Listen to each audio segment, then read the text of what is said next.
started recording, by the way.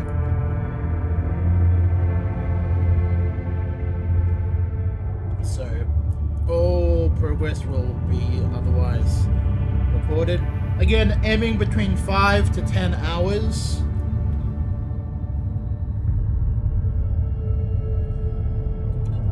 Because big game. Twitch. I need Twitch.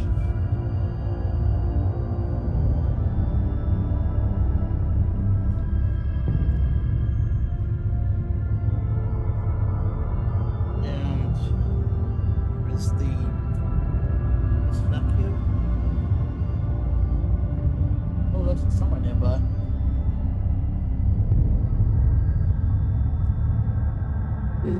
I've lost track of my drink.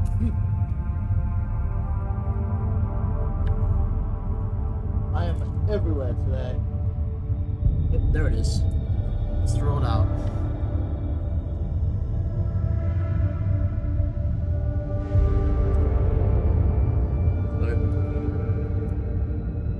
Can check.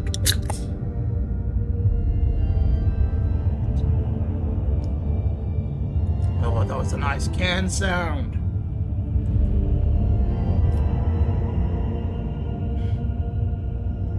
Foxmaster Victus, Lord Captain, there is some commotion on the officer's deck. The Lady Navigator has left her quarters and is currently in the wardroom, where the uninitiated crew members are shunning her in terror. Perhaps you should find out what has brought Cassia to the deck.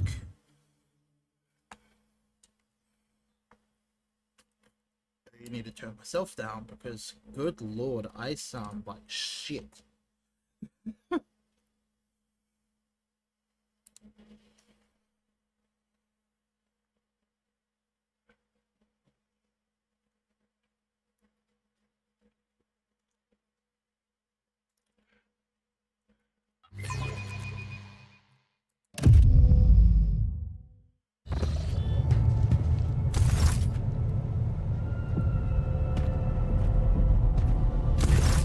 Lord Captain, my apologies. I did not notice your entrance.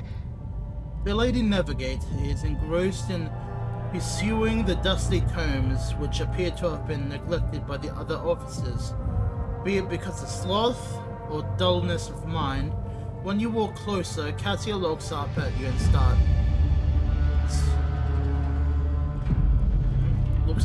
stars, and hides a withered book behind her back. Ugh.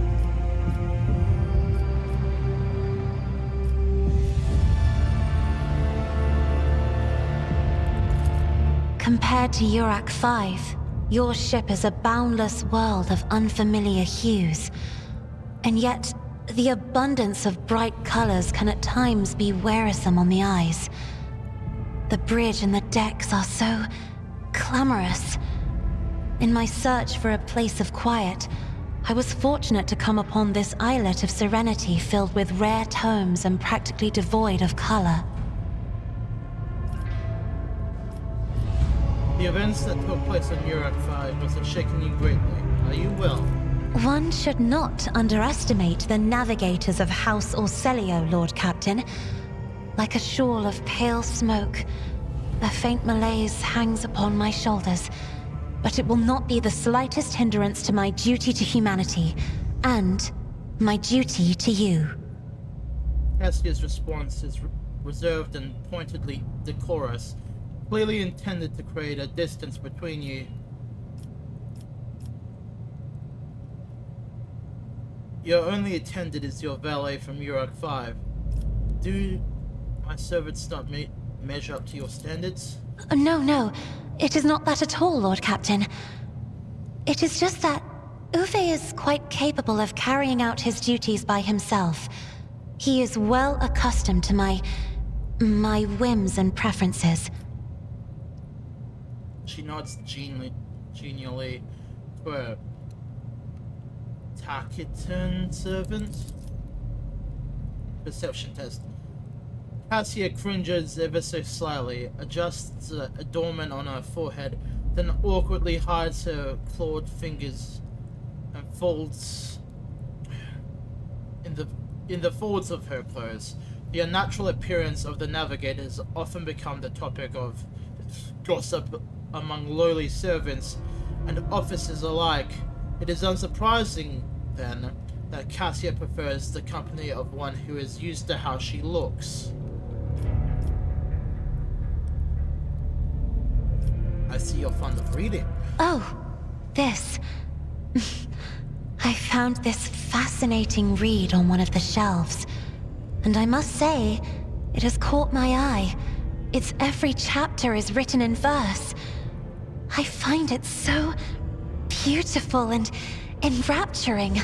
Cassia carefully shows you the book, which turns out to be a collection of works by Canadian naval commander and poet Alias Quint.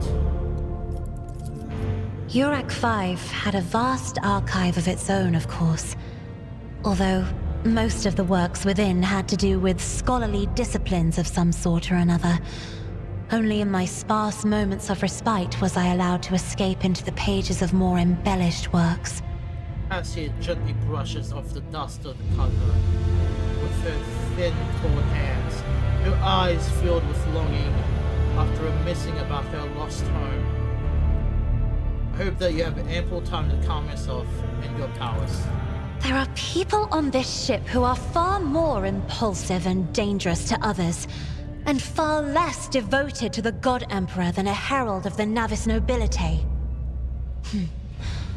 But I did not need your words to see the shades of umber unease that whirl around your subjects whenever I am near. Were I not acquainted with such a reaction, I could have found their behavior and your question just now insulting. Lord Captain, would you kindly explain to me why you are pestering me with these questions? Inquiring about my mood and my needs, showing an interest in the books I am enjoying? You are behaving as if you possessed a shred of fellow feeling for one such as I. I beg your pardon, Lord Captain. That was no way for a navigator to conduct herself.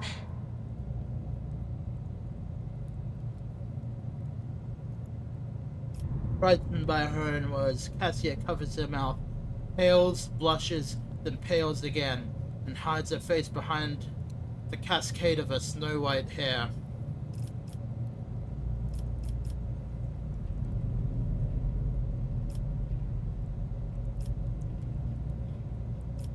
I am tempted to go with any of the top 3 here. You have nothing to apologize for. Human emotions are natural, be them good or bad. It is natural to share them with others. Please forgive me. I cannot even understand myself right now. Your words and attention have reminded me of life on the station, of Theobald and Felek. I do not understand. They were merely the keepers of URAC 5. So why do memories of those two make me feel a strange heaviness here? The primeness of her expression cracks, revealing a great weariness underneath. The other half, she places a hand on her breastplate.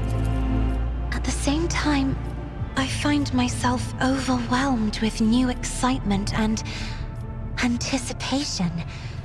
At last, I have set foot outside my familiar walls and into a world that I have only seen before in the pages of books. Your ship alone is a treasure trove of remarkable artifacts and curiosities. And just imagine the things that await beyond, but my delight must seem childish to you, surely. In your heart, you must be finding all this quite amusing.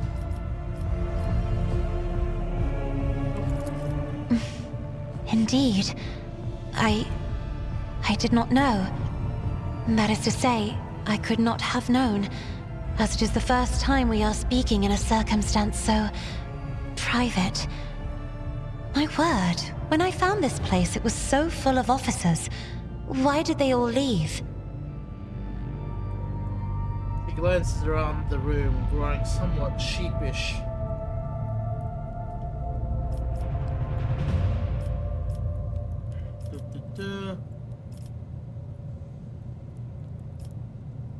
Perhaps they did not wish to disturb you. Or because my presence offends them.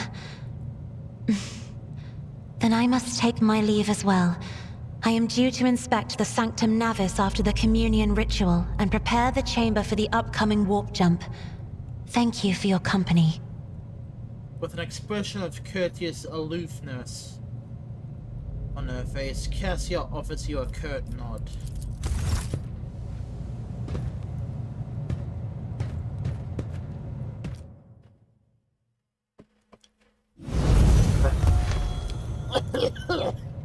That's smart, choking the goddamn ginger ale.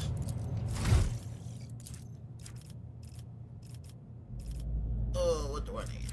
What do I need?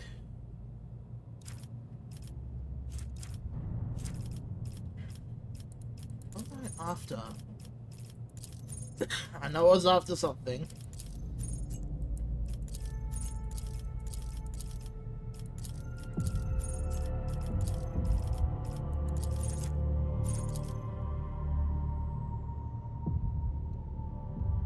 Oh, that seems good. Double slug. Try.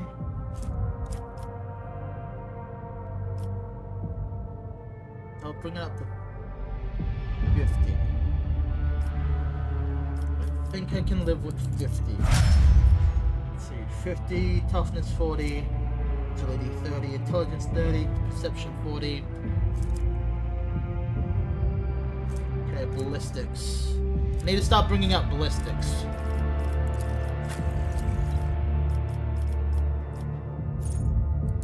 Reckless attack. Athletics.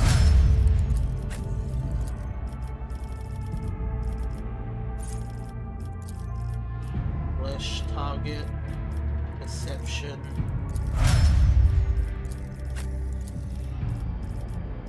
Ballistics. Because hers is 55. So either or, I'll be looking at 55. Why not bring up her strength a little bit?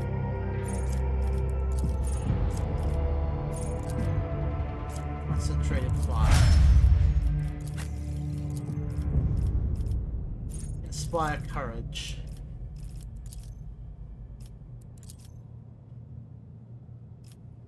Fellowship. Because my next step would definitely start going towards ballistic skills. Because that improves my hit chance for everything. Oh yeah, I see it. Double slug.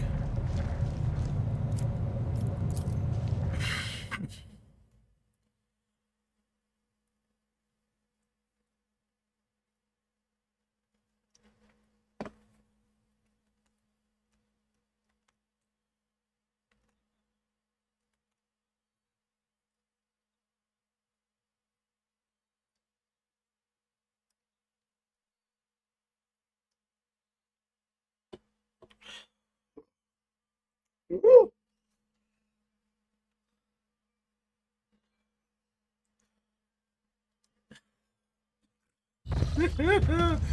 Oh, I gotta... I make a lot of noises.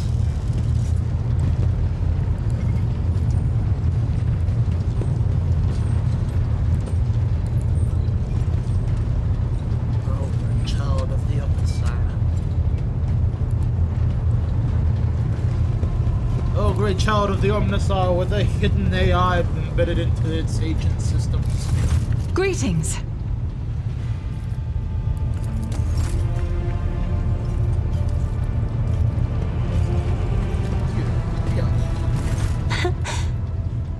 Words cannot describe how boring the bridge is without our stimulating conversations. Tell me about yourself. I am a part of House Orselio, an ancient dynasty of the Navis nobility. Since time immemorial, our family has served to advance knowledge, pushing at the boundaries of the dark unknown. The Starway Atlas contains 2,843 routes that chart the sectors of the segmentum obscurus and reach all the way from the Coronis Expanse to Holy Terra.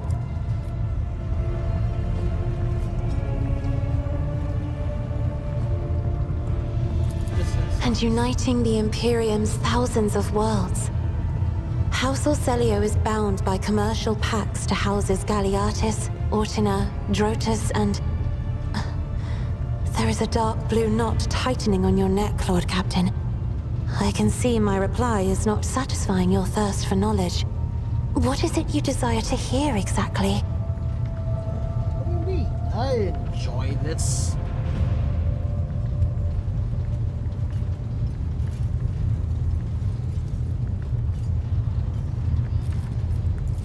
You have my permission, Lord Captain. So you never lived anywhere other than Urak 5? Hardly. According to the chronicles of the house, I was born on one of the Orselio worlds. Oh, what was it? Please forgive me, Lord Captain. My childhood memories are too vague. Sometimes I dream about the colorful birds that built their nests in the garden, or the servants dressed in purple livery, or the blue fog that rolled over the lowlands behind the palace. But everything is covered in a rosy haze.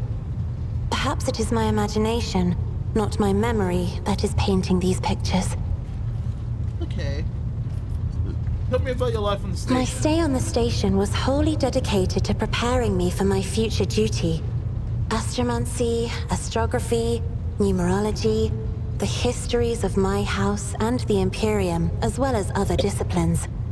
For many years, dozens of instructors tirelessly prepared me for my destiny. And once a year, Great Regent Alronto would come to the station. He would entrust his beautiful vessel to my command, so that I could master the practical aspects of our art as well. Ooh. The Regent gave me a bird from a sunlit planet once. I tried to befriend it and make it sing, but for some reason, it refused, and died soon after. The instructors were too respectful of my duty to my house to waste precious time on idle chatter. Aside from them, there were only servants on the station, and you know they have their vocal cords removed, so they cannot break their vow of silence. Oh, that's fucked. And since the subject has been breached, Lord Captain, why do you not follow this honored tradition? Your decks are so garish. Apologies, I meant noisy.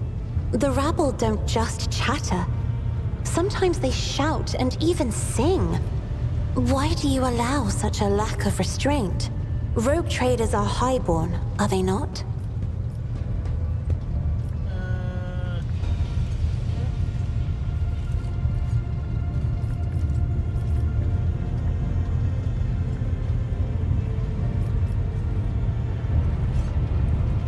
It's the duty of every ruler to look after his subjects. Your words sound amazingly blasphemous.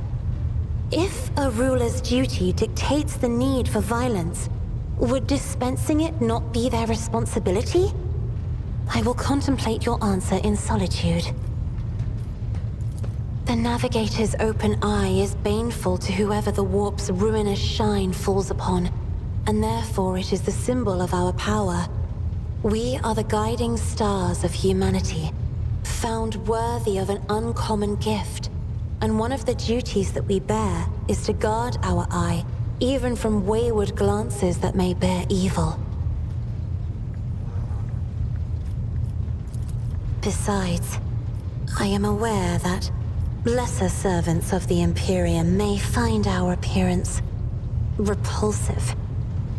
The Navigator gene twists the features the rabble are used to seeing, and the magnificence of our role cannot be grasped by their feeble minds.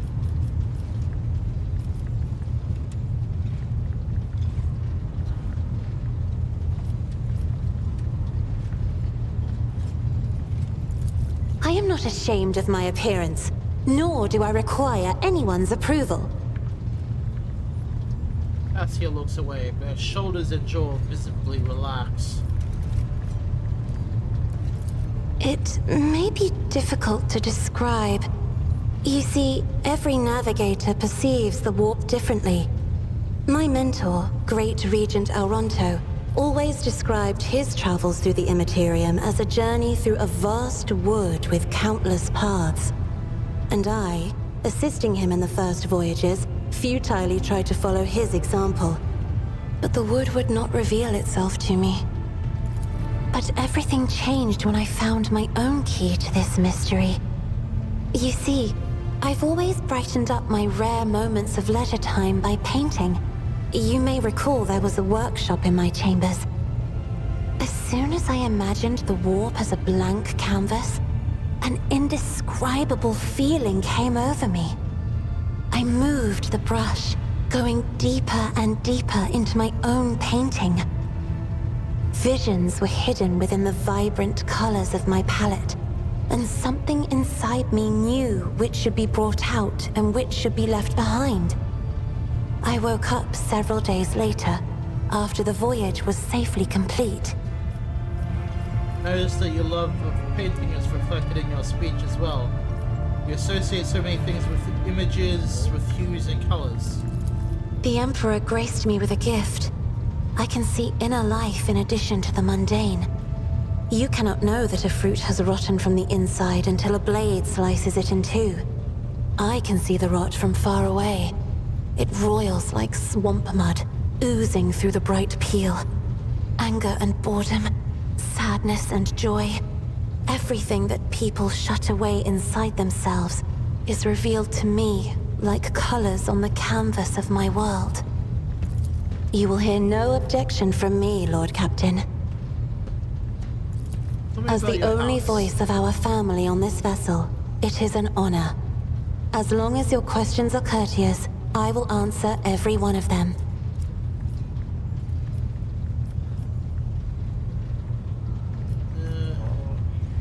I take it the house. Oh, yes. The navigators of the house came to the Coronis Expanse fairly recently, a mere 208 years ago. Before that, our ancestors expanded the borders of humankind's dominion for the glory of the Emperor, blazing trails to different corners of the galaxy. Fair enough. Who currently rules Just your as a house? rogue trader stands at the head of a protectorate, a Novator heads a navigator house. It is the Novator who decides where to look for alliances and which path their bloodline is destined to tread. As for our house, the transfer of power to a successor is currently underway. In the meantime, Great Regent Auronto Orselio is ensuring the stability of the house. So says Regent Auronto. Nothing is decided yet. Some people in the house become enshrouded in rolling grey clouds at the thought of me becoming the Novator. But even more are bound with dull leaden chains.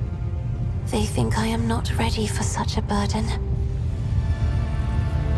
Lord Imperium succeeded. Is the house was the Orselio prophecy system named after your ancestor? You are shrewd indeed.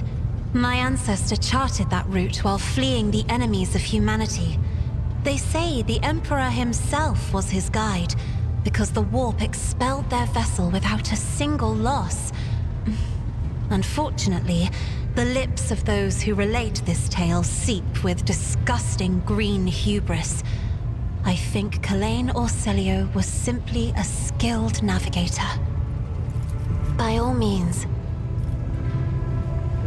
What is your Sister side? Argenta shines like a guiding star, inspiring resolve in those around her, seemingly inexplicably. However, I see a dark and ugly fog billow behind her, contrasting sharply with her shining light. It burdens the Sister of Battle. It drags her down. Yet Argenta herself is hardly aware of it. Seneschal Viserion is among the few whose colors are a pleasure to look at. Whenever the Seneschal speaks, heavenly crystal clarity spreads around him. And whenever he is angered, dark blue clouds condense over him. And in his rare moments of joy, a pure gleam of sunset pink caresses the souls of those near him. Out of your entire retinue, Lord Captain, he is the only one I would trust with my life. Idira's emotions are like a maelstrom, bright, unbridled, enveloping her form like a wondrous kaleidoscope of colors. And as dangerous as a twisting warp storm. The riot of colors hides the truth from my eyes. What exactly is driving this woman? Is it her own will, or is it the Immaterium, Lord Captain? I have enjoyed your company. Thank you for the conversation. No worries. No worries, Cassia. You're always a pleasure to talk to.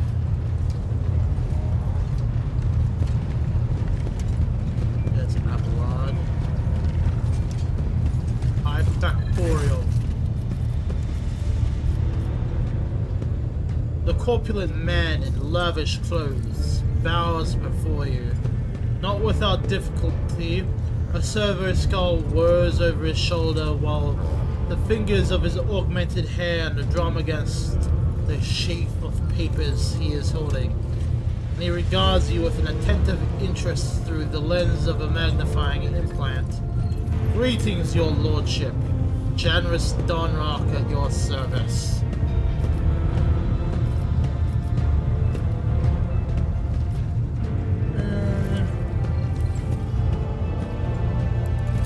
Wish to know who would buy our plunder. Of course, Lord Captain. Who interests you exactly? We most often deal with the followers of St. Drusus, the Explorators, the Caspalia mission, or the Emperor forgive us, the Fellowship of the Void. What did the St. Druzia one? The Drusians still hope to bring Cronus Expanse into the warm embrace of the faith, just as their flock hopes to receive the aid of the Drusian missionaries. Each crate of food, shipment of clothes, or box of medicines marked with your seal is a sign that the rogue trader himself believes in the sect's future success. Reverend Hieronymus is the first among the Drusians and is most often seen in Footfall's grand atrium. A gloomy fellow, but some almost believe him to be a saint. Tell me about the Explorators. The members of the Explorator Continent's fleet, which has been roaming the Cronus Expanse for a good while now, the Omnissiah knows what they are hoping to. Omnissiah only knows what they're hoping to find, but their acolytes regularly show up on inhabited worlds, seeking bits of sacred knowledge, tracking down mechanical relics and sniffing out Xeno artifacts. If truth is to be told, supposedly they want to save the ignorant rabble from corruption. A text priest named Opticon 22 does business with us on the fleet's behalf. He can be found on the decks of Footfall. I'm interested in the Caspalia mission. The master of the cold trade, immoral creatures, are notorious crooks to the last man. The mission is one branch of this mafia gang that has taken root in the Calixus sector. You can do business with them as long as you take the necessary precautions. They are led by Vladimir Tokarda, who recently appointed himself Liege of Footfall. Of course, he is a trusted ally of the rogue trader Winterscale. We will not refuse you. Another of the Emperor's anointed, if you wish to talk to Vladimir. Go look for him in the Liege's pass of Footfall. What is the Fellowship of the Void? Generous emits a laugh like gurgle. A pompous name, is it not? In truth, they are a gang of pirates who are forever squabbling over loot and territory. Some of their little flotillas need supplies or can take awkward cargo off our hands without asking questions. Of course, there's always a risk that these scoundrels will change their mind and attempt to board us instead. But so far, our macro cannons have managed to keep them in line.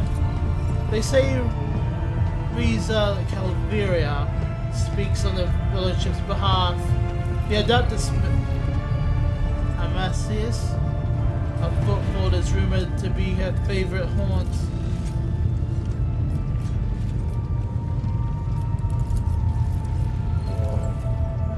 Let's see. Certainly, Lord Captain. I'll leave that alone. For the moment. I might come back later and ask more questions.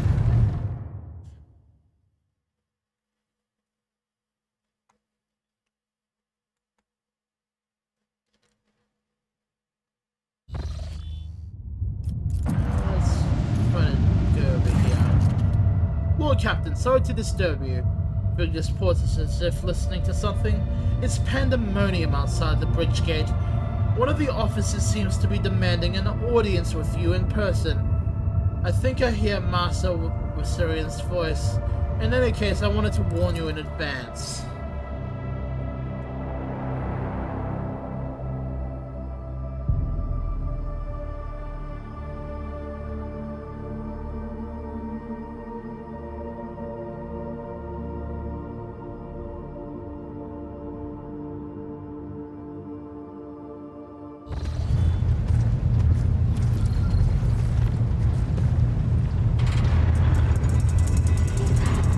What is it? The everyday sounds of the bridge are disrupted by voices raised in anger. Ablad's voice is the loudest of all. This is not the conduct of an officer. These are the antics of a highborn brat out on a lark. Explain yourself, Lieutenant. The young woman standing before you, Ablad strives with all her might to not quail under the onslaught of her superior's angers. She falters, but then manages to look him in the eye and say, I apologize, sir. I must speak to the Lord Captain. Very well, Lieutenant. You may address the Lord Captain, not least because I have already seen you. Not least because I see you have already seen fit to disturb him. Your unauthorized appearance on the bridge and display of belligerence towards a higher-ranking officer will be logged in your personal file without delay. Lord Captain, Lieutenant Avrilla Vent, requesting permission to speak. Vent falls silent and adds rashly, on a matter of extreme importance and urgency.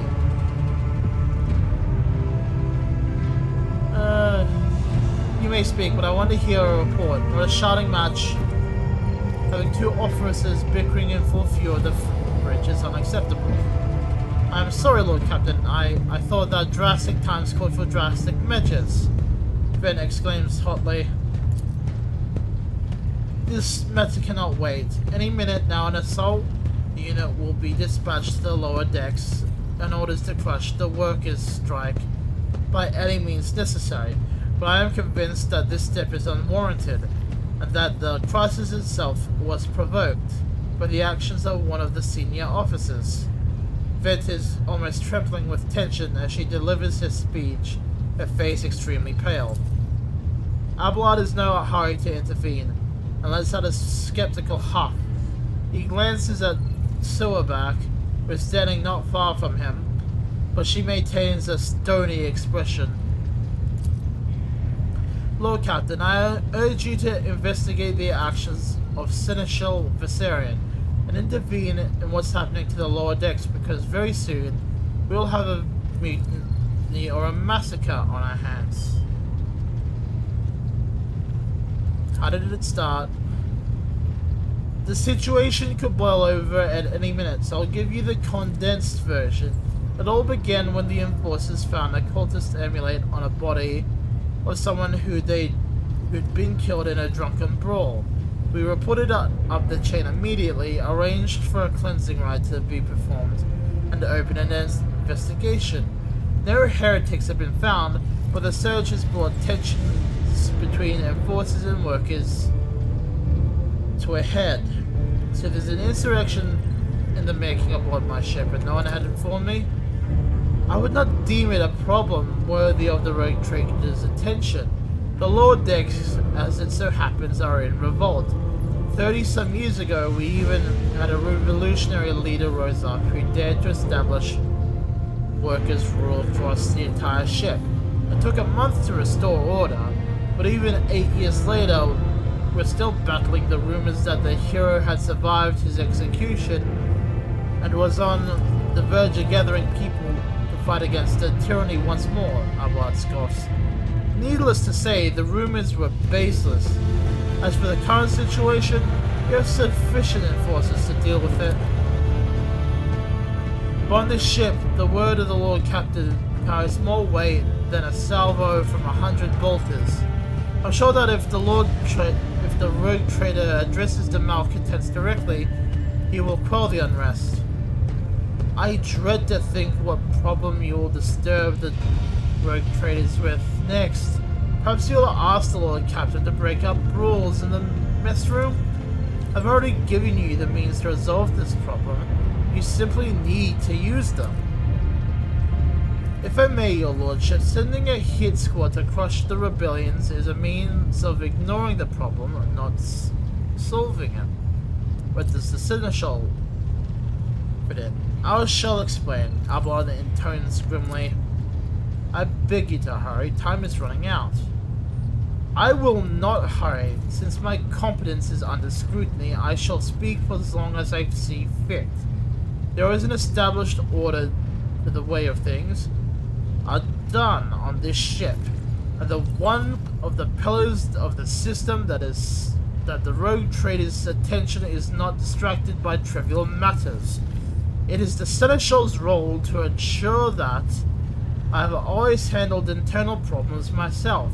So, of course, when I received information about cultists hiding on the lower decks, I took matters in hand. So long as I live, not one of the vermin who murdered Theodora von Valancius will find refuge on her ship. You are too heavy-handed, Seneschal. Arrests, interrogations, and mass punishments for entire sectors. It has driven people into the brink, Ben says bitterly. Now that there's a strike on the lower decks, in Depot 4 to be precise, 3 of the workers' clans are involved, but many more are passively supporting them. The situation could degenerate into an all-out insurrection. But when I reported my concerns, the only response I received was an order to dispatch an assault unit and crush the strike unit with maximum force. Abad, what do you have to say to this? I see no need to add anything. I acted within the remit of my authority, guided exclusively by the best interests of your protectorate and your personal safety. I did not wish to confound the rectitude of my actions for yourself. I have no objections. What is Depot 4? Depot 4 is one of the poorest sectors of the lower decks. It is home to clans of general laborers. They're not as valuable to the ship as the families who have served its specialized systems for generations. They are easily replaceable resource, and which is now, besides giving secure to cultists and minions of the archenemy, Depot 4 is poor and trouble. But at worst, that means drunken fights and illegal rock gut brewing. We've handled the workers of Depot 4 in the past, but we would have done so again if the crackdown of Depot 4 hadn't been so harsh. Another important point to bear in mind is the problem is not limited to this sector. It is located on one of the most populated lower decks, and everything is that happens there is a knock-on effect on all the neighboring sectors.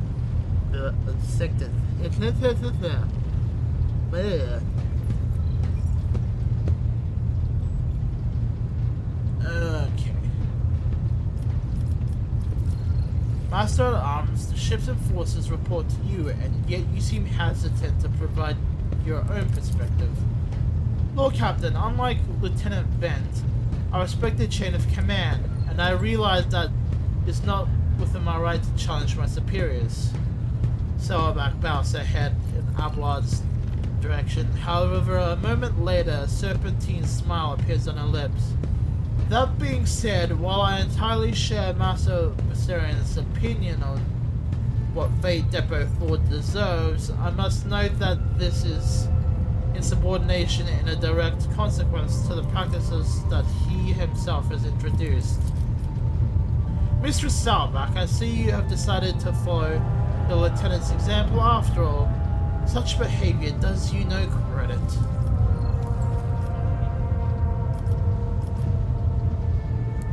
Okay, explain yourself. The ship's regulations state that the Master at Arms is responsible for resolving all matters related to the ship's enforcers, and yet it is no secret that the Seneschal has a tendency to show partiality. Those enforcers and officers who he has deemed particularly promising are at times given permission to approach him for tutelage. I cannot deny Master Viserian's experience and insight. The Seneschal has a record of fostering students who have indeed achieved much and demonstrated impeccable performance. However, the extending such patronage over the head of their immediate superior encourages a disregard for a hierarchy among your lordship's servants. Today, an enforcer goes to the Seneschal to report an order from the Master at Arms that they happen to disagree with. Tomorrow, they will go to the Lord Captain to object to Seneschal's order. I notice a pattern in these actions.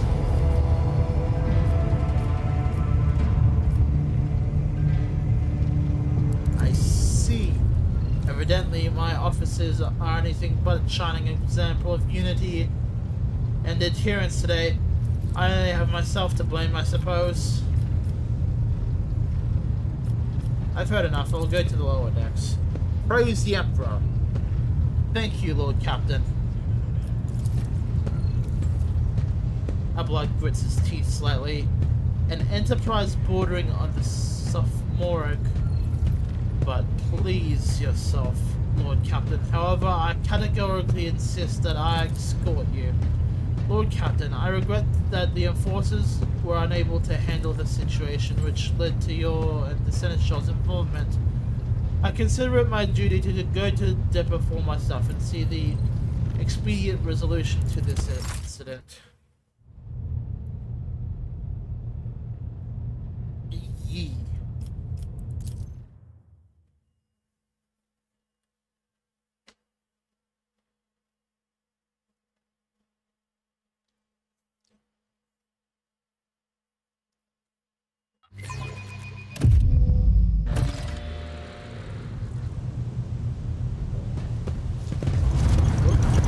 Greetings, your graces. Hey, it's Viserian. Take that, scum. This is all your fault. All of it. Abelard reflexively wipes the sweat from his brow in a startlingly human gesture, and a telling one, a rare moment where he allows his age and wariness to show through his armor like a veneer of self-assurances. The lower decks are a source of endless problems. Sometimes I dearly regret that we cannot replace all the locals with servitors.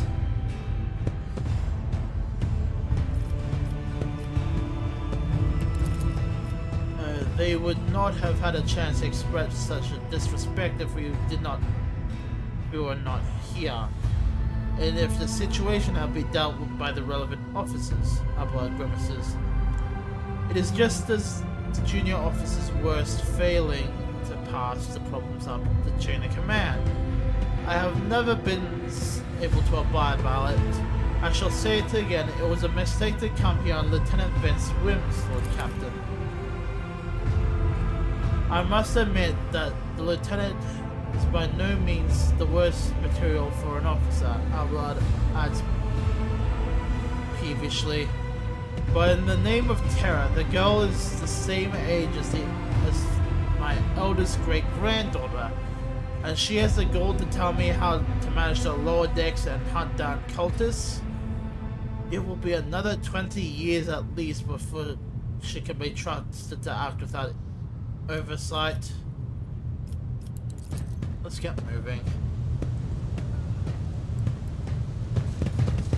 Is there money to be made?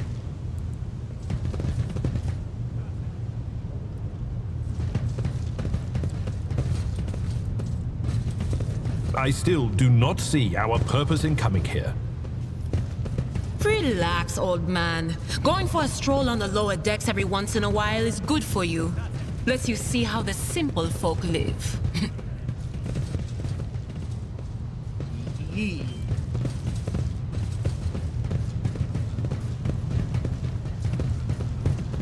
Attention to detail is the key to success.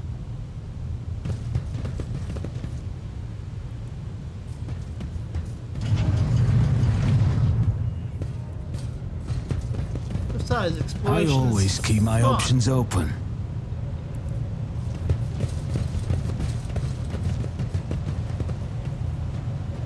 Reminds you that the ship is far more complicated than how it looks. Especially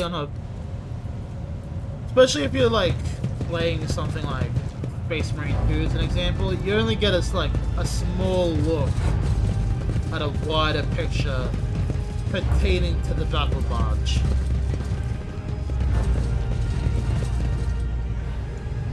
And then here we have like a few of the decks to look through, but that's about it. But those looks can get quite extensive.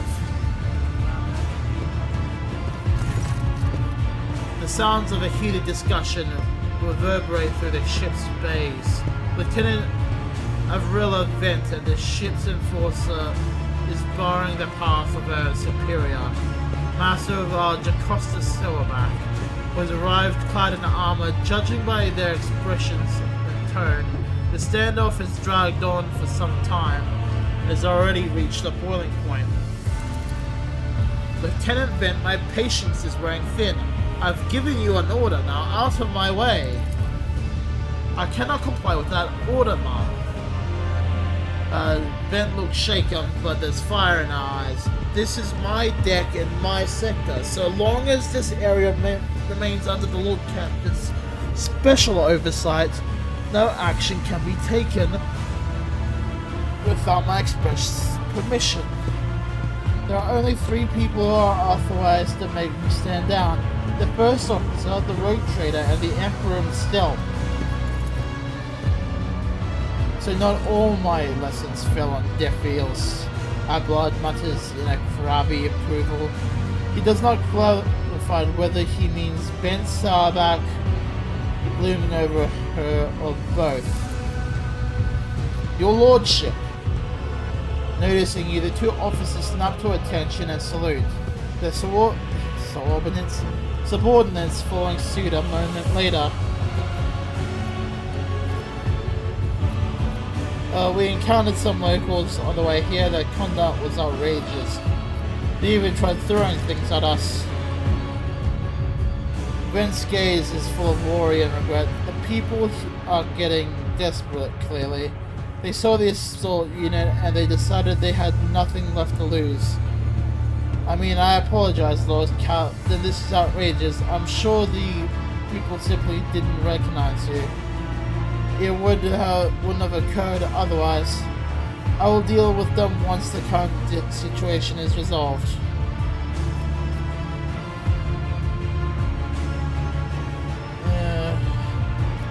I'll just speak to the strikers. Ablard's mouth twists, but he restrains himself and says nothing. Right you are, Lord Captain. Allow me to wish you good luck.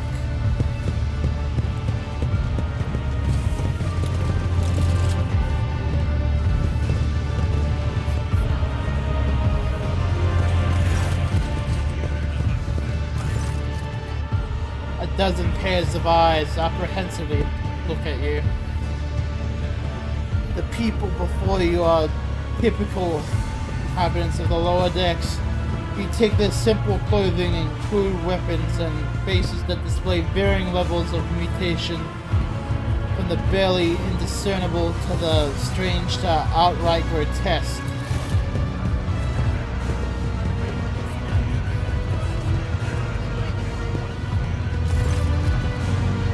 Rivet. A whisper passes through the crowd and you detect a mixture of fear, astonishment, and joy in their reactions. Finally, 3 people break away from the crowd. An elderly woman and 2 men. These must be the leaders. They bow clumsily before you. Lord Captain, you have come down to us. We were attacked on the way here. How do you explain that? Here's an explanation for you. The people have been pushed to their limit, and now they are lashing out, as if we don't know why the top units are being sent down here. Like that one lieutenant that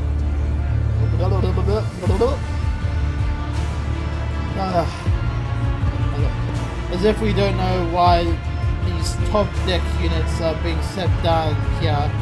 Like that one there that the lieutenant wouldn't let past. Our clans are all inside the bay that has been sealed off, but the lower decks are big.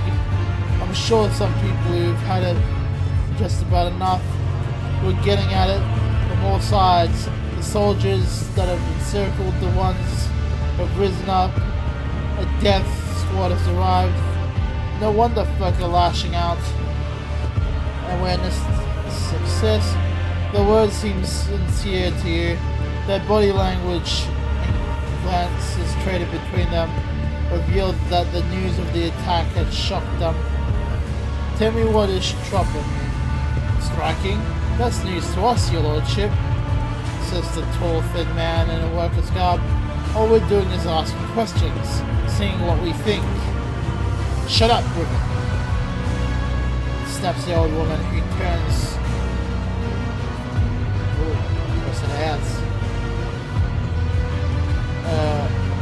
turns her hostile dark eyes on you. Here's the deal, your lordship.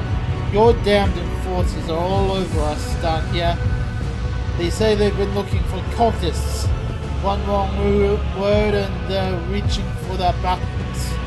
If they want to punish someone, they turn off the heating to the whole base for a week at a time. So we get sick and freeze.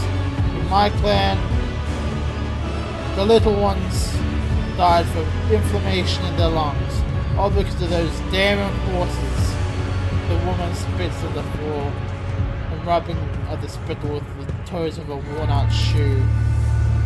Argenta does not interrupt the workers, but you see the sadness well up in her eyes. When the children's deaths are mentioned, she quietly whispers a requiem prayer and makes a sign over herself.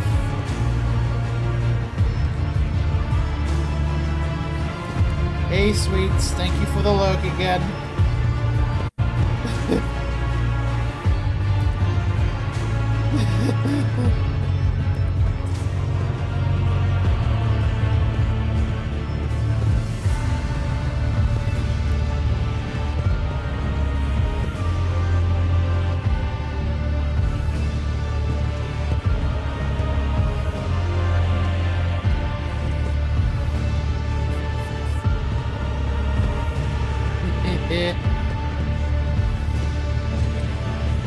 Just because. Where was I? It is all true, Bent. The only enforcer who stood up for us. It's clear as day who had a mother from the lower decks and grew up amidships, and has no fellow feeling toward us. The grim man, the scarred face, throws up his arms. Your lordship, we are no villains. We're honest workers, your servants. We've plotted no disorder. We went on strike openly, and now we've got guns pointed at us. All we are doing is asking to be allowed to work in peace without being harassed. The prosecution started a process of nothing, you say. I was told that one of he was found in possession of a cultist amulet, and that the heretics had it now. A cultist amulet? What's that? The gewgaw they found on the dead drunkard? Was something evil forbidden? We sure we didn't know. The enforcers said they were just looking for heretics amongst us, and anyone obstructing their investigation will be punished. But how could there be heretics here? We'd known our own people. There would have been no new faces here. Definitely not. If they were here, we'd be the first to report them. And as for the amulet, or whatever it is, they took it off the dead body. There are no cultists still breathing in our sector, that's for sure. But when the fight broke out, some of the Enterprise folks looted the bodies, the boots they came back with. Nobody ever tread these decks in boots so fine, I can tell you that. It seems to me that these cultists have been better commanders than us. Oh yeah, those boots were definitely fine. And there was no harm taking them, right? As for the amulet, it must have been pocketed by someone who didn't know any better. We didn't need any amulets around here. We all worship the Emperor. And when we're working, we bow down before the machine spirits of all the large and small transformers and the servo motor. The same way my grandfather taught us 100 years ago by a tech priest who came calling. Believe us, Your Lordship, we're people of faith. Naive children. When he taught from an early age about the dangers of the arch-enemy's creations, when he warned that any unfamiliar objects could be one of them, we were told, Holy Sister, but that was a long time ago. The last time we saw a confessor in our sector, it was just after I had my third little one. That is regrettable, but you cannot lay the burden of leading the righteous life on the shoulders of holy fathers. You blame when the beasts crawl out of the amulets you stole from their heretics. The Holy Father who was not there, or the scavenger who brought evil down on himself and his neighbors. What changes do you want? Would you look at that? The exalted Lord Captain himself is asking us bilge rats what we want. Well, here's what. We want you to rein in your damned enforcers, to quit turning off the heat, to stop bothering everyone that moves. No, that's not it. We want enforcers gone from here. We want to be armed. Give us arms so we can govern ourselves. We'll defend ourselves. These cultists do show their faces. I've been a better leader of my clan for 20 years now. Getting rid of these club-wielding thugs can only improve our chances around here. You've gone too far, old man. They'll never let the maggots on the lower decks live with the enforcers. Breathing down their necks, they'll probably even insist on enforcers on the upper decks too. As for the weapons, what do we need them for? Before the first day's out, we'll have someone shooting off their neighbors simply for stupidity or drunkenness. We don't need that.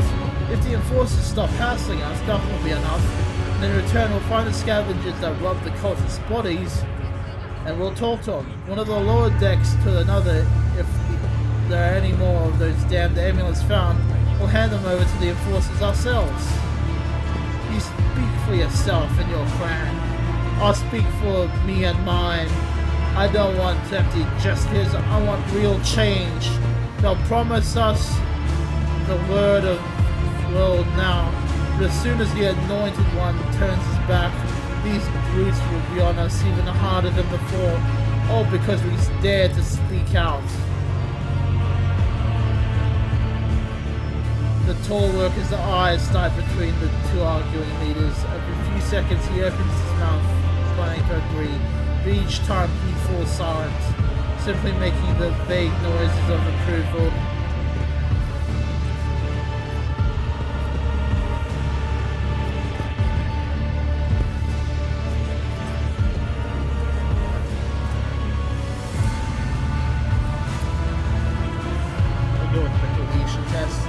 The tall worker they call Rivet shrugs and casts a sidelong at the old woman. Oh Nan, listen, the Lord Captain himself has come down to us and is offering concessions. I don't know what a single person in the whole depot for who's ever stood next to the rogue trader, let alone talk to them. Back down. Now's not the time to be a stubborn old crone. Listen to us, old man. The three clans of Depot 4 ought to act as one. We've made up our minds. It is your turn to decide. Don't ask them to disband the forces or give us weapons. We don't need any of that. The old woman hisses in dissatisfaction. You two ganging up on me now, is that it? So brave you are against an old woman. But I'll shut up. I will indeed.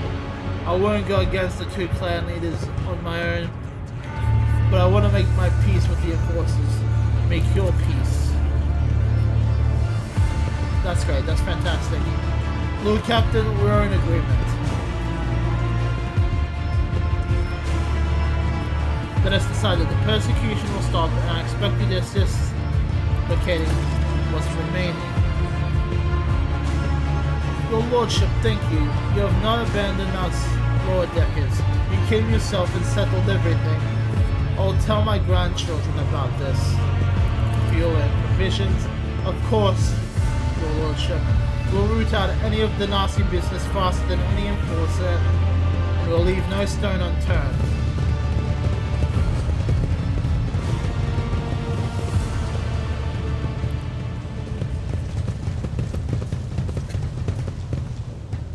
Always keep your eye on the prize. We should deal with this. Success is the only outcome I accept.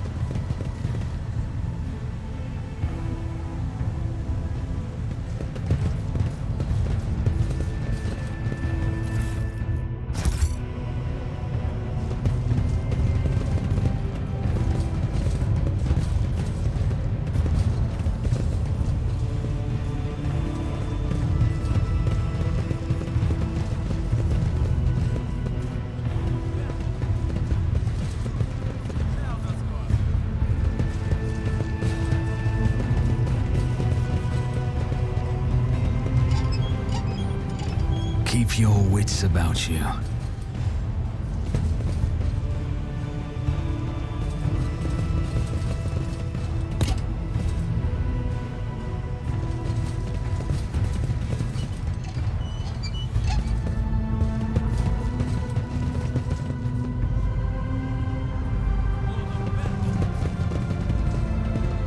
Take a look around, because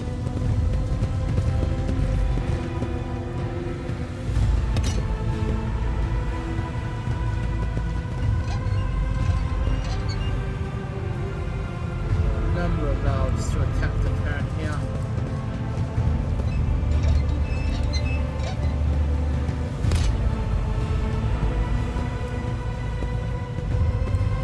Rise to the top, or get left in the dust.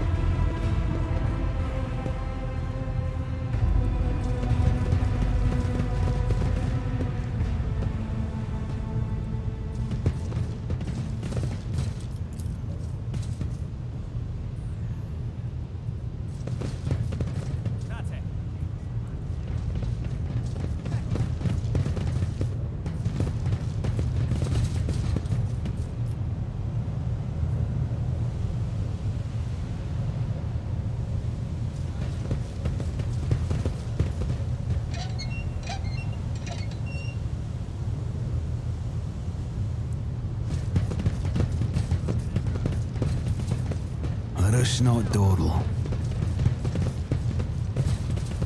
Up here.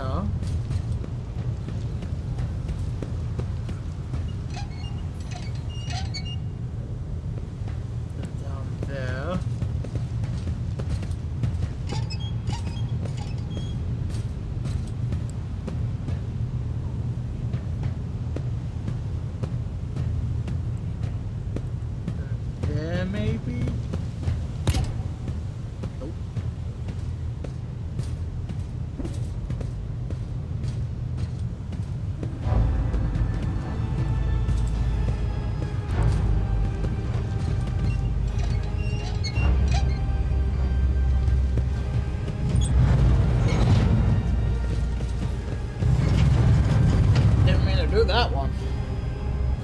there.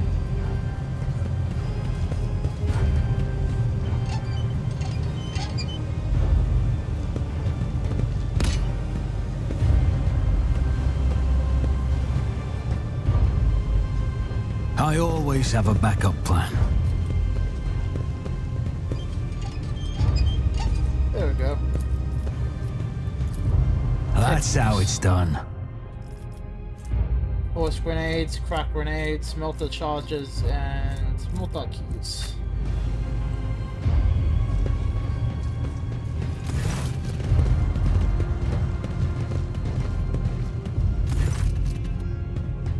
Stopping unexpectedly, Abelard imperiously dismisses the unit to stand at a distance and addresses you and the other companions, saying, "I have an urgent matter to discuss with the Lord Captain. Will give us a moment, please." Abelard looks at you. His last vestiges of restraint vanish. Well, are you pleased with your investigation, Lord Captain? You kowtowed the disloyal rabble. You believed their lies and showed them leniency. Next time the ship is attacked by cultists, that rabble will welcome them in with open arms and allow them to wreak whatever havoc they like, because they see you as a weak leader. Is that how you see your future at the helm on the Von Valancian Protectorate? There's some truth to your criticisms. I should say so. Ablo heaves a sigh, but he visibly relaxes. You simply need to trust me.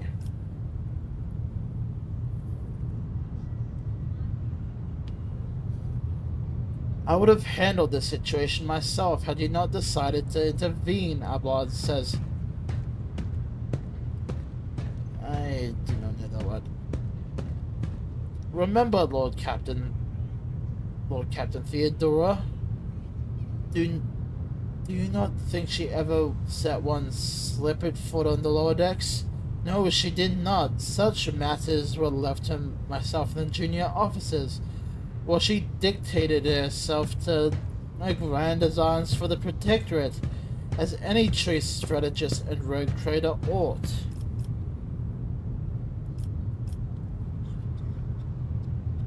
I would only be all too willing to trust my seneschal and not fill my head with such matters, but the situation has spun out of your control, Abelard.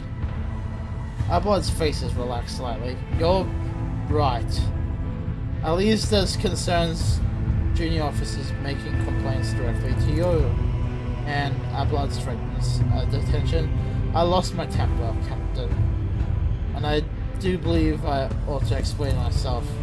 Abelard speaking slowly. The words not coming easily to him. The prosperity of the Von Valancian Protectorate is not just an empty phrase to me. I left the Imperial Navy for the chance to see it flourish. It was the most monumentous decision of my life.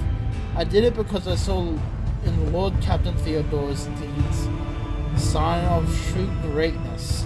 The rogue traders do not simply forge new routes and capture worlds, they create order out of anarchy. Their creative impulse was entirely lacking during my time in the military.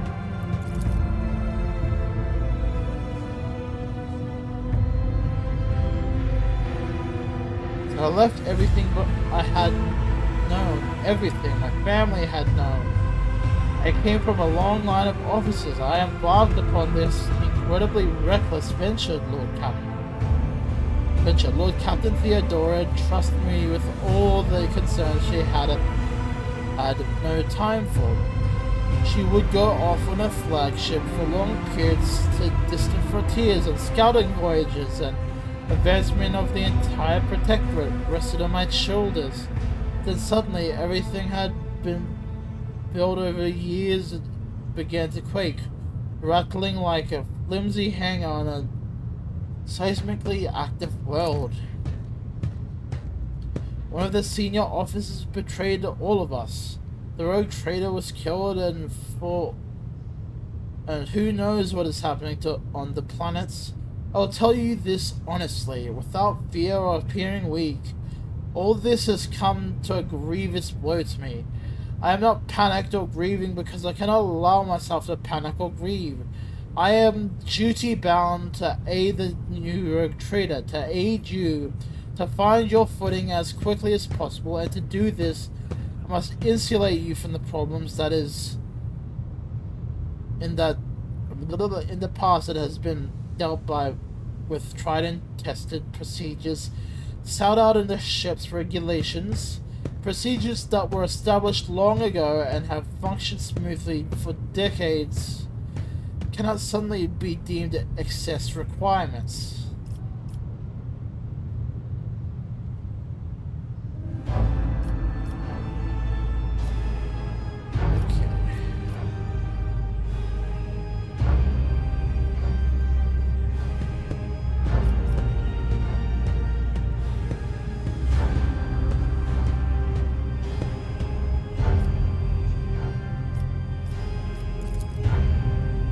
Blood dips his hand as a sign of assent. The shadows of incredible strain, which his evidence had been wearing thin on him for some time, finally lifts from its seat. I am glad you see the value in the foundations laid down by your illustrious predecessor. Why fix what is broken? As for me, I will endeavor to not cause any more further consternation, Lord Captain. And now please leave us. The lower decks, or let us leave the lower decks if the rogue trader desires to stretch his legs. There are far more suitable places. Is there money to be made?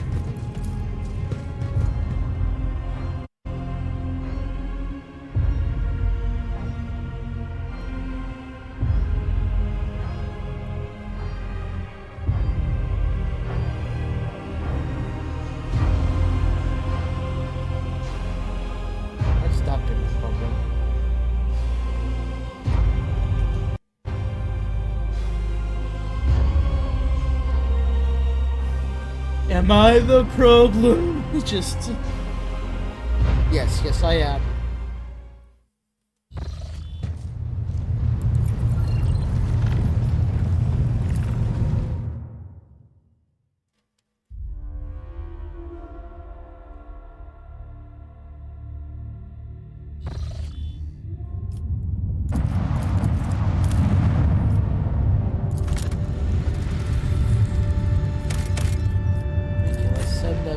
Down. Not a person, a squad down.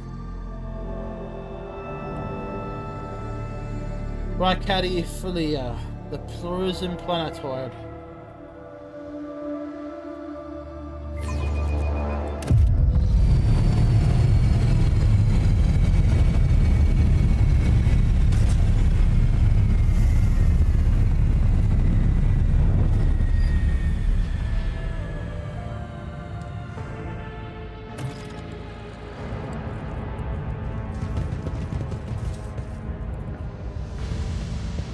This is intriguing.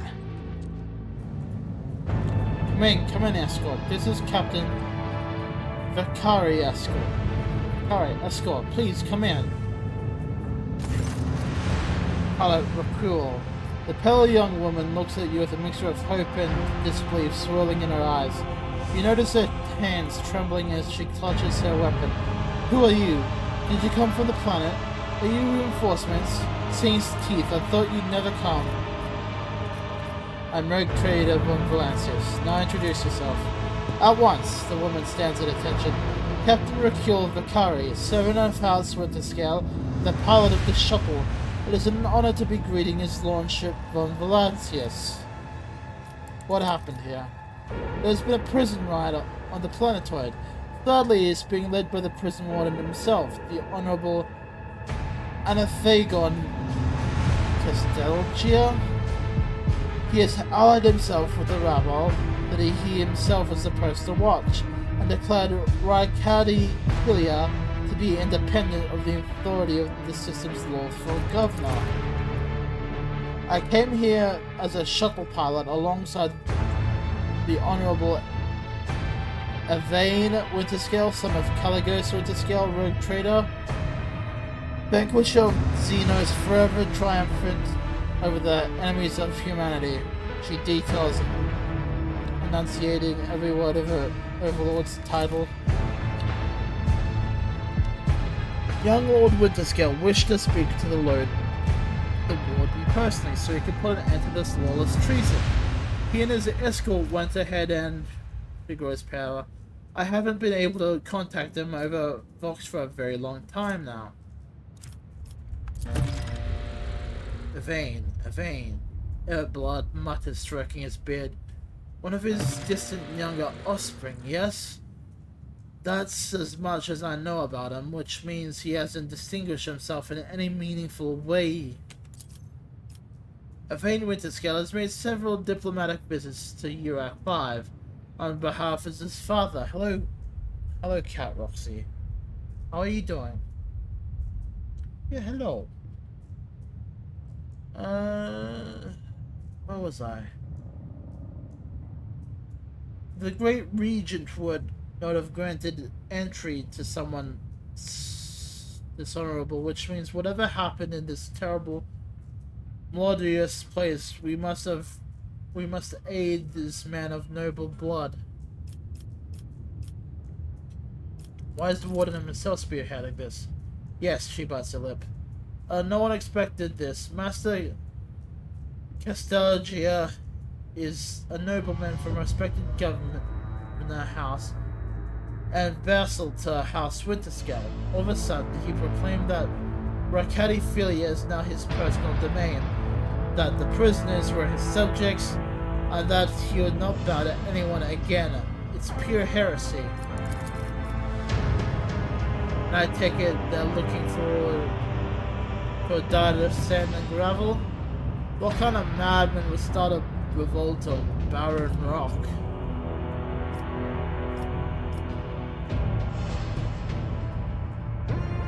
Is there anything I should be apprised before setting out? Some of the rebels have holed up in the barracks. I do not know how many, but given that this is the only way through the negotiations taking place, I'd expect heavy resistance.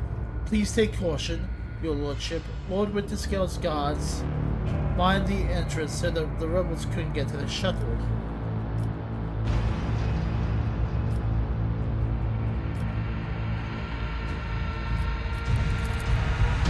The woman freezes for a moment before asking hesitantly,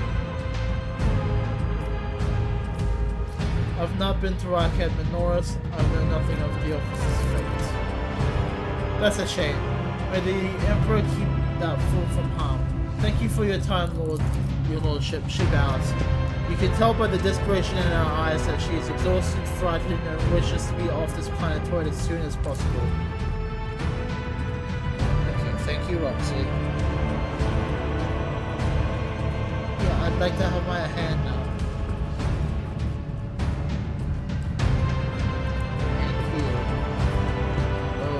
Duty prevails. Yeah, that's the chaos symbol. Always keep your eye on the price.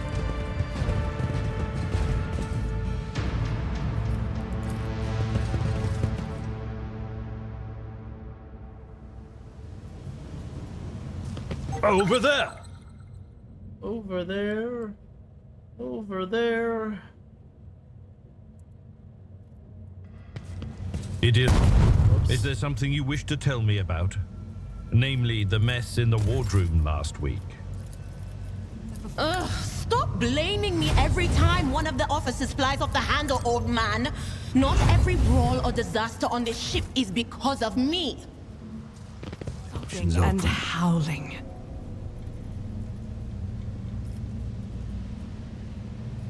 Attention to detail is the key to success. Sins hidden in the heart turn all to decay.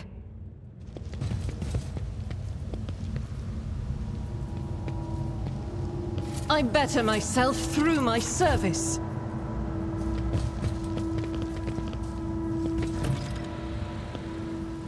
There they are. Your arrogance will be your That's his downfall. abilities. Come to chaos! Box. Taylor's caught up in the... What are you trying to do to the... Oh, you see box, you want to jump in box. That is how it is right now. Alright, I am adjusting. It is not a comfortable time right now. And I have another 4 hours of this at least. At minimum.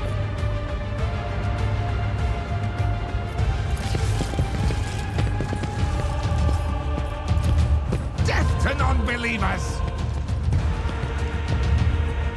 Death to the weak! Just a minor setback. Crush the feeble! I serve the ruinous powers!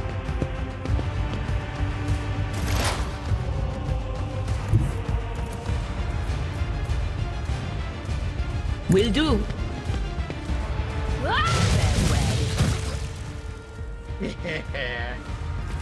Fuck them up!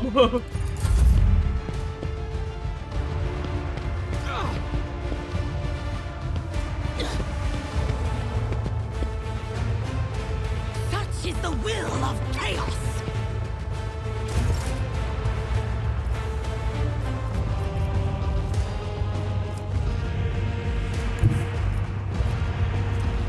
God Emperor, move through me! Be the fire in my heart!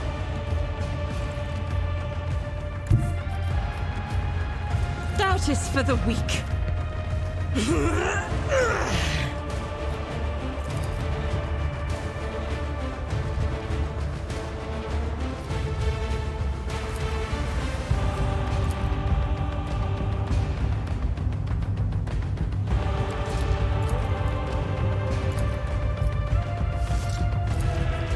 I refuse.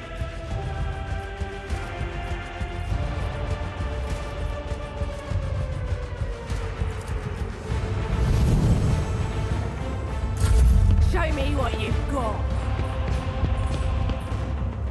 My soul shall become like fire.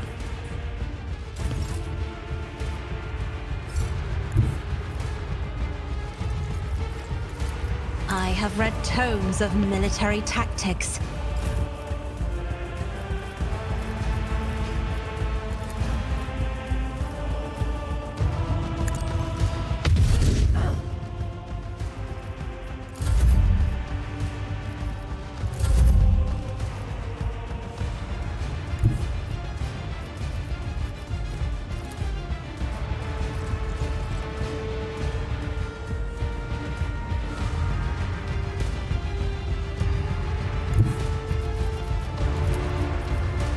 Indeed.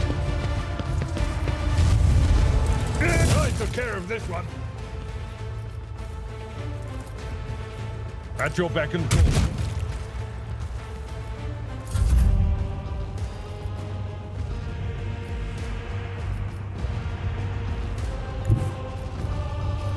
Who if not me?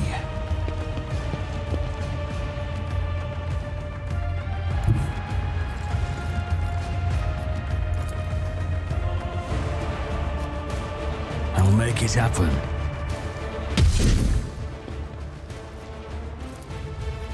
On it. Chaos guides me! Your blood will flow!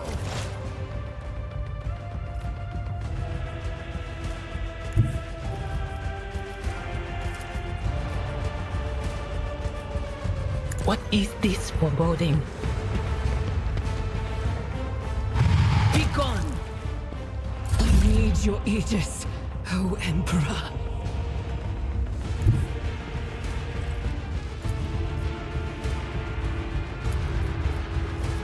Guided by faith. As the Emperor commands, I act. On in, maggot!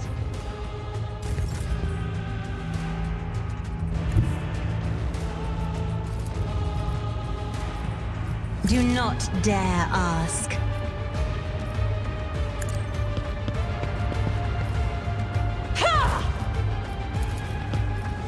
do it. Dodged all of that. I'm not accustomed to being ordered around. High momentum.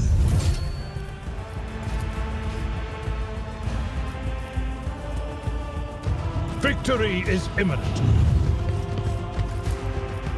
It will be done.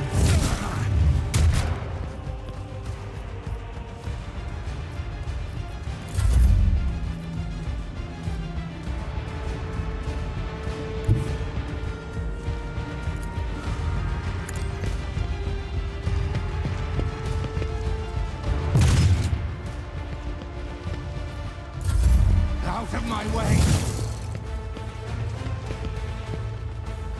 I'll brush this off. Injury is not an excuse to shirk one's duty. Was it you? From the ashes, I will rise. Faith without deeds is worthless. As the Emperor commands, I act. I will bathe this battlefield in righteous fury. He did always want to be a martyr. Time to slaughter someone. Cat. Come on.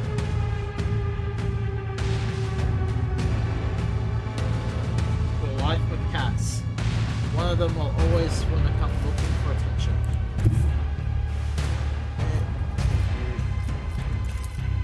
I am a navigator, not a servitor.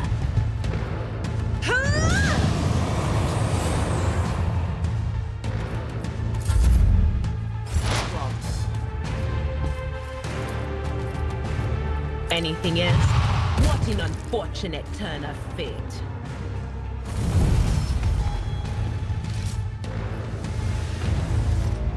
Me getting knocked down was unlucky.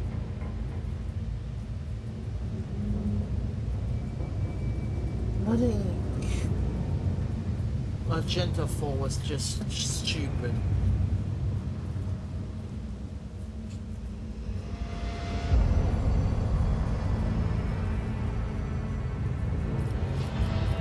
Fate and fortune favor the bold. Got my postal skill.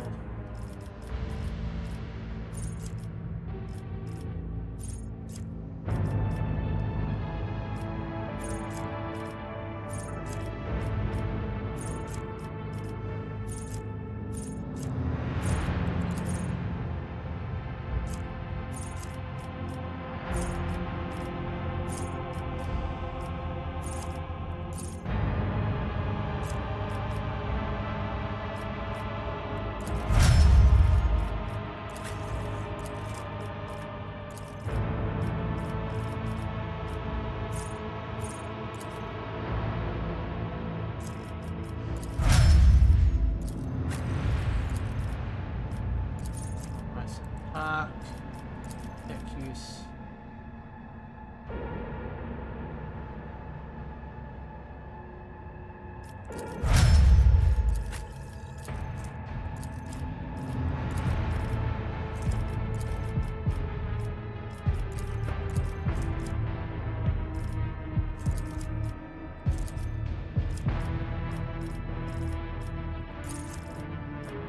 Heresy.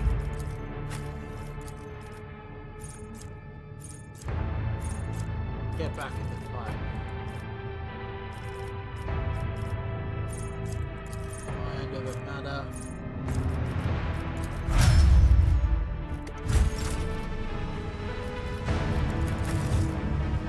Let us not dawdle. Let us not dawdle.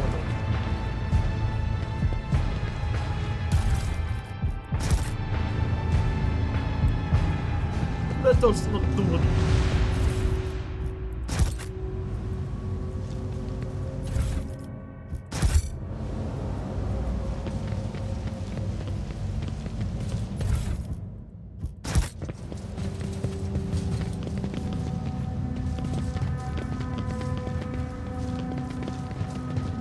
I always have a backup plan.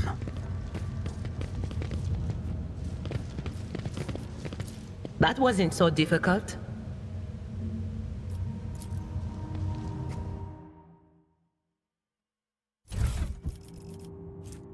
Prisoner shank, approved auto pistol, and some gear to send off.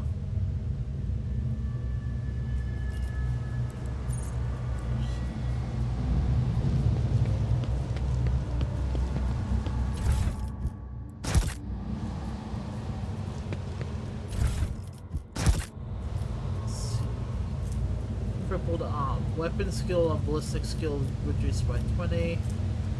Crippled leg. Agility is smooth. Is crippled by 20 and movement speed is brought down by half. Cass, tell me, what do you see when you look at me? Usually a colorful pandemonium, but now your colors have faded. Are you afraid of me, Idira? Or of what I might see in you?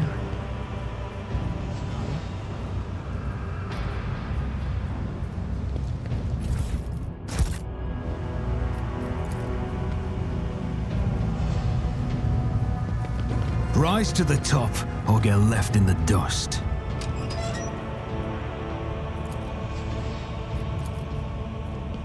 Over.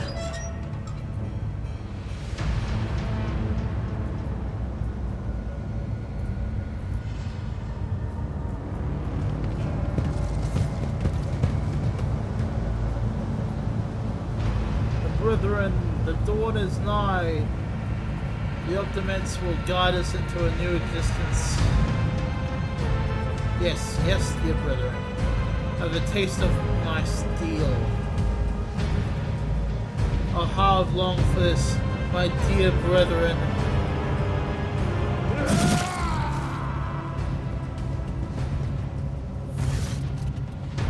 Thank the throne. Normal looking faces. We thought we were gonna die here with the nutters. The old man with a gap-toothed smile drops his weapon and holds his hands in a placating gesture. Please don't shoot us, your nobleness. Let us speak a word. Well, this is a welcome change. Talking before shooting. Still, Lord Captain, look at this ragtag bunch of hardly inspires trust. Give me a reason not to execute on this one. Here's the deal. We're honest, quiet inmates. We didn't want to riot, but well, sitting it out wasn't really an option either. The warden's lapdog makes short work with those who refuse to join in the festivities, so we had to, play along. But all this was play. We never meant offense to you. Governor Medinair, nor to the lawful house of authority of House Winterscale. Give us a chance, eh? We just want to wait until everything blows over and go back to ourselves quietly to do the rest of our time. A repentant, honest heretic.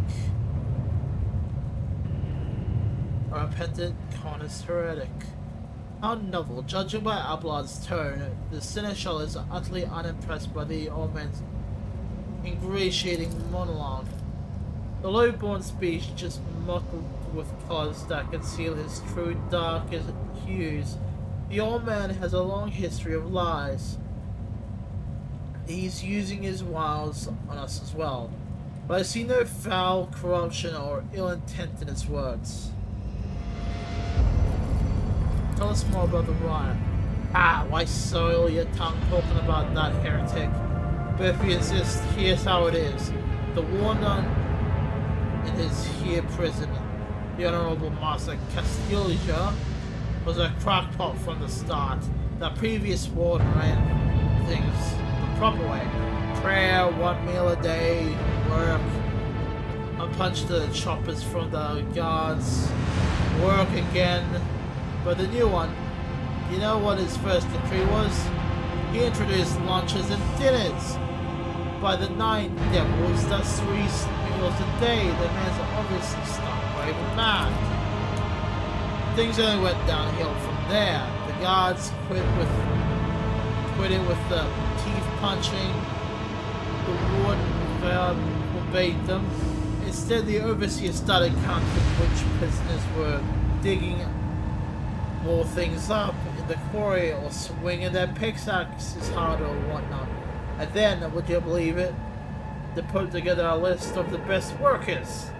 If someone on that list showed good behavior, then they would get promoted to Optiman.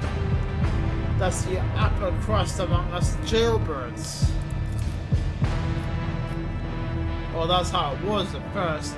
The warden decided that the Optimans, not the guards, who should be in charge of punishments, and that it wasn't the overseer's job to watch the prisoners work, it was the Optimans.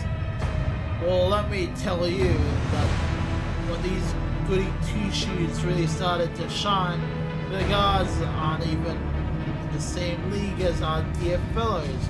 The Optimans in the old days, we had maybe 5 and 10 stiff picking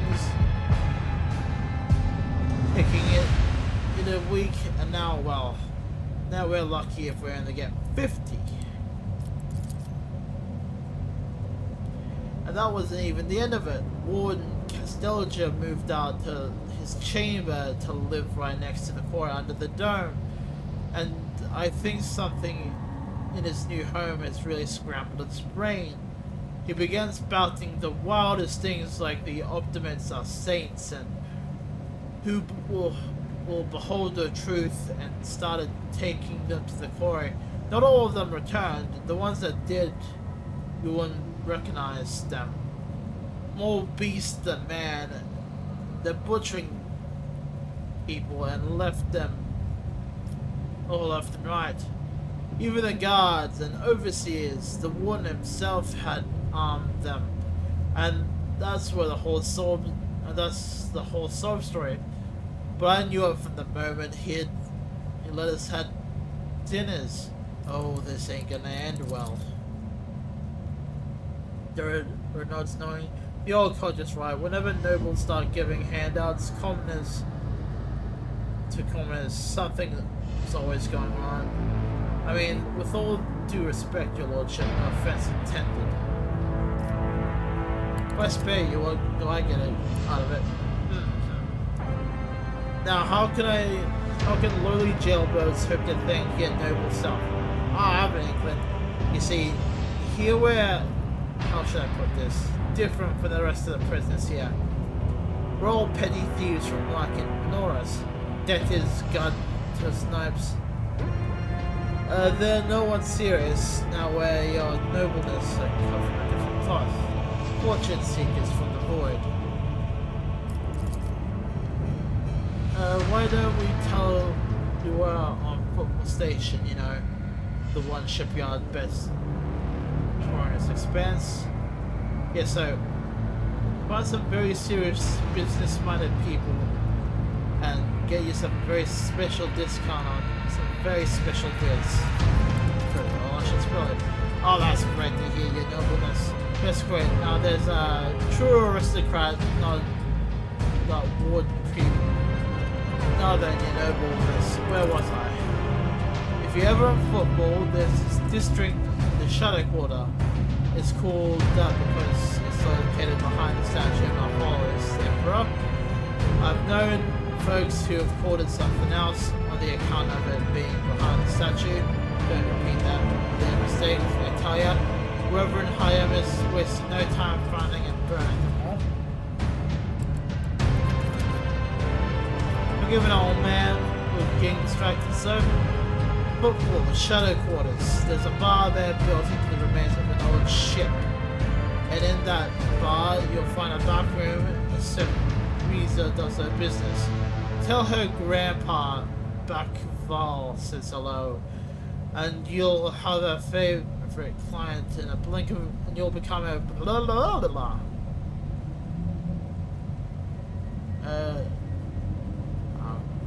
You know, we'll be going now if you don't mind. It kind of cost.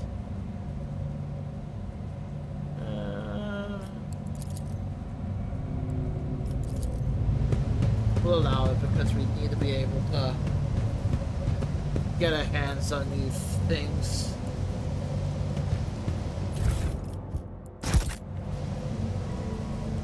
New things interest me.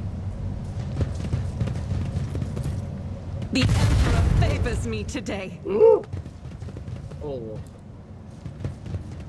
This ocular implant was a worthwhile investment.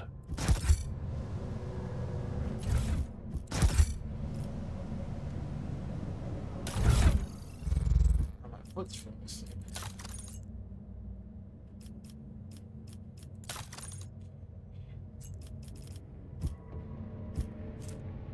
Last wave shotgun.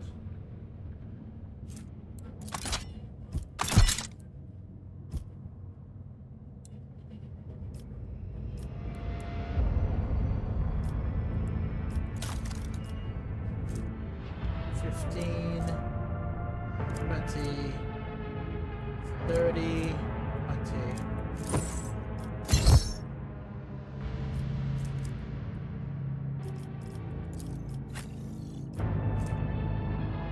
$35.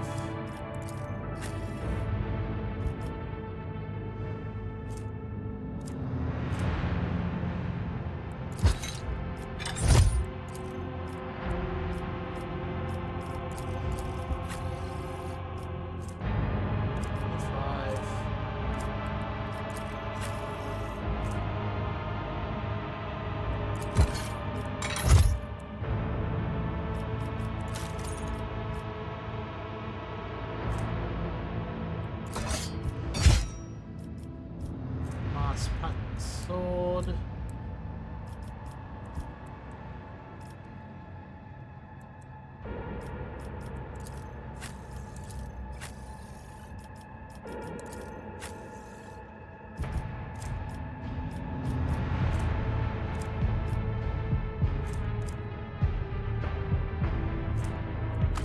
Long lance.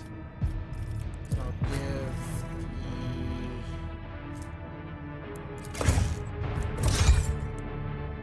this to you.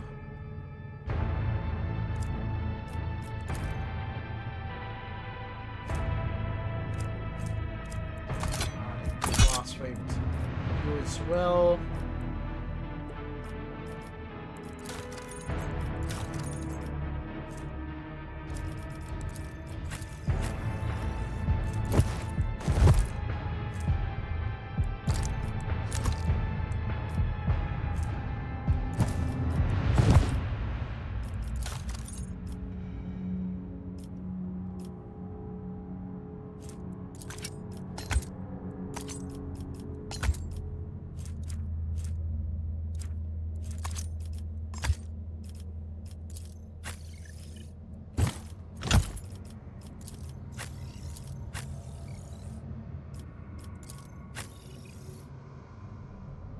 Let's keep going then.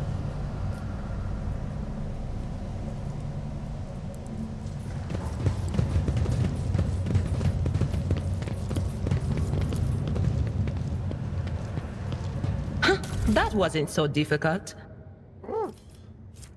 Axe. Mine's gone.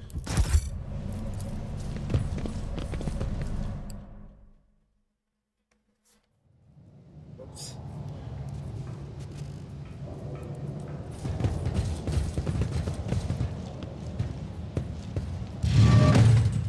Push that over.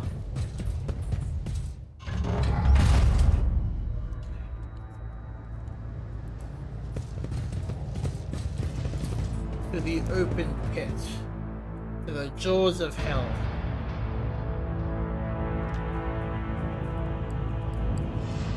Is there money to be made? The whispers told me how. Never doubt me.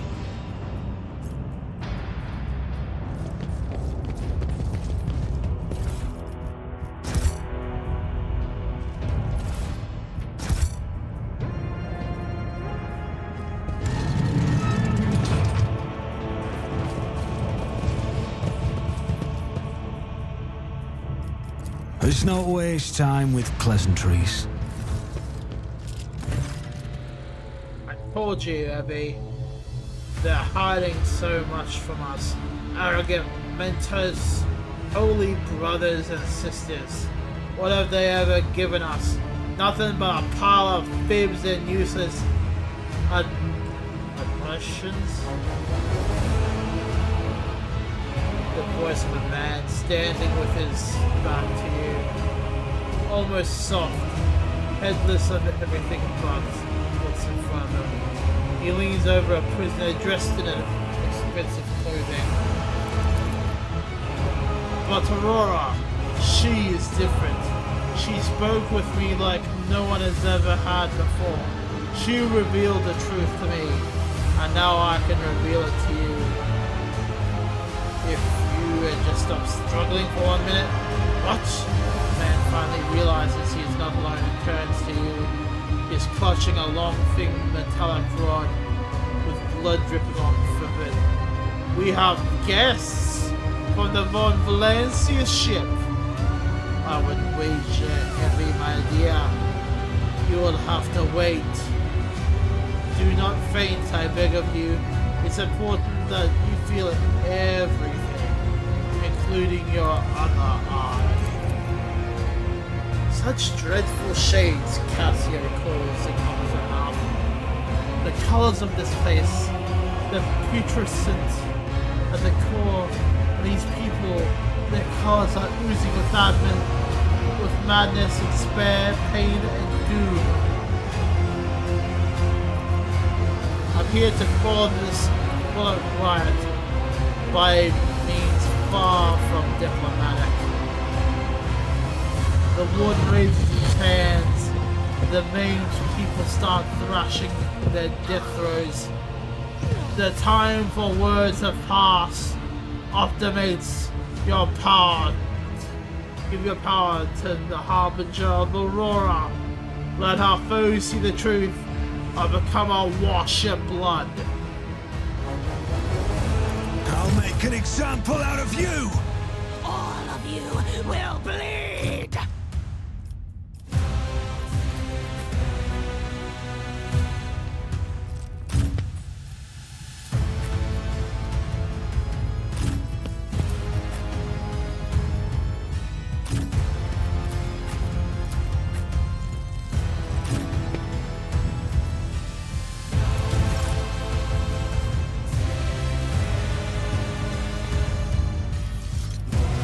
I'll do it.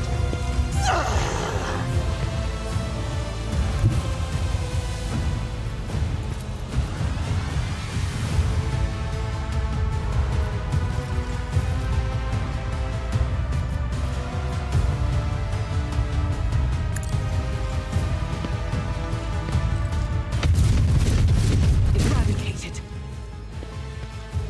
As the Emperor commands, I act. Doubt is for the weak. None can escape the Emperor's judgment. Chaos guides me. I will endure.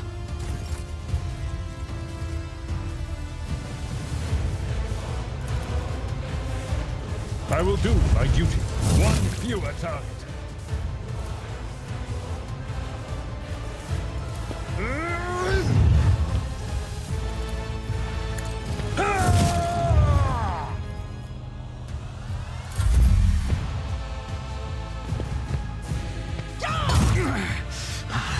That's a temporary setback. I need your aegis, O Emperor. I took care of this one.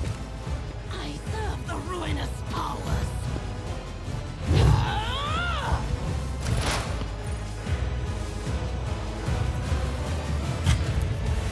On it! Stop mocking me.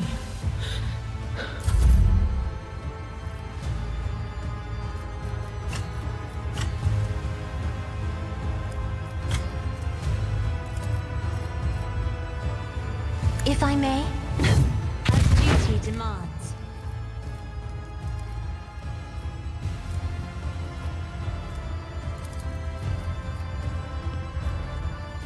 Isn't this a job for the serfs? Me? If you insist, Lord Captain.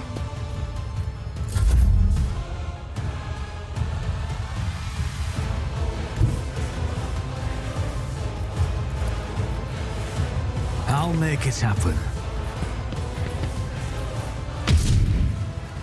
It's as good as done.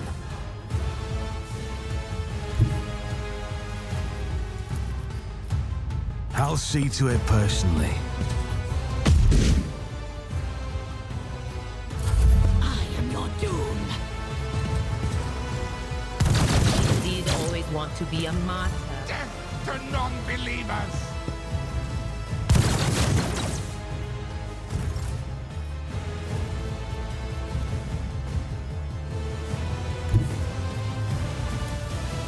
My place is at the fore. Indeed. Victory is imminent.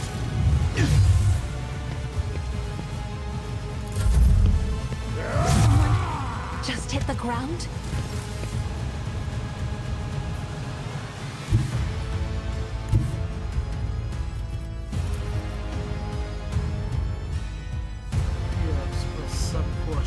Emperor, give me strength.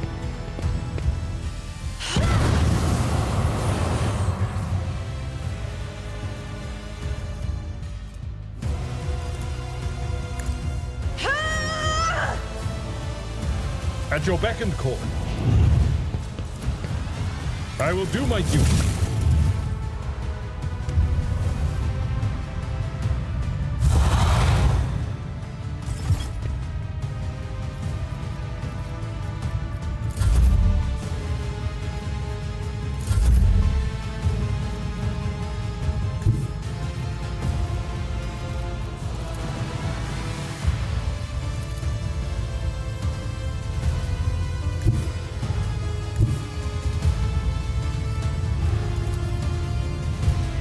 I'll make it happen.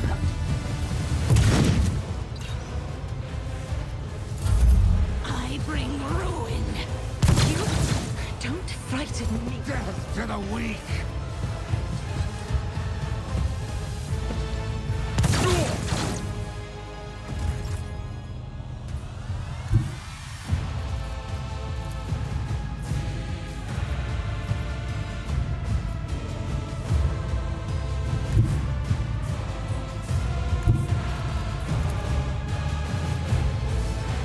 At your beck and call.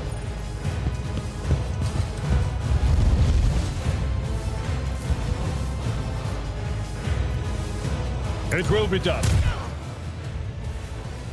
Indeed.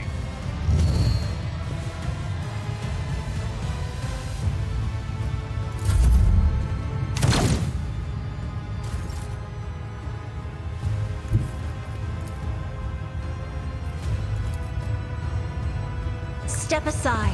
The navigator is coming. I am a navigator, not a servitor.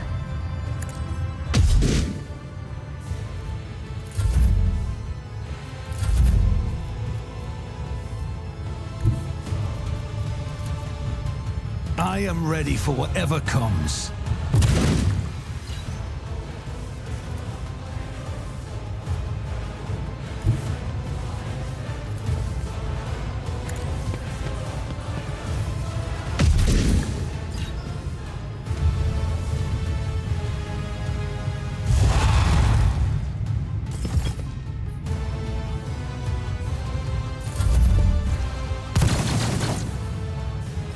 I serve the ruinous powers! Pain and duty go hand in hand.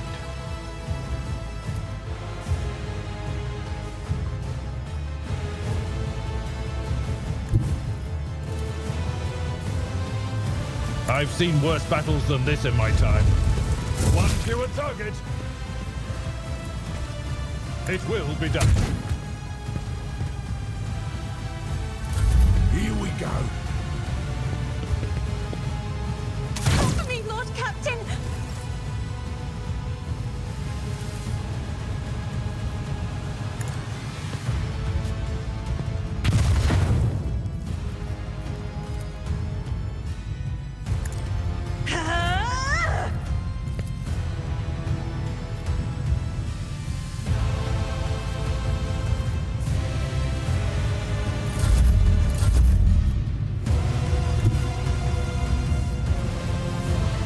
Don't let your guard down.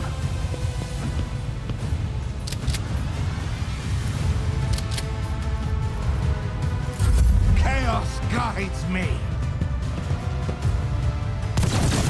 Your end is near. Brace yourself, Abelard.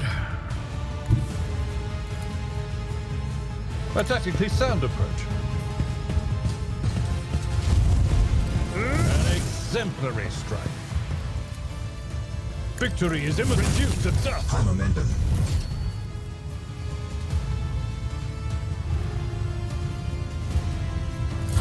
Let's get to it. Oh, God.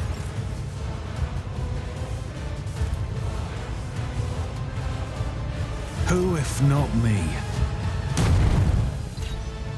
The ship going out towards. Yes? Yes, it brings him closer to Outback.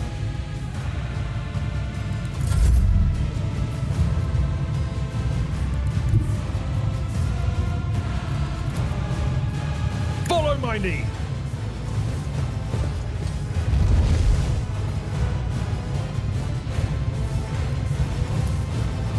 At your beck and call.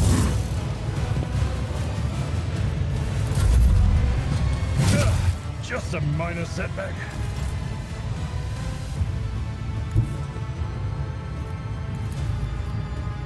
Let's make some opportunities. On it.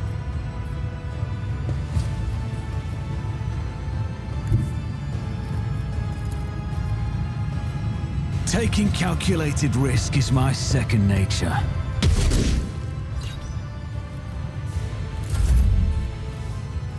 I will do my duty. At your beck and call. Not my worst day. Yet.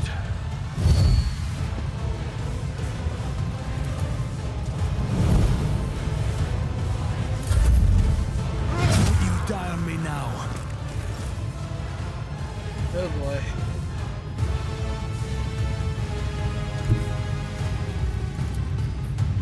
I'll see to it personally.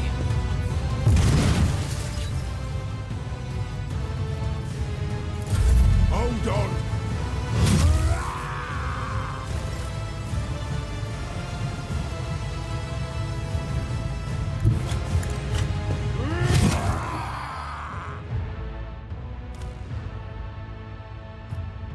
Oh boy.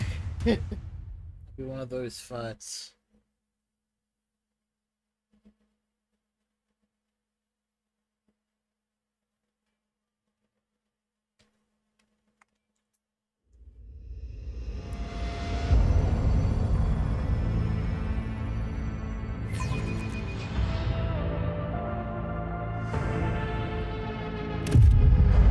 Should bring us to the start of the fight. Just before the start of the fight. Always keep your eye on the prize. The premonition runs true.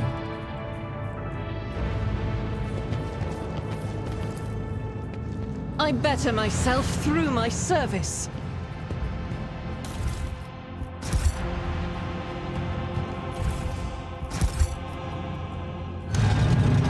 Hello, Roxy.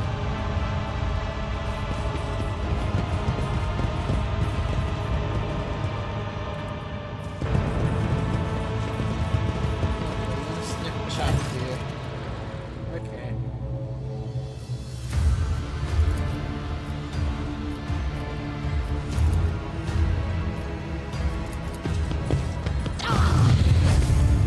You will beg for mercy, but I will grant none. Show them no mercy.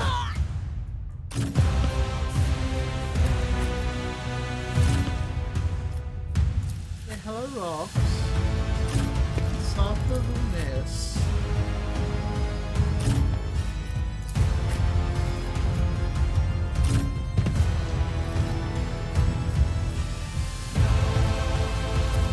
Out of my way. I've suffered worse.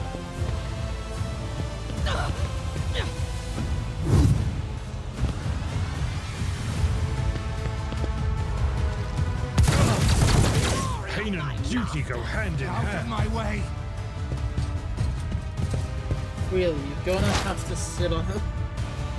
For those that haven't hear that see it on my IRL live, what Roxy has just done is decided to sit on chat. You now have a fuzzy butt trying to figure out why I'm talking about her.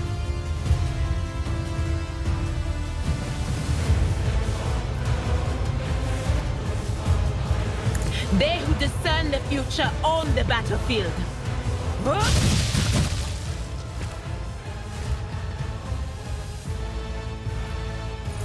Chaos guides me! Really, I want to be able to keep an eye on chat. I am your doom. Crush the feeble, such is the will of chaos.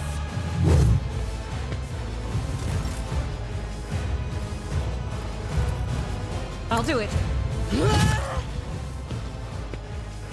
As the Emperor commands, I act. I'll do it. Each strike is a prayer.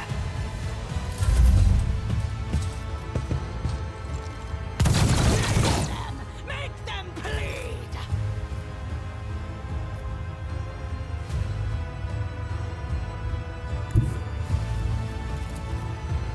I am ready for whatever comes. It's as good as done.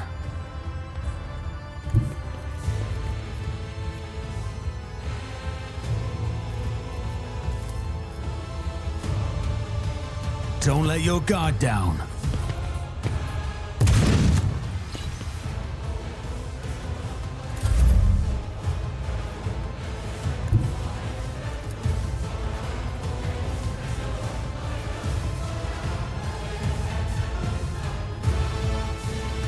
Be careful not to cross my gaze. Ha! Fur painted black.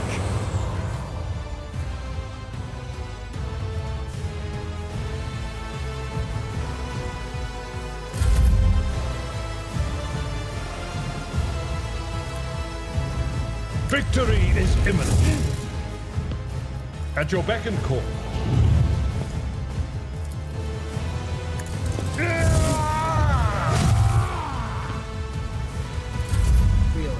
Avalon, I'll save your colors.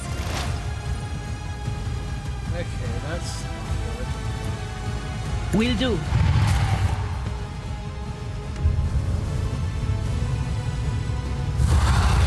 Even less good. Death to non-believers!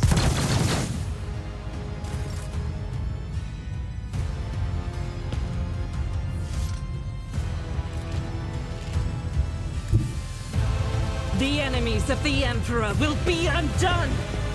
I will not! You will, but you still have your attack phase.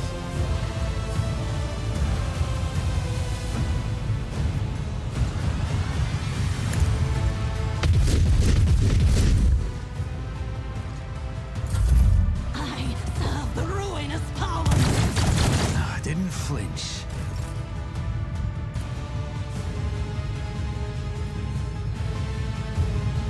I'll see to it personally.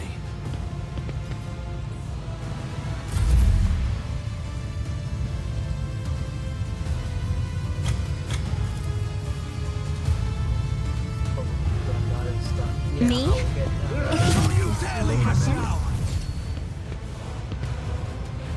Blessed are those who sacrifice for the Imperium.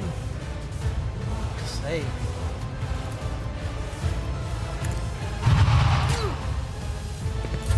Death to the weak!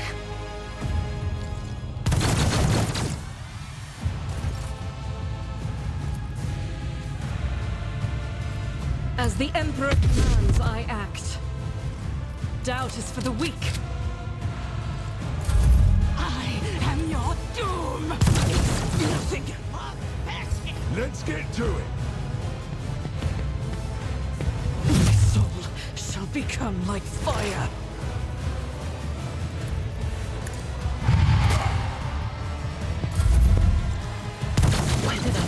see this. Because your stupid player is playing you stupidly.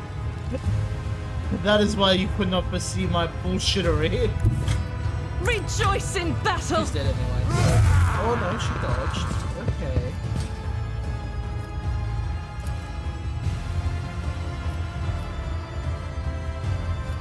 As the Emperor commands, eradicated. Let's make it quick.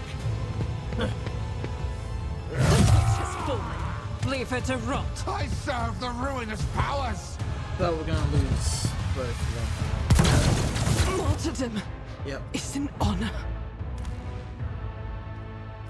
That I saw coming.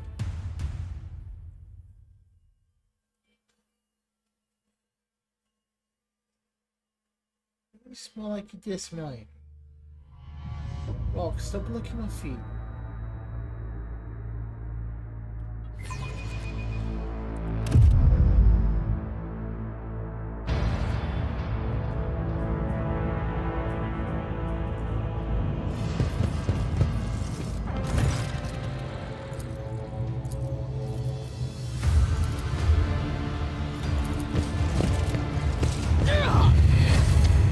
Your arrogance will be your downfall. The monsters demand your death!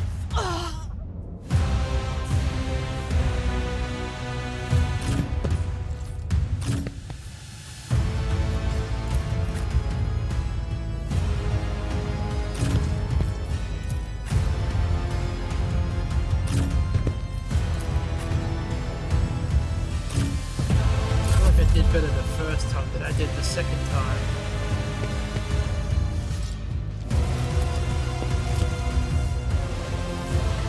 Faith without deeds is worthless.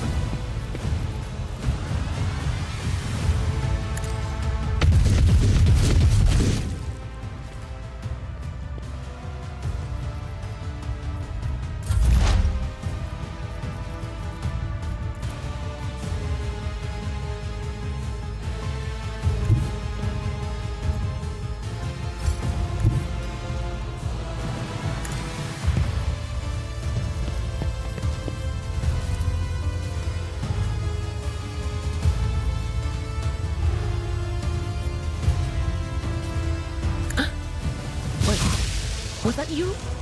Or... Here we go. And of course, me putting direct harm's way is gonna get a kill.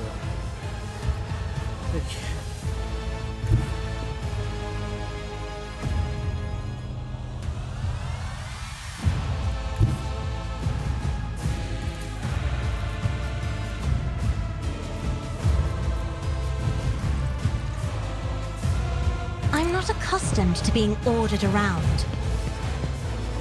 As duty demands. Me? If you insist, Lord Captain. Anything is?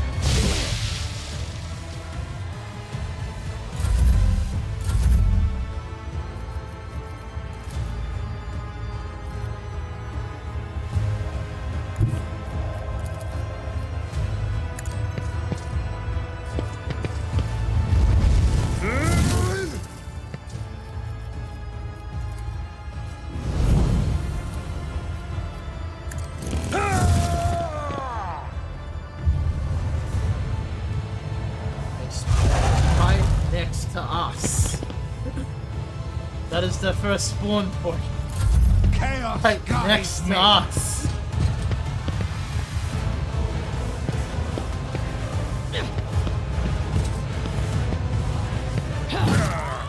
Brace yourself, Abelard. Can I fall back now?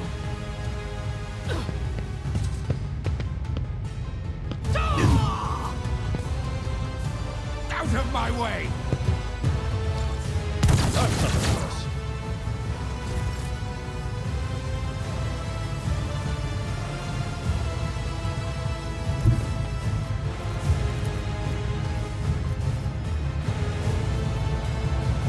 I don't need luck. I have strategy. Give this a taste of what's to come.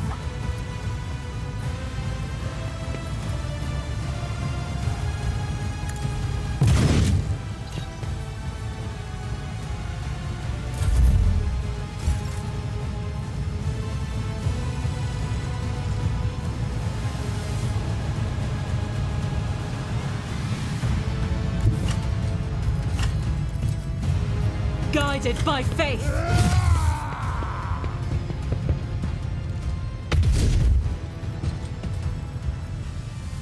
I'll do it.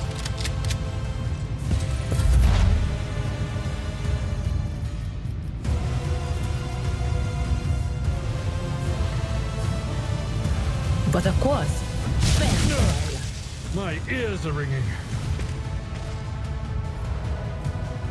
will do.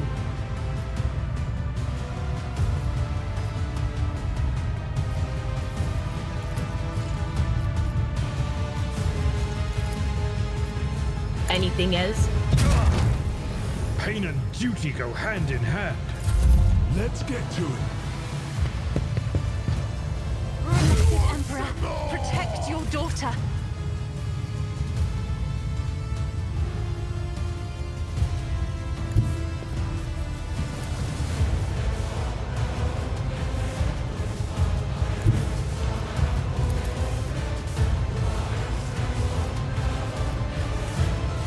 Battlefields are always drowned in scarlet.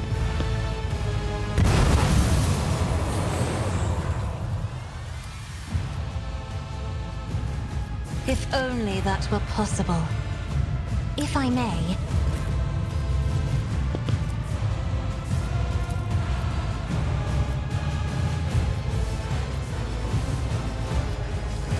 That's not the Seneschal's job.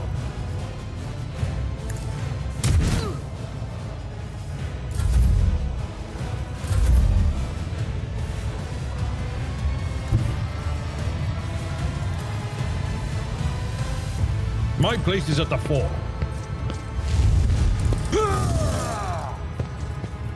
Indeed. At your beck and call. Victory is imminent.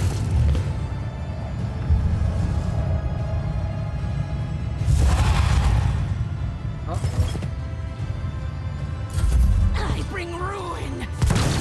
No! These ruby flashes are choking me.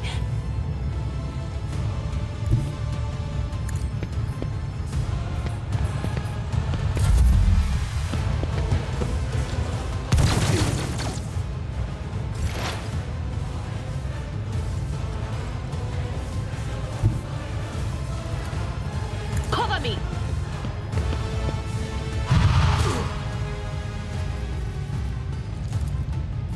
On it.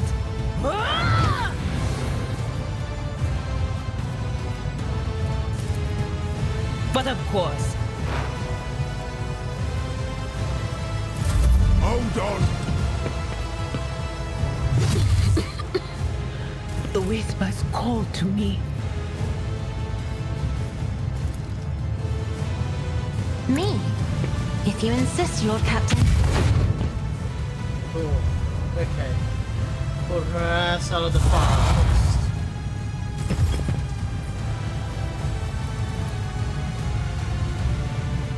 I am a navigator, not a servitor.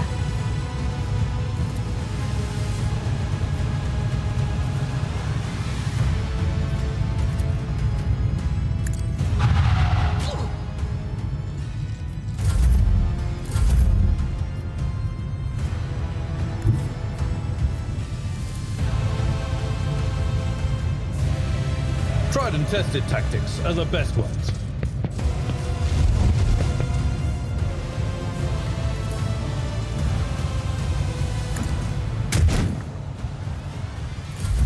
I am your doom.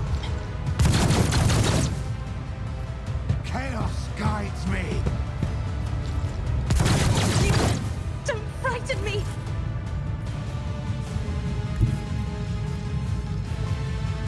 Let's make some opportunities.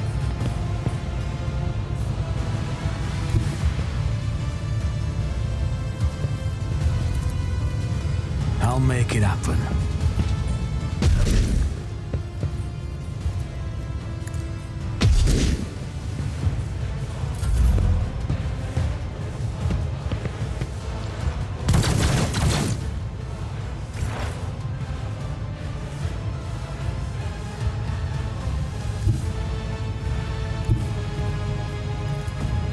I know what is to come.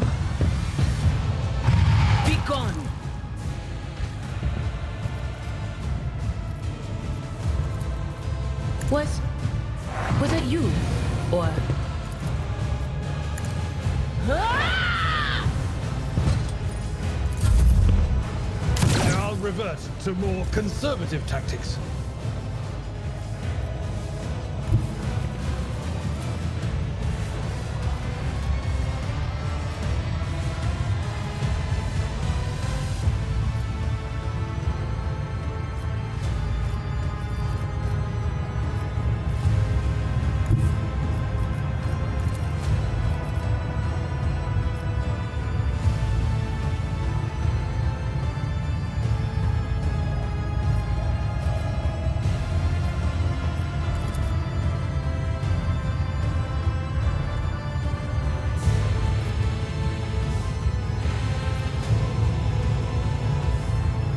Emperor, give me strength.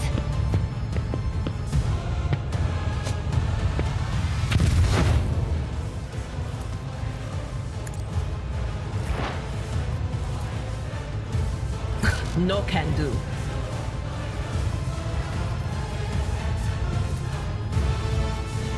Will do. On it.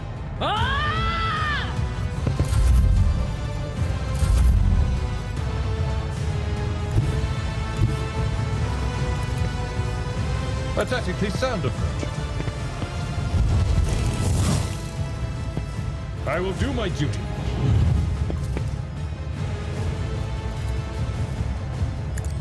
I took care of this one. For Von Valencius. At your beck and call.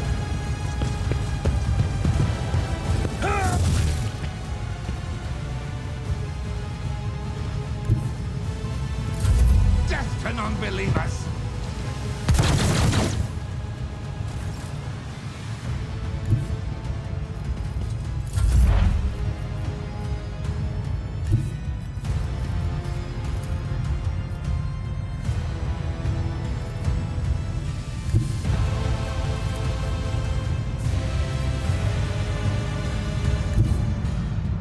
What is this foreboding?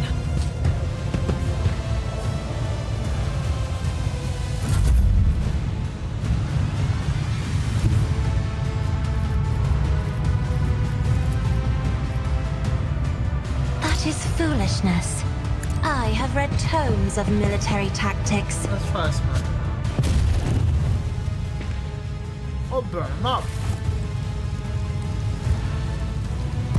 We gave him the salamander treatment. We cooked them. I don't believe we've been properly introduced. Blood is bubbling on the young man's lips. His voice is barely audible, but even now it remains melodious and quite courteous. Our vain Winterskill at Coronis, greatly pleased to make your acquaintance. On the rare days that Lord Winterskill visited Iraq 5, the station was awash in the midst of warm hues. We were forbidden from meeting each other, but was delighted to still see such rare colors in my home. Now, however, his colors are darkening, twisting from pain and bitterness. We must help, Lord Captain. We must save the clarity of his soul. For he whose presence makes a world a little brighter deserves no less. Lady Cassia, presume? The sacred child of House Orsillo? How disgraceful it is that on the day we finally meet, Vane looks away in shame. I find myself not at my best. There is no disgrace in your predicament, Lord Winterskill. The Lord Captain and I met under similarly dreadful and tragic circumstances.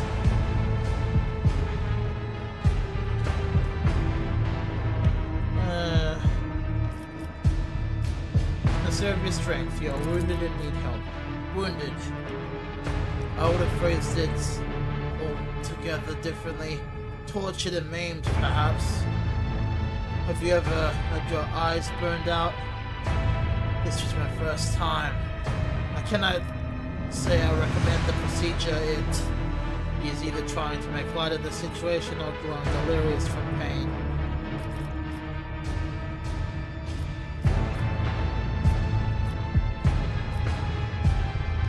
I must take my leave. I will see to it the assistance provided to you and your escort from here. He nods, giving into oblivion.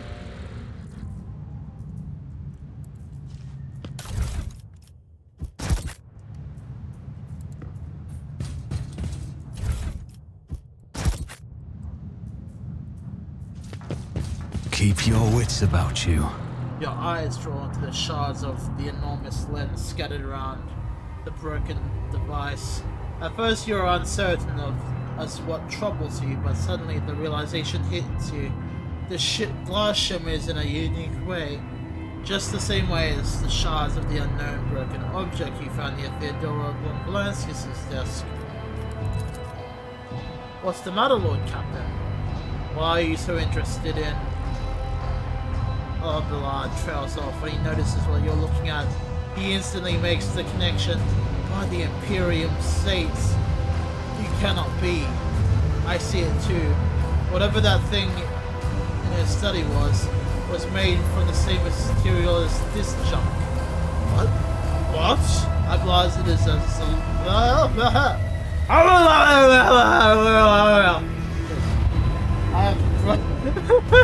I'm having a mental breakdown. Don't worry about it. Don't question it.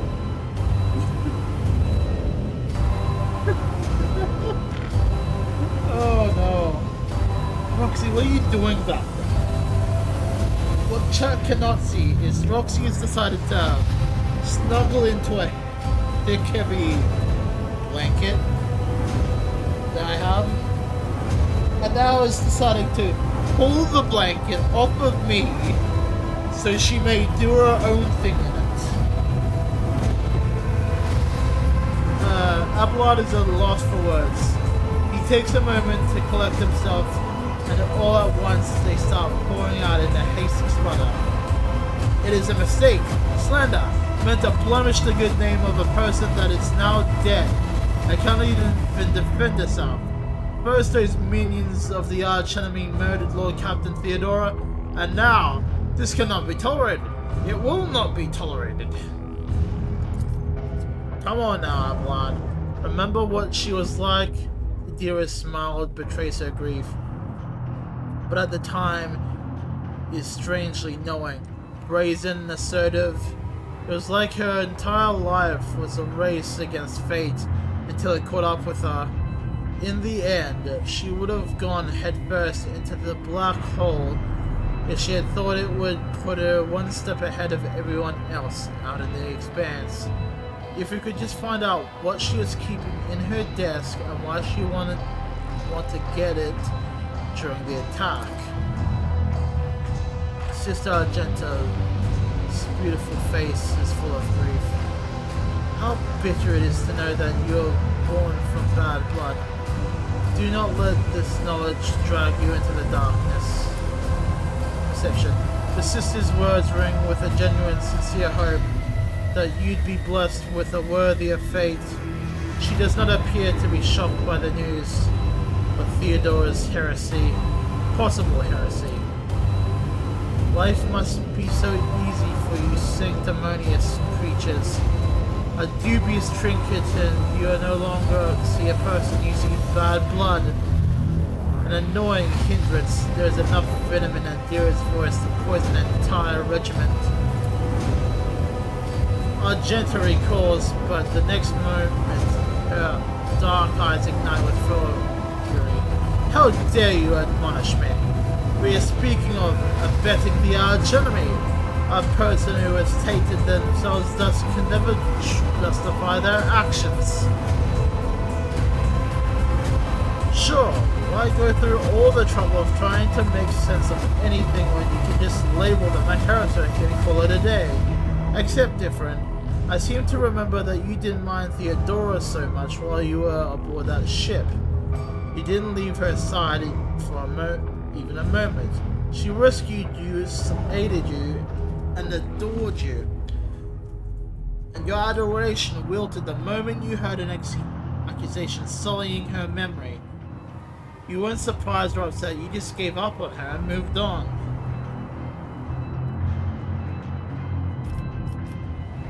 Argento is right, the danger of heresy cannot be overstated. Lord Captain, I'm not accusing heresy, I just don't want to believe Theodora will be involved in it. That is all the good she did can be so easily crossed out with a single word. I always keep my options open.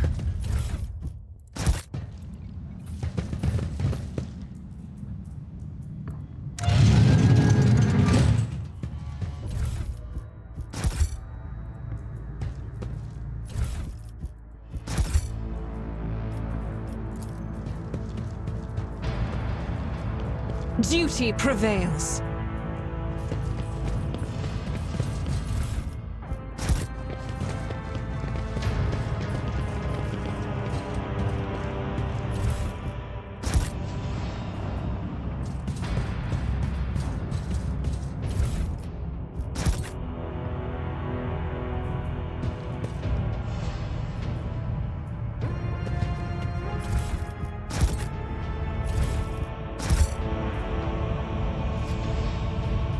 Rise to the top or get left in the dust.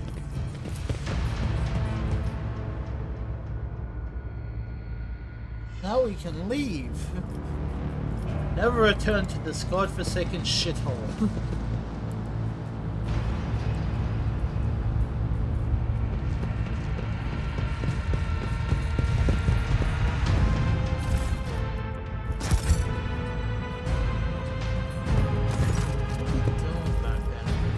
The rebellion has been crushed. I have news of your lord.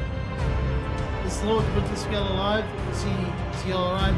He is safe and in one piece. He's alive but badly wounded. Help my people get him onto my ship. It will be done immediately. Thank you for letting me know, your lordship.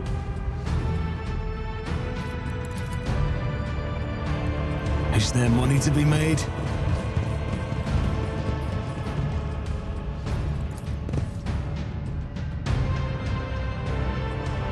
Are you comfortable back there, Rox? Yes.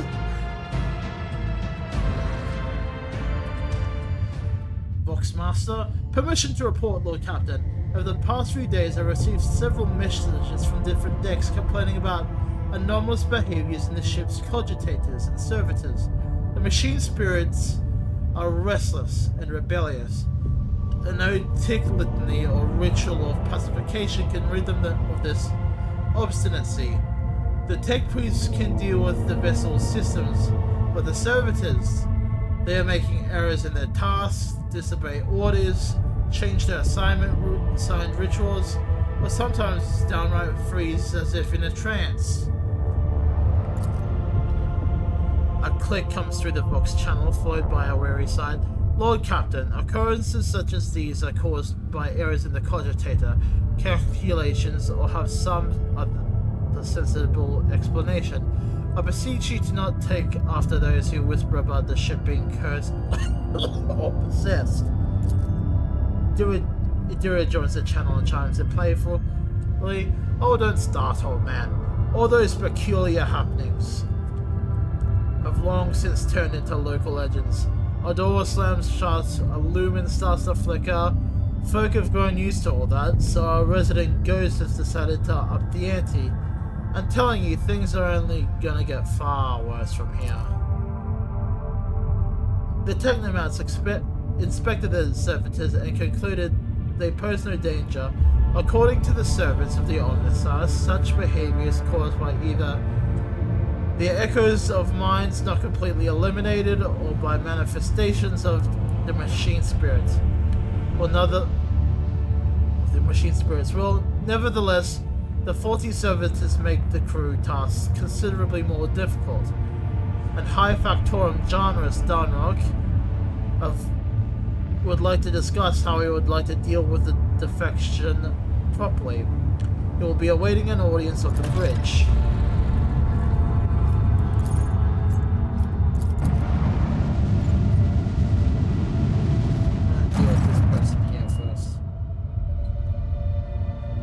Master Helmsman.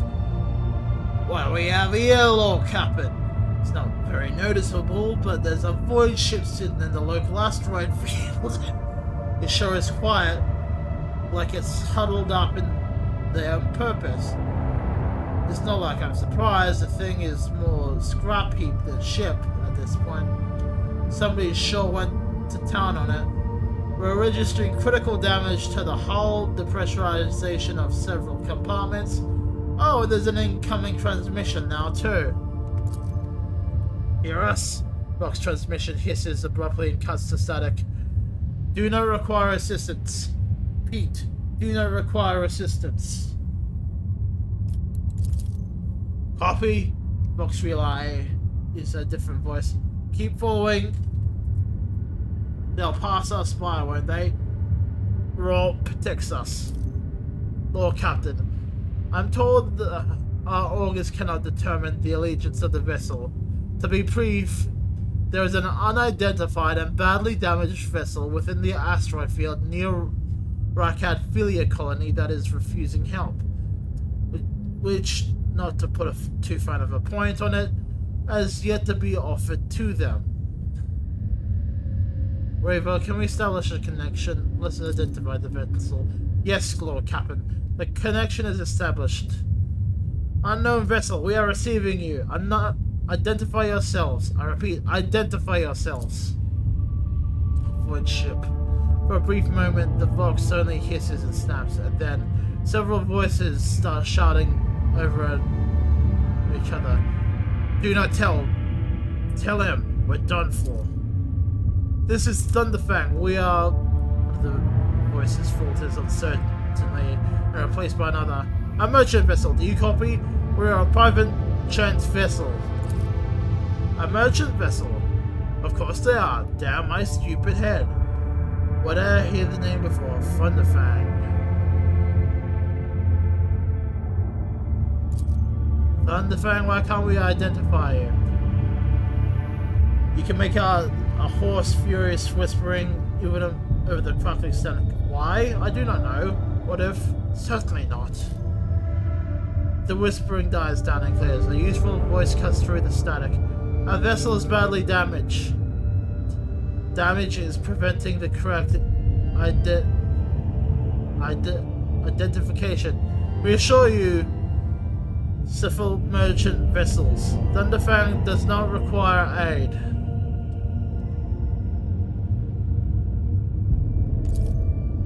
Not much damage though.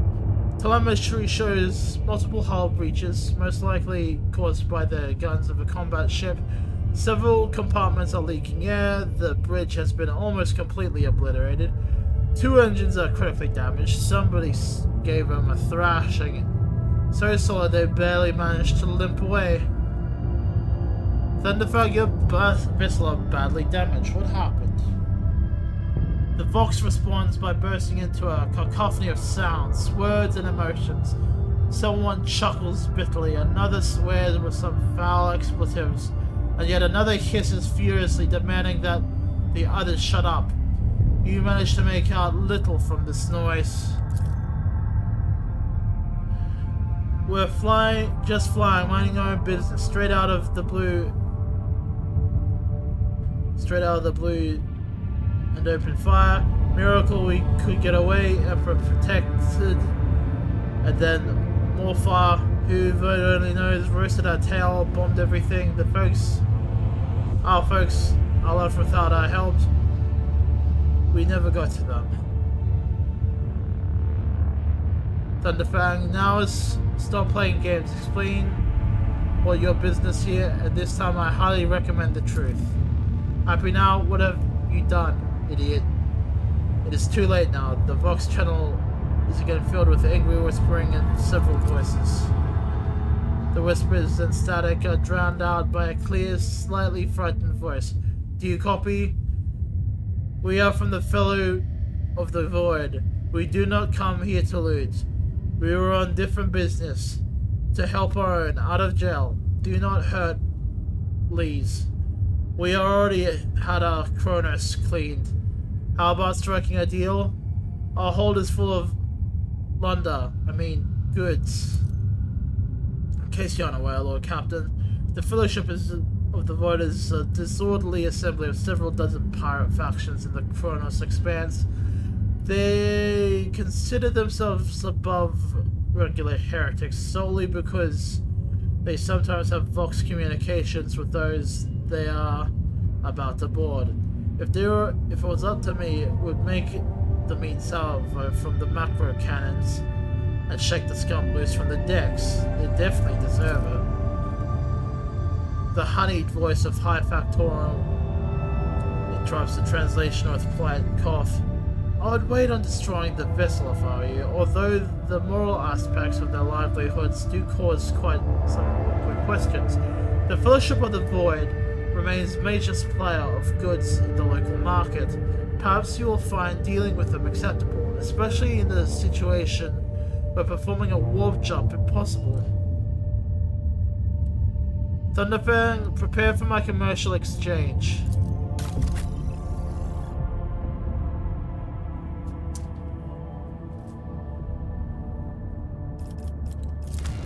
Why not? Because we have...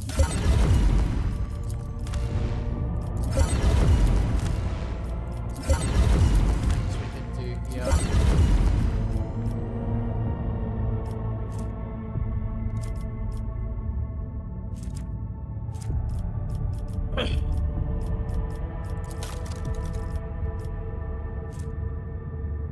Thing is, I have no way otherwise.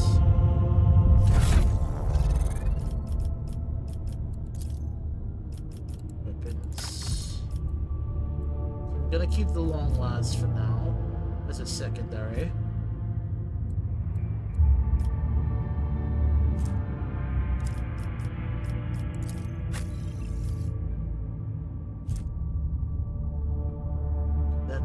What I have for you has better armor penetration.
Oh, but I can equip the flamer to her.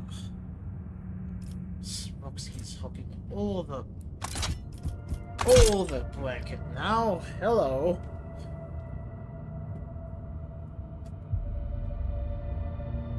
Hello. Didn't mean to get ya.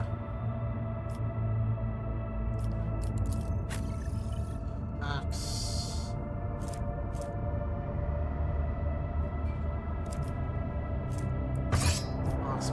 Sword.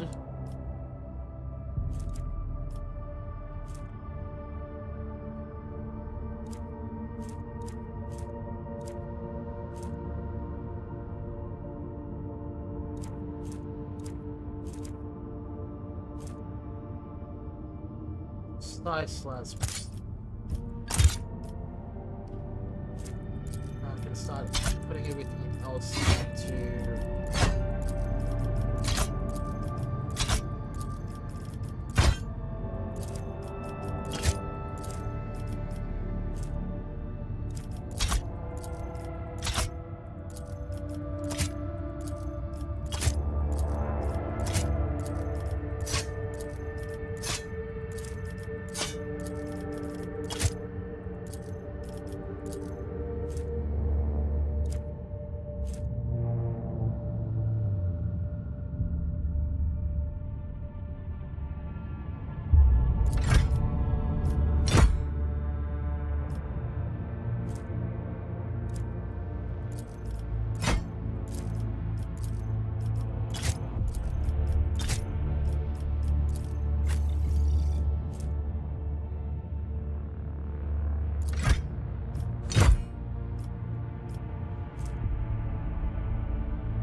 Okay, never mind.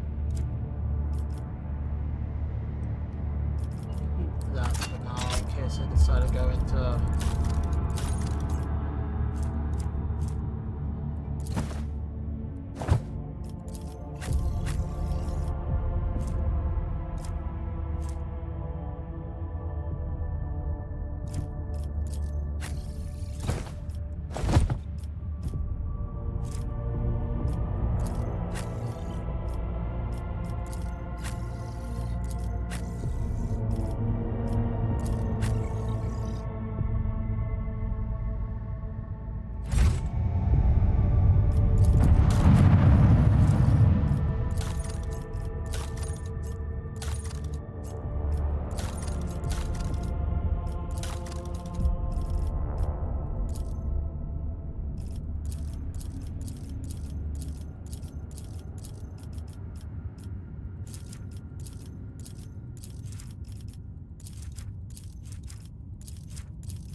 I want to keep the fuel on me because there's going to be a few instances where the fuel is going to be useful.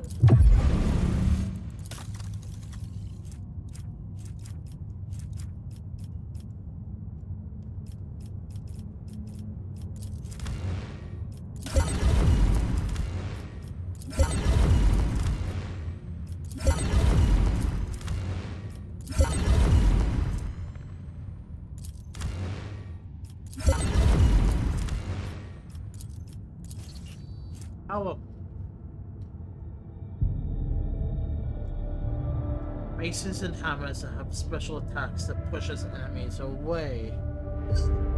Soul pattern chains.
Permission to report, Lord Captain. Members of a sacred cult operating aboard this ship have requested an audience.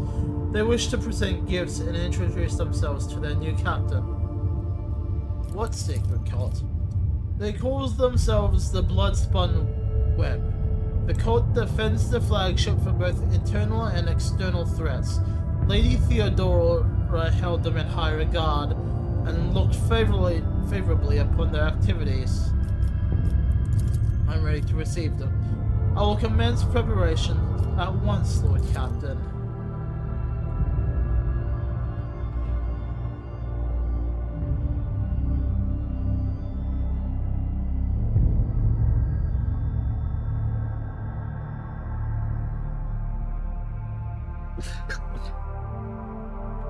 Odds in about 5 minutes.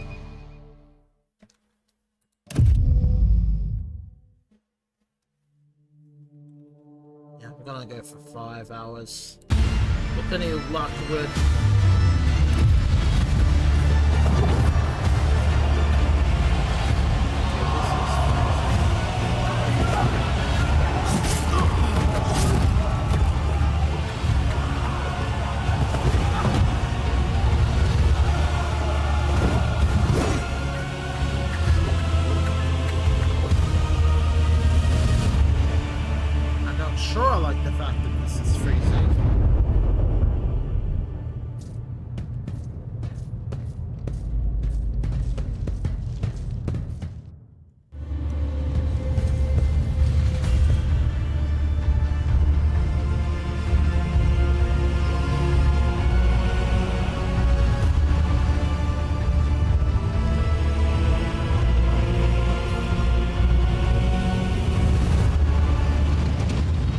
those on the deck watch in awe as the final figure moves gracefully into the ceremonial pose.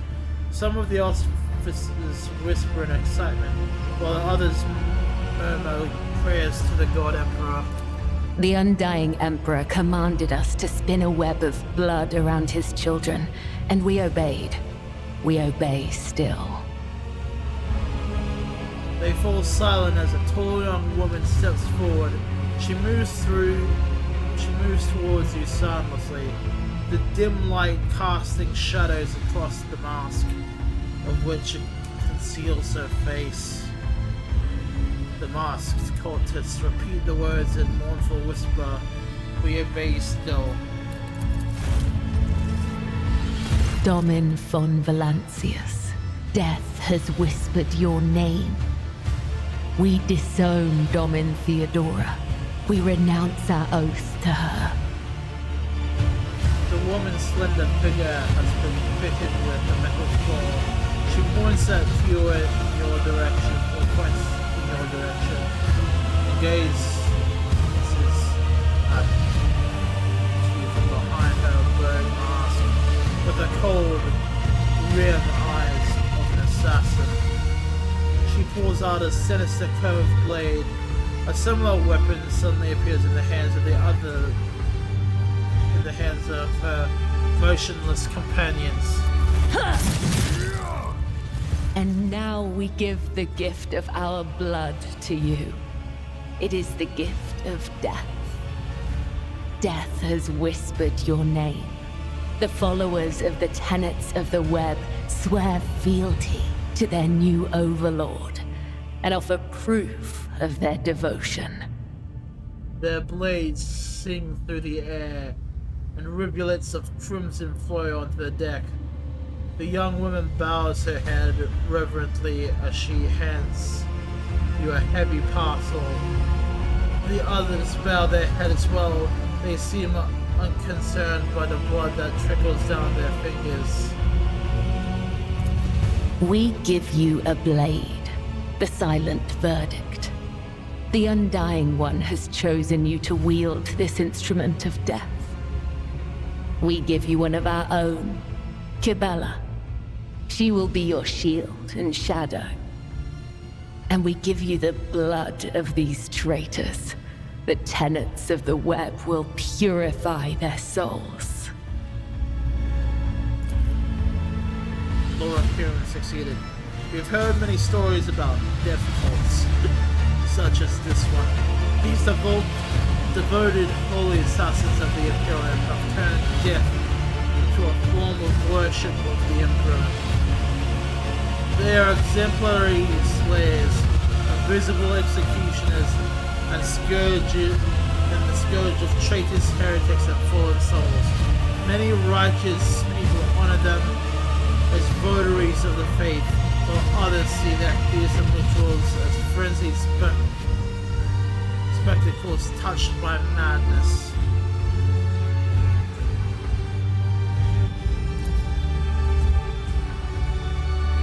Or the cultists of Voidborn, their lithe, sinew bodies are clogged, clad in light armor, which allow them to move with an acrobat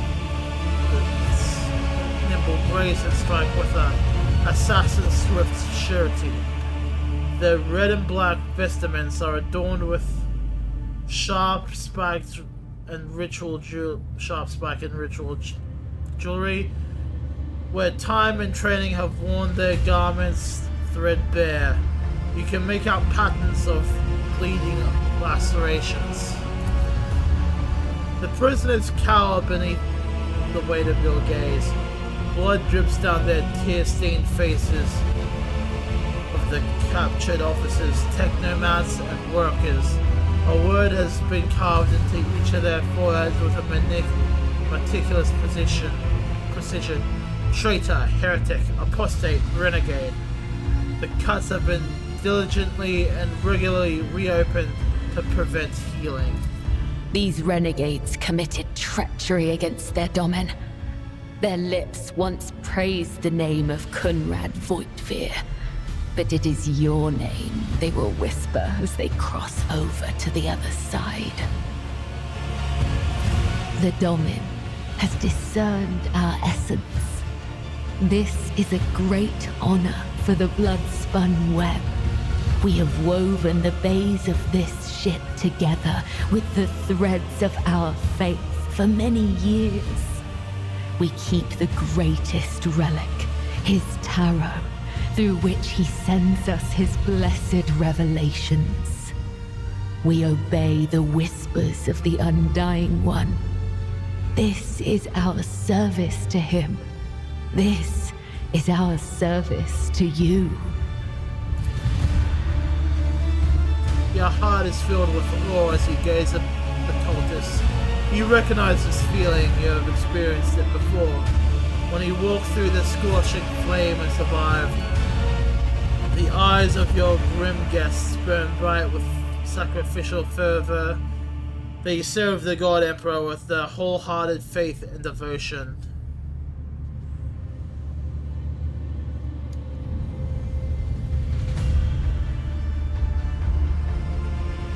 So you may offer the souls of these traitors as a gift to him.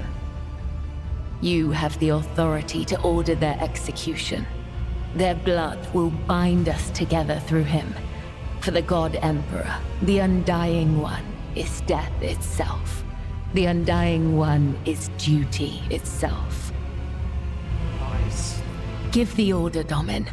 Let a spinner of the Bloodspun web undergo the test of a sacred trial. The others echo her words from beneath their bone masks. Undergo the test. A dagger that has not sliced through sinew is nothing more than a toy. Let the final dance begin. End dialogue.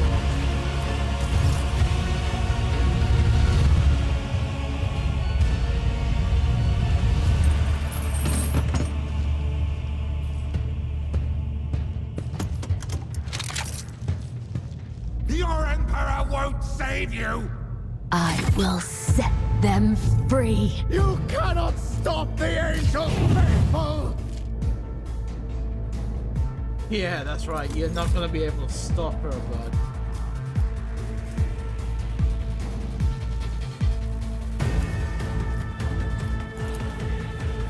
The shadows will see by the web. As honor orders, let thy blade be drenched in blood, and thy blessing flow through my veins.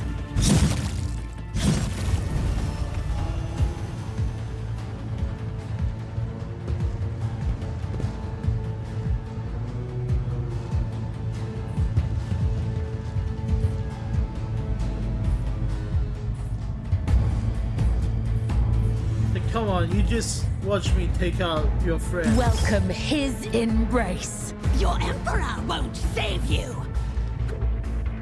Your Chaos Gods won't save you. Trust me.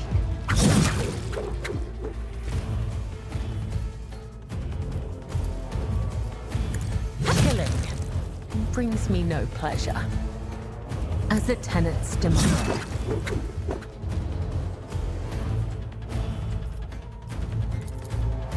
As honor ordained.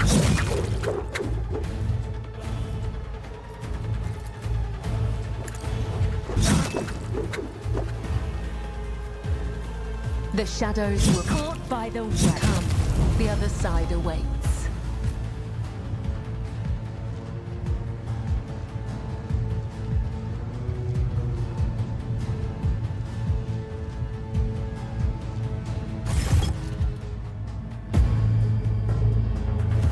To the heart, a cut to the throat, a cut to the stomach. These wounds have been inflicted according to his pleasure. The blood of the apostates will wash away the stain of their treachery, so that their souls may prostrate themselves before the Undying One's throne and beg his forgiveness. I have acted with reverence and shown proof of my loyalty. Will you accept me, Domen von Valancius? Will you make me your shield and shadow? Gabella wipes blood from her blade in one swift motion. Hi, Factorum. Your lordship, the spinners of the Bloodspun web were watching, tracking and killing von Valancius' enemies long before the warrant of trade passed to Lord Lady Theodora. However, their blade has been so known to cut down or cut short lives of highly upstanding persons. The Factorum was nervously casting a fleeting glance at Cabela, but I certainly do not in any way condemn the deeds of the deeply esteemed cult. I am sure they have had their good reasons. The massive arm clears her throat. The cultists are the scourge of the seditious. They are the unrighteous to ruin, yet forces respect the Bloodspun web. For we share a common goal, bring his light and his harsh justice to the darkest depth of the ship. The scourge of the seditious are not. Folks are afraid of them for a reason. A couple of watches ago, these spinners took a train driver to pieces for some kind of ritual. I don't know what old Malok did to earn that privilege, though, and who's feeding his family now? Heinrich takes a drag of his aloe stick, exhaling a thick smoke through his clenched teeth. But that's a lower deck problem. What matters is that the Bloodspun web serves you faithfully, Lord Captain. Confessor Albert, a plump old man in rich robes of a confessor, adds respectfully, my predecessor's predecessor once believed or delivered a sermon about how the blood spinners saved this vessel from the service of the archenemy. The Bloodspun web paid the price in blood. A rivet of scarlet flooded the decks from the bridge to the bilge. They became the blood of the flagship, the pulse in its veins and the beat of its heart. Their great sacrifices earned them favor of the House von Valancius. I've heard only through distance the prayers of the spinners offer up to him. I've seen how their deeds fill the people's heart with confidence and inevitable of his wrath. The Bloodspun's web's loyalty to the Emperor is without question, as their willingness to lay down their lives to fight the archenemy. Although Lady Theodora never granted the cult an audience or brought a spinner into her retinue, she respected the Bloodspun web and approved of its mission. It's strange, the shadowy forms are swathed in darkness, yet a radiant light burns within them, like a scarlet flame. I think it is a good sign. It is rare to see anyone filled with such light, even among the servants of the faith. I'll have you in my retinue. Come on. Join us! Cabela's movements are slow, almost rhythmic, as she removes her ceremonial mask. The dark shadows of her eyes are accentuated, the deathly pallor of her skin, which is covered in ritual scars. Henceforth, I am your shadow domain, von Valancius, an instrument of death placed in your hands by the Undying One. For so it was ordained, and so his tarot forspoke. The young woman bows her head once more. I also come bearing an invitation from the Vizier of the Bloodspun Web. He wishes you to know that the door of the Undying One's temple are open to you. Are you suggesting the Lord Captain should go down into the depths of his flagship in search of this temple? With all due respects, the lower decks are for servants and crew, and they are not fitting for a place of his lordship. I am not permitted to say. If you wish to find the temple, you must walk the path of Saint Irene, the matriarch spider. Hers was the thread that would become the Bloodspun web.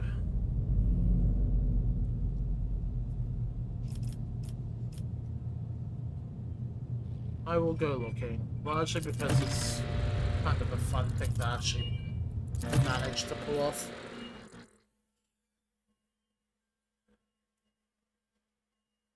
Oh, my ace. My ace.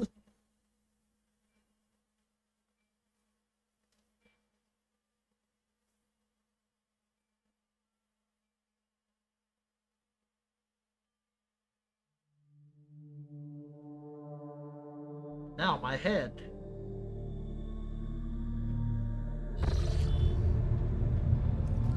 Lordship.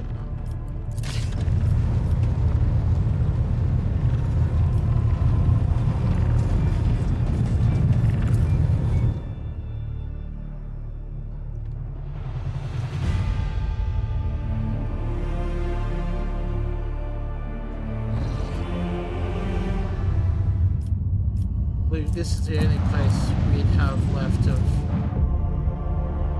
properly exploring here.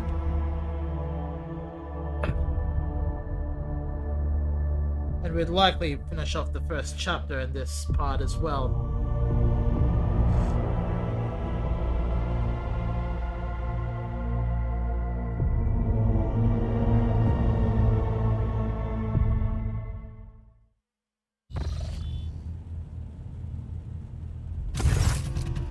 As the ship makes its way through the star system, a strange fatigue falls over you. Your eyelids grow heavy, and the quill you have been using to draw up yet another order falls from your hand.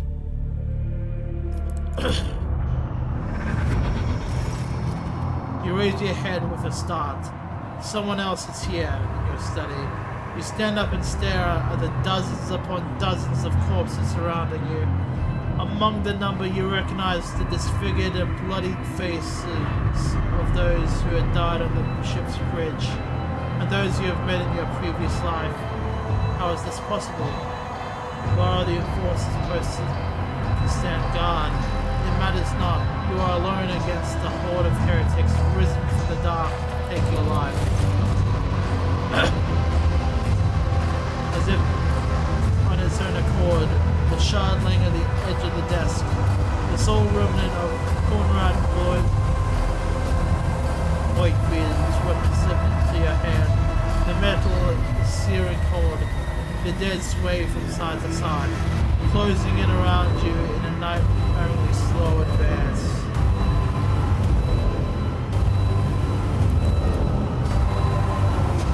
What you hear is unintelligent voices, whispers, moans, and derived laughter. Anger ignites your chest as you clutch the shard which ravenously bites into your palm with its sharp edge.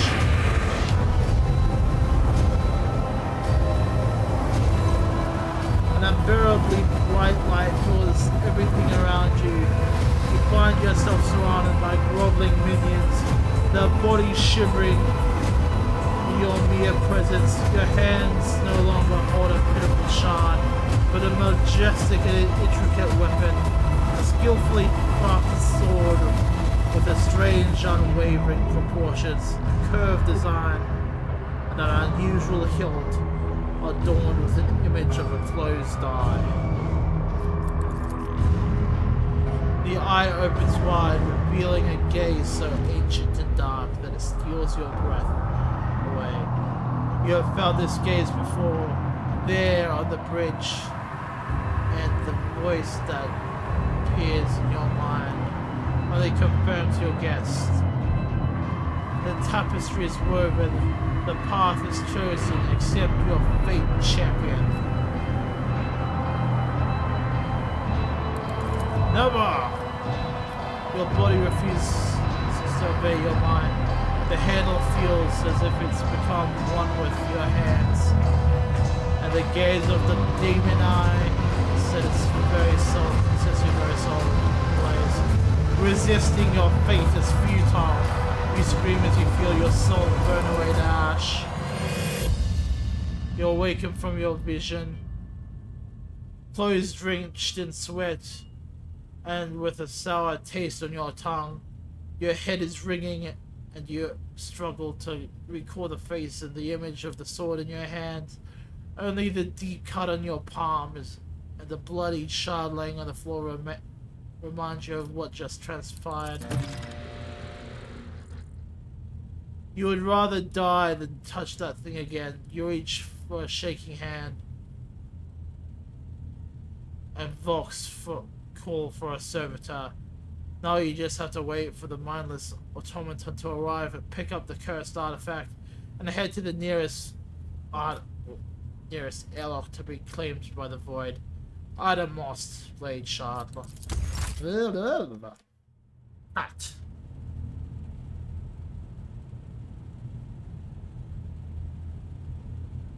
Cat person. Not cat person. Come on. Why are you like this? Why are you enjoying what I am doing?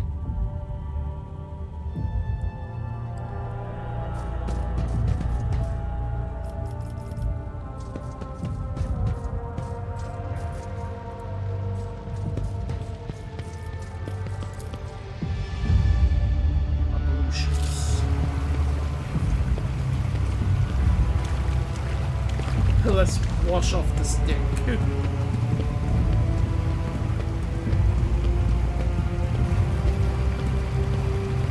The stench of decay.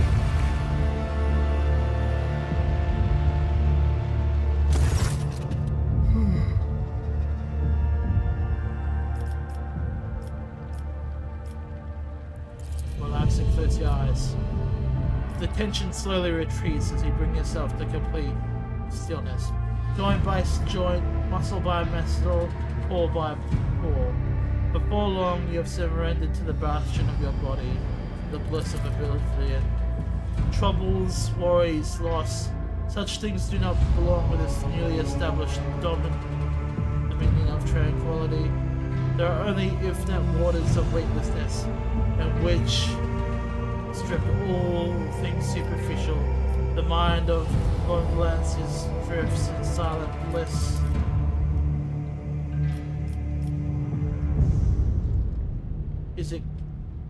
It is a conscious mind, but what fills this consciousness? Dogmatic. The sacrifice of the many paves the way to a triumphant future for a titan that is the protector of the Imperium. It is a heavy burden to be the ground beneath his feet, but glorious to serve righteous. Blah blah blah. The moment of serenity soon fades. The body reclaims the mind, binding it once more to the familiar shell of sinew, flesh, and bone. After all that, yes. I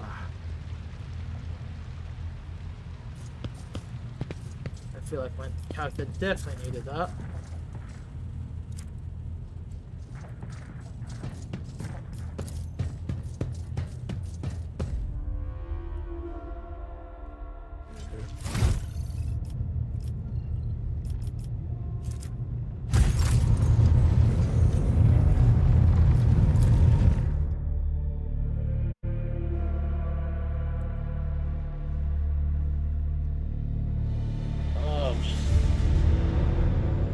Hello, Roxy. Okay. Already explored. Not yet explored. Okay, so we need to be planet side for this. They'll be replacing Kabbalah. Kabbalah.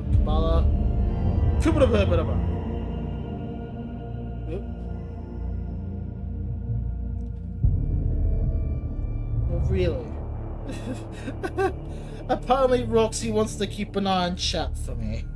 So I'm gonna give her the mobile so she can read through chat.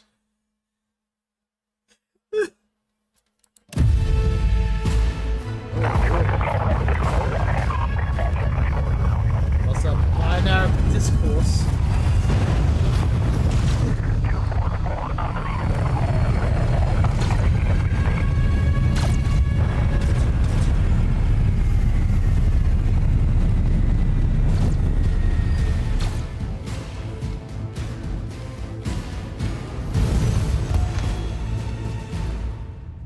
The starport greets you with a din of ordnance, and the smell of explosives tickles your nostrils.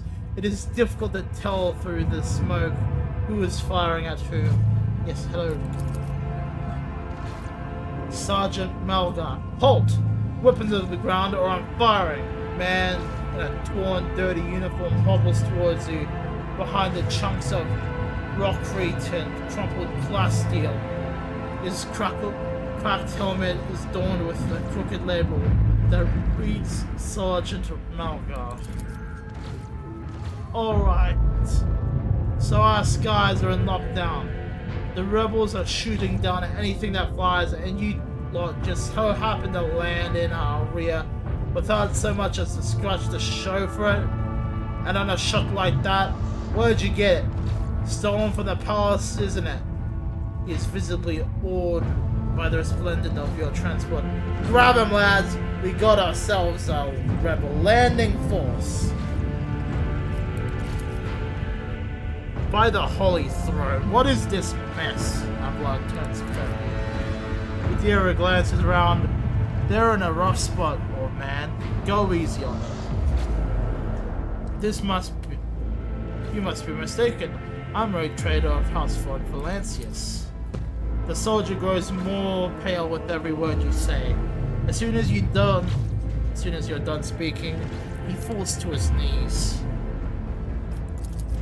My mistake, your lordship. Didn't recognize you, sir. Please pardon my blunder. It's a bloodbath in here. A frag grenade explosion cuts off the rest of the sergeant's words. Shrapnel flies everywhere with a piercing screech.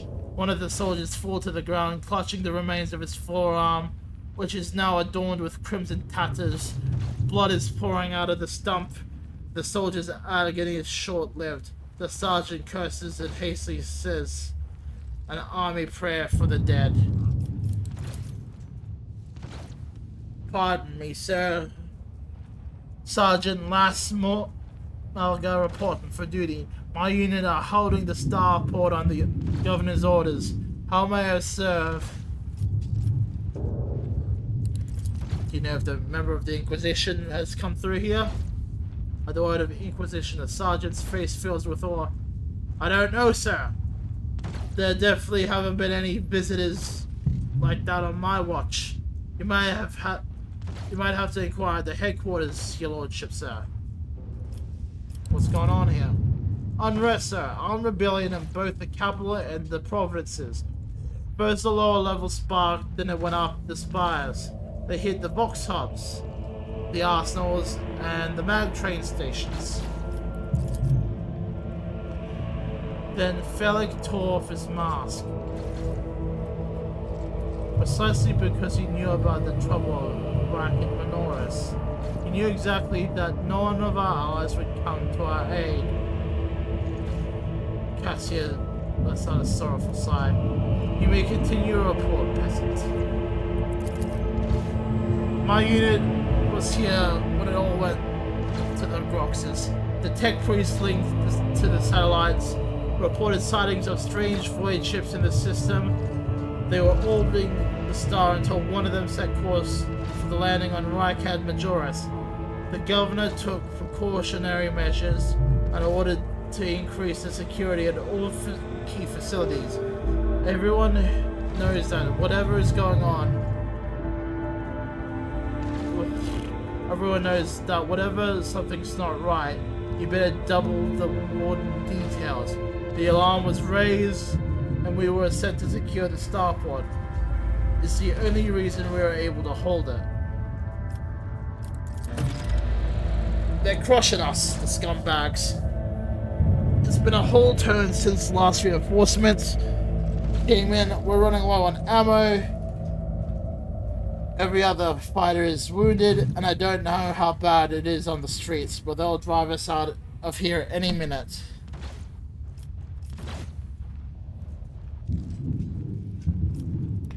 You're doing fine work, Malgar.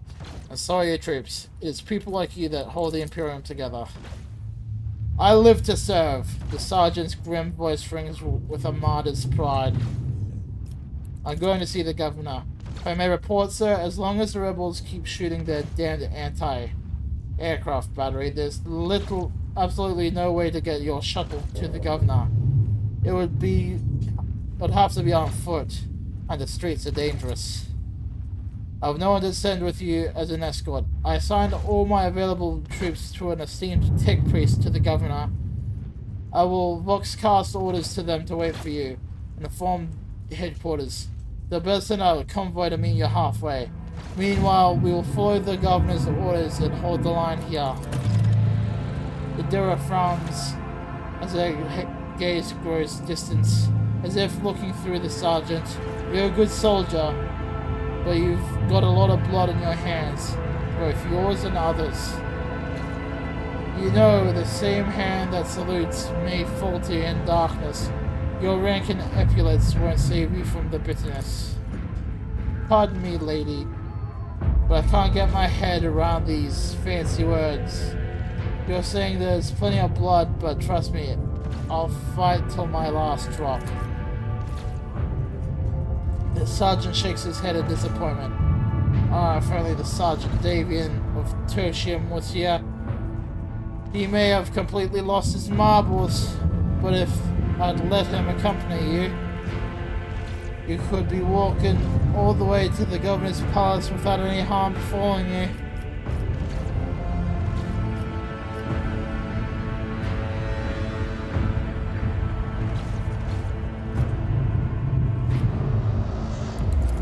You're a good soldier. The sergeant blushes slightly. I live to serve. Another explosion interrupts the sergeant's words. With a sigh of relief, he turns to his soldier and spits out a booming series of commands.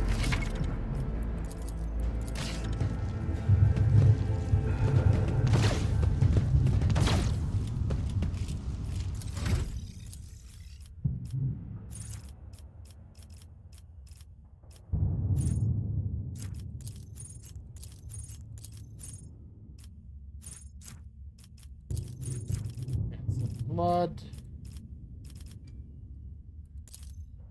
Let's 45, that'll be 55. We'll bring up strength, Oath of Vengeance,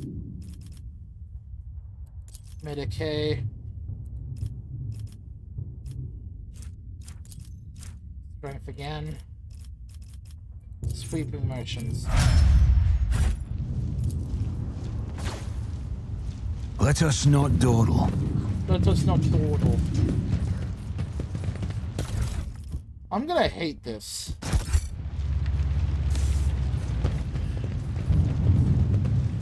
I'm gonna hate this for the point that I know what's gonna happen at the end of this fight.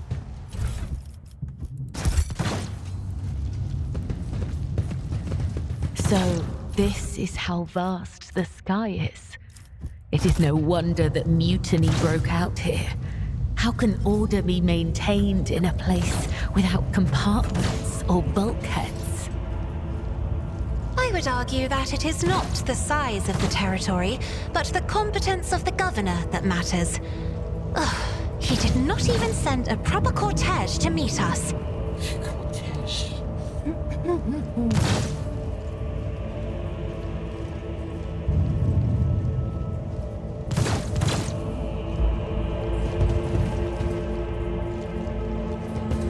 I'll make an example out of you. Are you ready to die? Every goddamn day.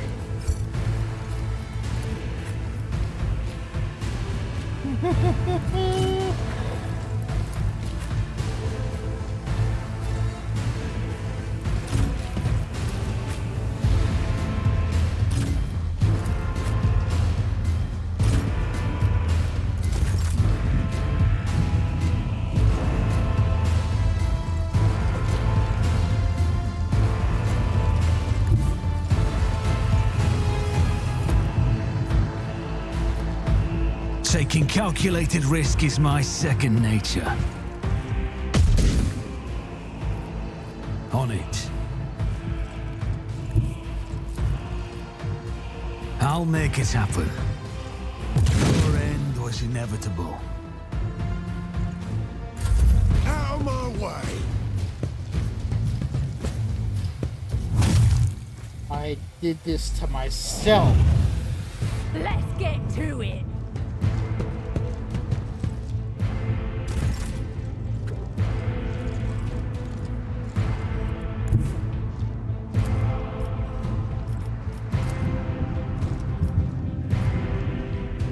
I did this to myself trying to be fucking clever.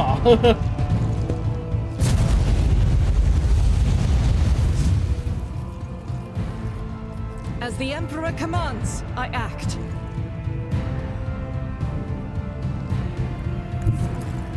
I will bathe this battlefield in righteous fury. Let's get to it!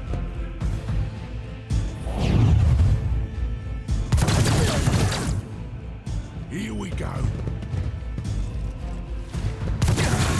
I've faced worse than this. Oh, the ashes I will rise. Just need to tough it out. Hold on. Don't leave us. That's an order.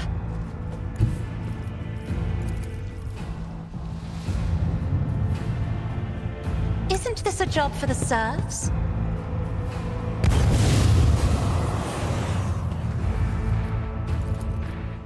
I'm afraid not.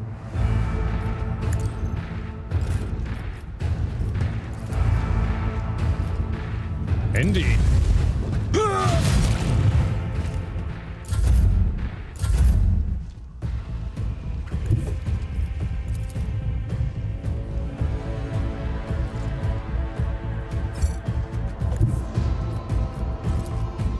No.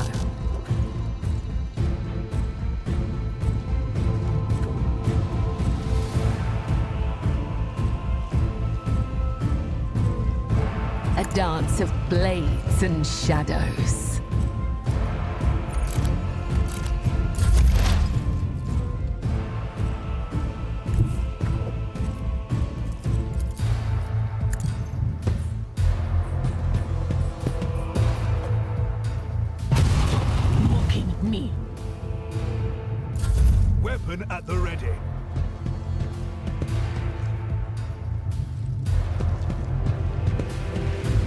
me what you've got.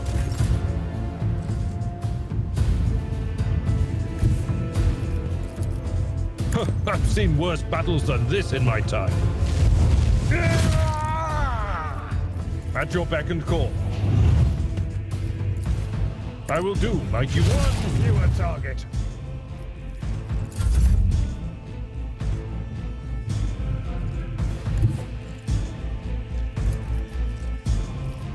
Doubt is for the weak.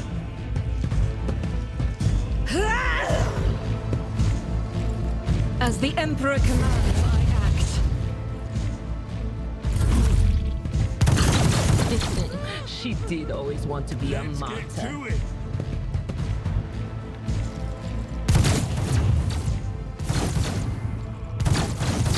Let's make it quick.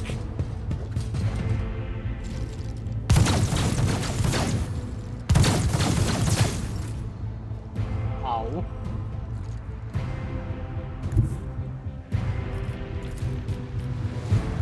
Step aside. The navigator is coming. Now you're clad in scarlet. Yeah.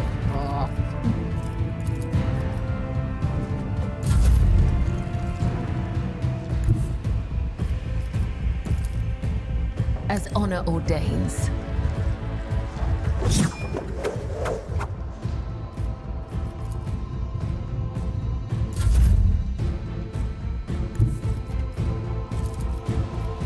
There is movement in the Empyrean.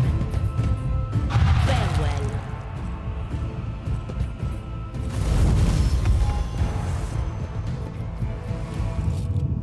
A head trauma. Brilliant.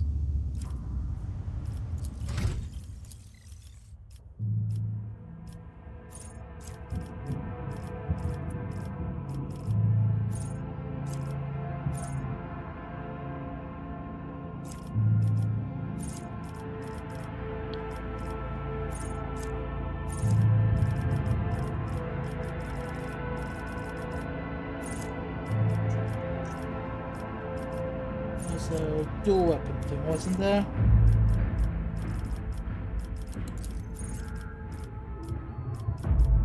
Pretty sure there's a dual weapon thing I could use.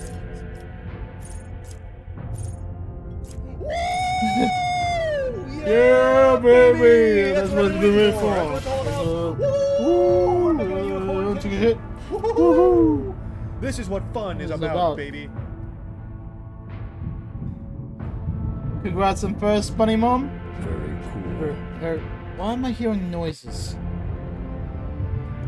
What have I done to my feed? Oh no!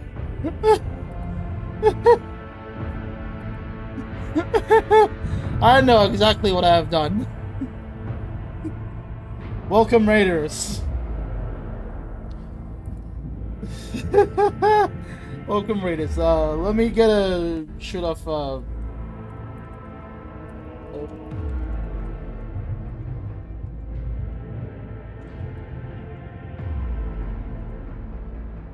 me shoot this off here. We finish out Last Trials, and so you're still playing. Yeah. Currently, what the current goal here, at least with me playing Rogue Trader, is I am attempting to do 5 hours at minimum. Rogue Trader is a big game, and we're just barely like finishing off the first chapter.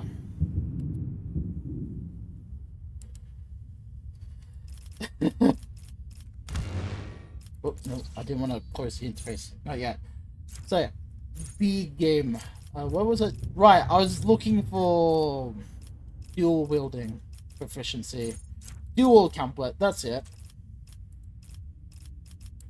Awareness.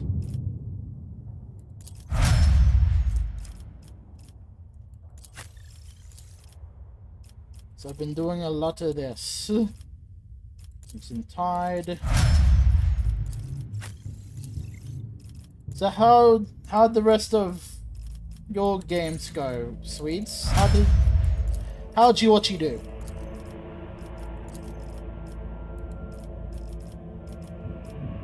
Let's say unnatural luck.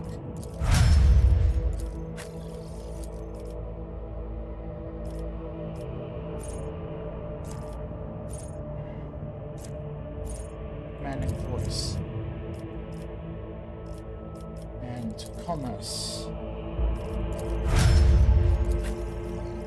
Alright. Argenta fell, technically, as well. But, thank you for the raid, sweets. I should go through the thing while I have the mental capacity for it. For those who are coming across me for the first time, I am Outback-Zero, your friendly neighborhood bio-android with a penchant of chronicling. We are largely just going through this. I'm also recording this at the same time. For those who are interested, here is the Discord, the socials.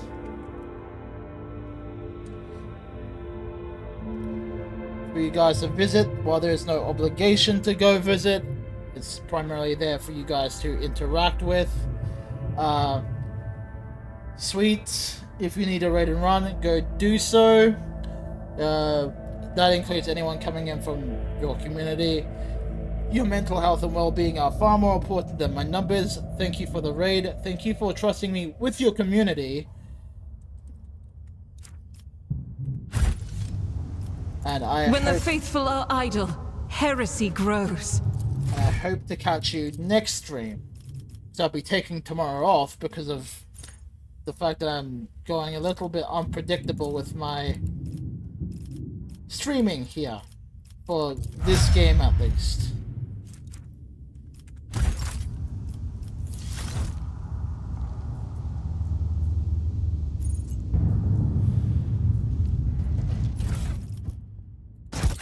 Any new gear. There's a poster of this.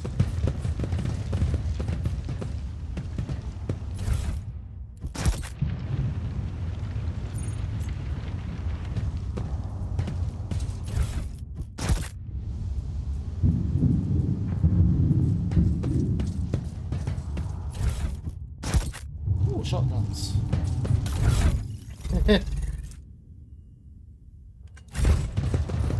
Standard shotguns.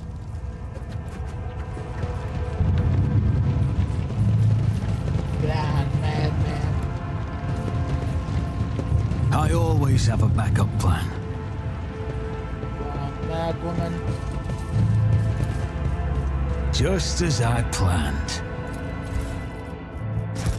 Woo.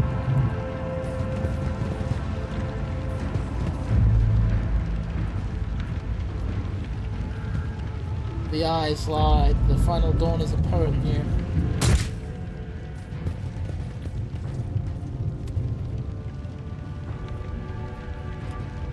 Sorry, I had to grab some water.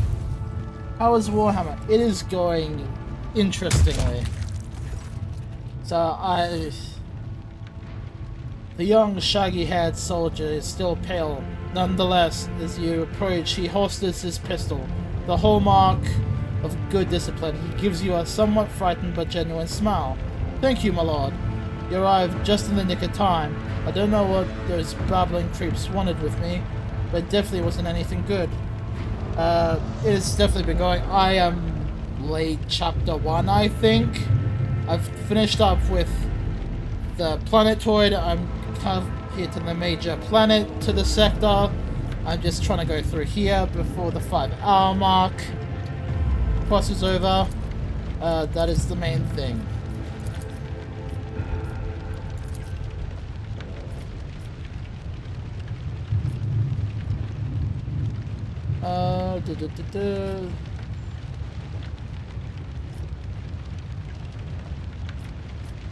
Persuasion.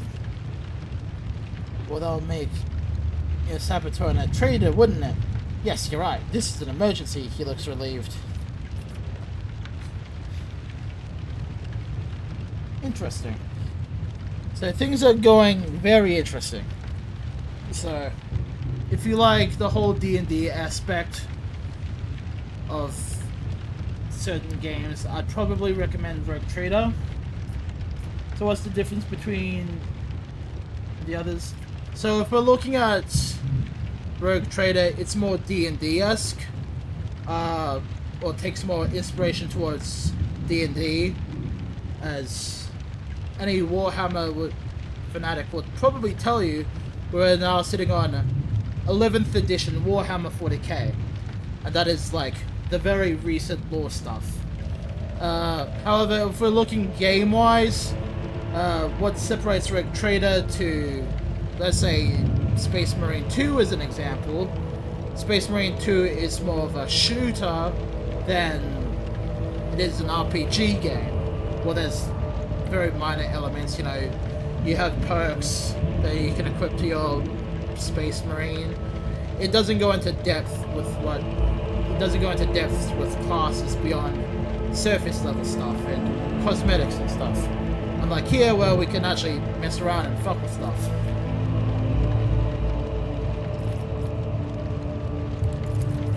Looking for an interrogator. I have, but I don't know where he is now. I'm sorry. Sorry, I do not like discussing the affairs of the Inquisition. Tell anyone.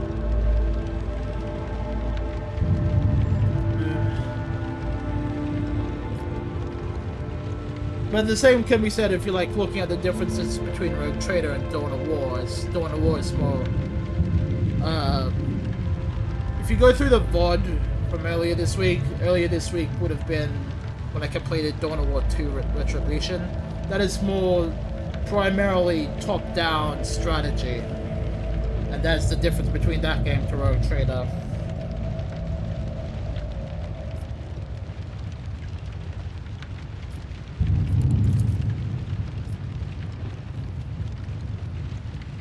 So depending on what you're playing, the feel of each game would pretty much differ.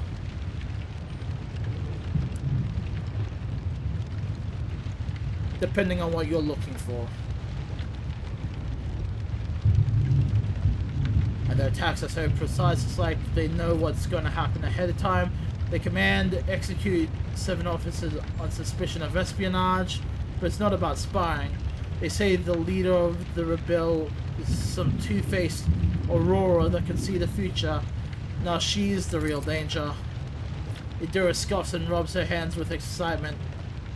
She can see into the future, is that right? We'll have to see about that. She's up against the wrong psyker. My breezy whispers may be vague, but they've not failed me once. I can tell you without asking my ethereal friends that her future does not look too bright right now that the Lord Captain is involved. I have no more questions. I must take my leave.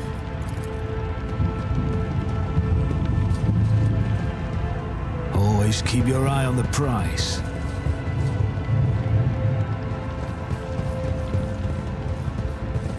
Your arrogance will be your downfall. Of course, I'm just like one voice in the cog here. I imagine someone like Ken, as an example, would have his own varying opinions and stuff for the franchise. And a lot of information can be conflicting, depending on who you ask this information from, if we're talking games.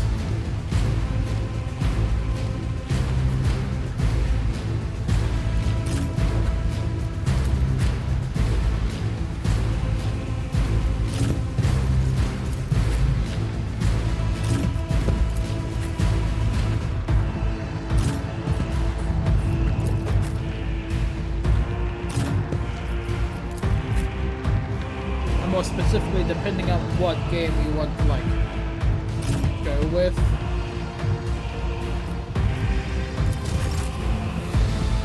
Especially if we look in like the context of the Imperium of Man.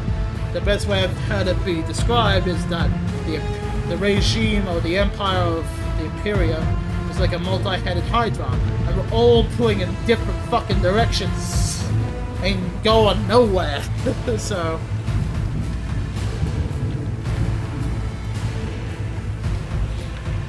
And it's kind of the same thing for the fans as well, as because of conflicting information, not everything goes swimmingly. Or as swimmingly as it should. I am your blade and shield. Killing brings me no pleasure. Here we go.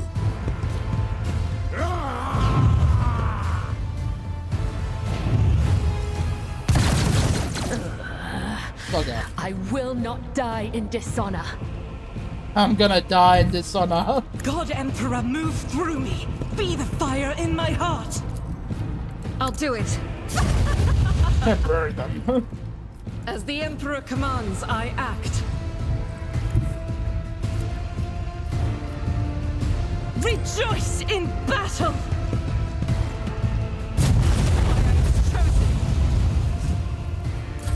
I'm here, maggot. Scared yet? And nope.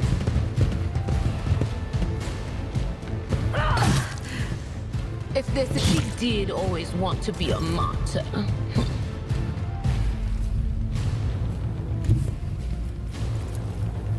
Follow my lead. I took care of this one.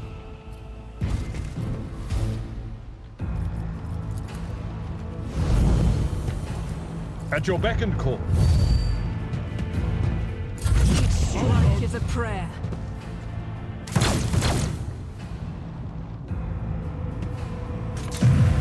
Out of my way. I'm not injured. I'm enraged. Here we go.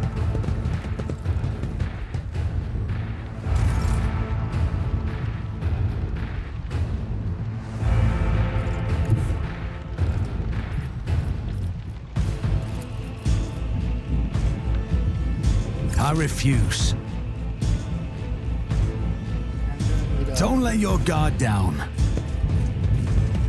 Gonna have to run and gun this one.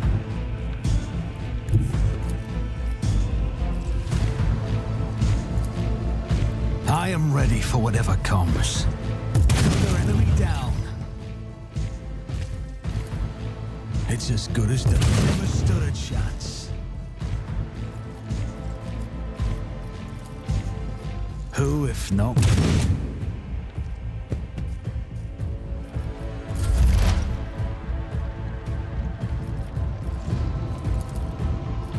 Will do. What an unfortunate turn of fate. What an unfortunate turn of fate. Was that you? Or But if you enjoy like the D&D style type thing,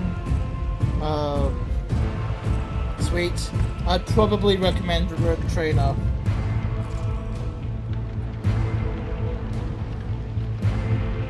While the universe itself is grimdark, if I'm recalling the right class, it's like you'd want to go. You'd probably go for a psycho with the biomancy subclass, because I think they're the only ones that can physically able to heal people out of the field.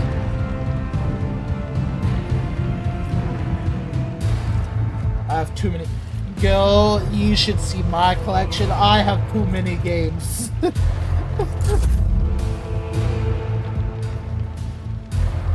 I promise you do not have enough, nearly as much as I hold. Battlefields are always drowned in scarlet.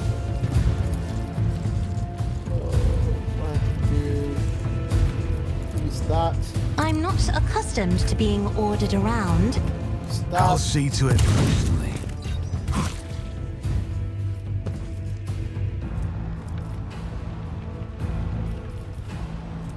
On it.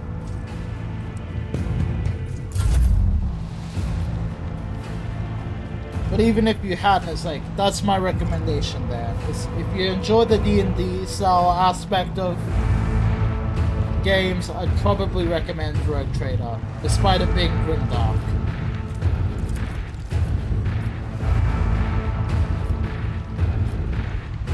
Isn't this a job for the serfs?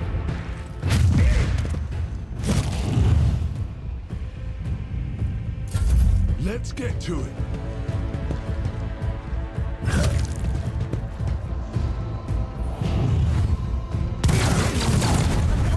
Faded.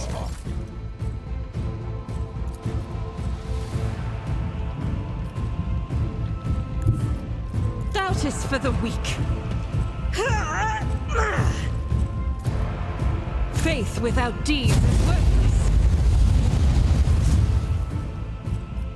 Eradicated.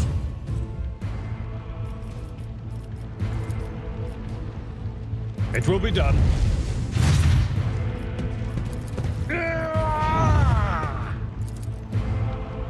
Indeed.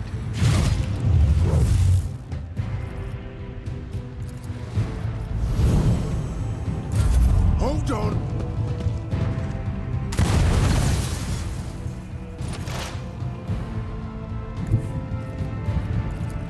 They who discern the future own the battlefield. Farewell.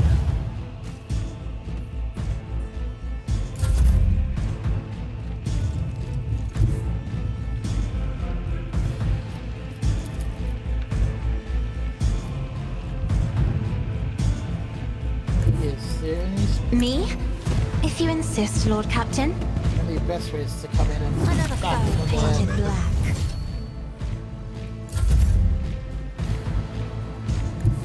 The enemies of the Emperor will be undone!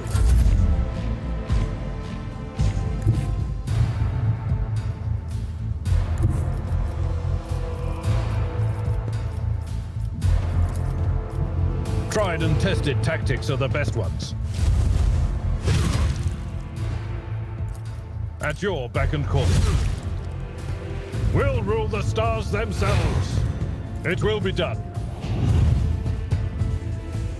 Alright man, I'm gonna be lurking so I can get ready for work tomorrow. That is absolutely fine, sweets. As I said, while you're out grabbing your water, if you need a rated one, that is fine. Your mental health and well-being is far more important than my numbers. Though I am happy you've decided to trust my community with, well, your community with me. So thank you for coming in, relaxing, staying a while, hopefully enjoying. I'll hope to, if you have to like go to bed and stuff, don't worry. I hope to catch tomorrow's stream, since I'll be taking a break from that anyway. Adds in about 4 minutes. And I'll catch you then. I always keep my options open.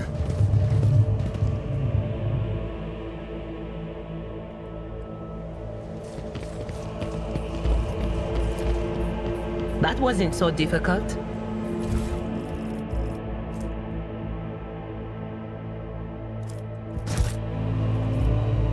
I know how to take risks. Yeah, and I know how to get my airspeed too. Blood is my life. Death is my duty. The Emperor sets my path. Ministration is a holy task. Rise to the top or get left in the dust.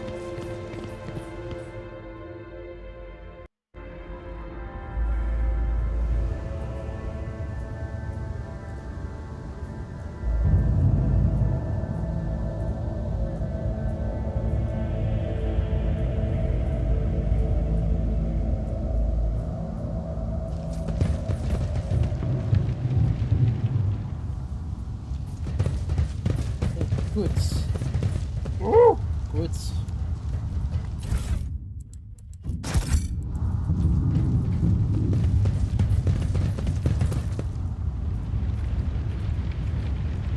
I'm still new to the art of exploring.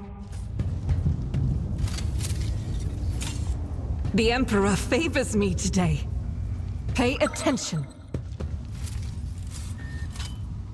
I better myself through my service. Well, them mines ain't worth shit if Duty they hadn't prevails. stopped the rebels.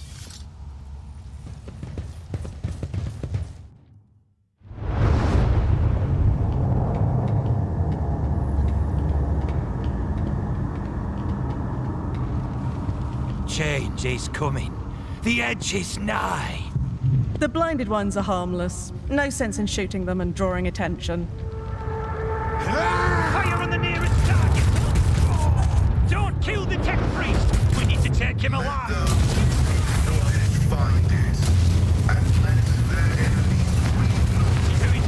Hold back!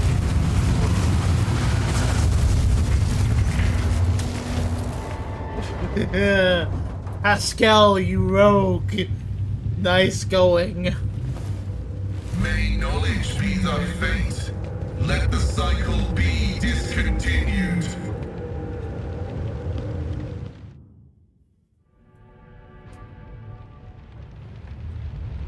The man dressed in crimson should not have survived an explosion like that. However, he is alive. You hear the wheezing of the respirator that covers half his face. Not another step. A trill comes from the folds of his partially smoldering crimson remnant.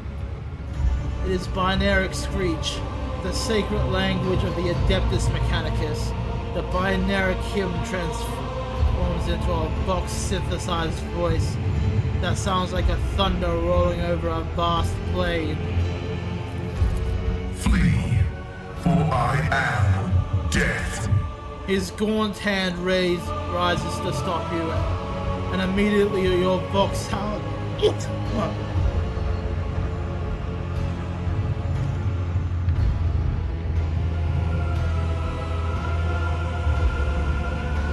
Your Vox howls in pain, and your machine equipment starts crackling. The tech priest's blazing power axe discharges a cloud of righteous sparks, and his visor glows menacingly in blue and green. By the throne! What is that servant of the Omnissiah made of? Adamantine? Ah, placid! I identify you as a member of a high strata belonging to rogue trader House von Valancius. I am detecting no need for confrontation. The convoy received an order to meet you. It is no longer functional. Therefore, I propose that we continue to advance to the rendezvous point with the governor's soldiers. The menacing blue-green glow fades in the tech priest's gaze. He lowers his arm and your equipment ceases to malfunction. The tech priest stares resolutely forward, his mechanandrite tentacles rising gracefully around his hunched figure, which is illuminated by the flames of the smoldering remains of the machine. This was my doing. The tech priest turns around and stares aghast at the burning remains. If he had nothing to do with what just happened, his vox produces a mournful prayer. The voices are being weird about him. They're saying garbled, conflicting things. Like they're talking about completely different people. But he's not a threat to you. Even if that's a bit hard to believe after all the fireworks.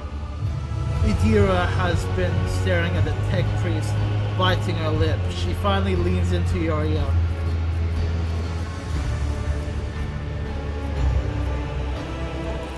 I came here to carry out a sacred mission. My mentor, Archmagus Amonat, summoned me, and I hastened to answer his call. But the rabble's unrest prevented our meeting, and I was on my way to Governor Medina to determine my mentor's current location.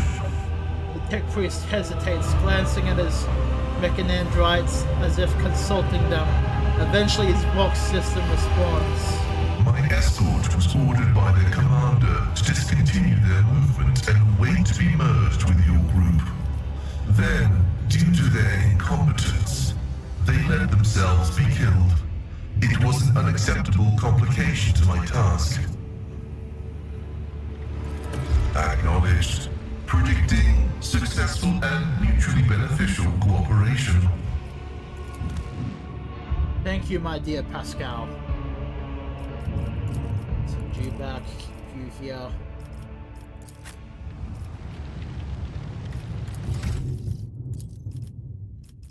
Always loved Pascal.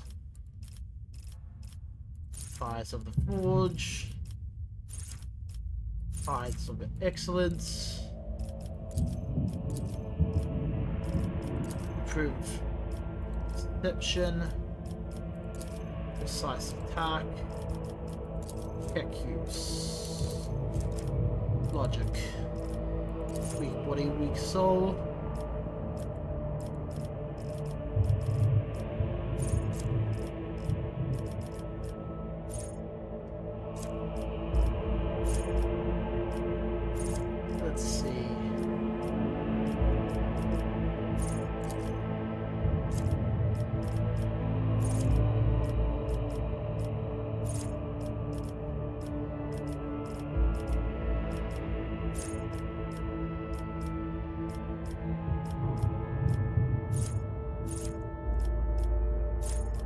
heavy weapons.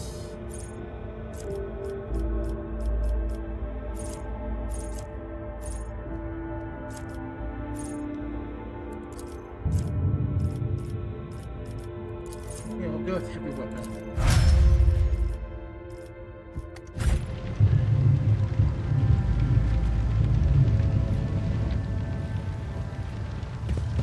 Keep your wits about you. Stop! There! Volta and Medicaid.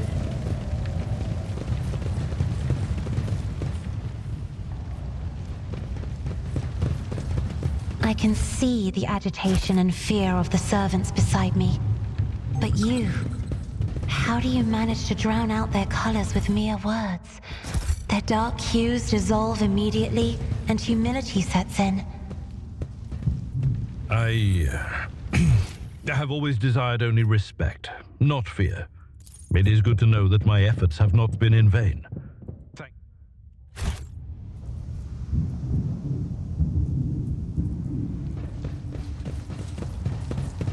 I noticed I missed something.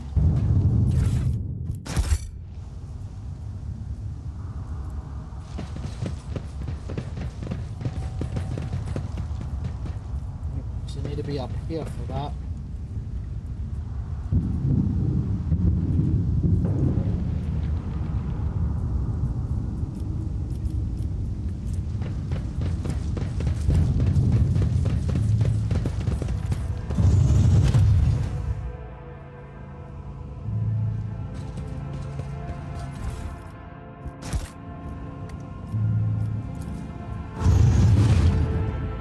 Is there money to be made? You sure the machine spirit will listen to you? I bet they're real stubborn. Quit your whinging. I've seen one of the tech priests do it twice. I even brought a sensor to him. Of course they'll listen.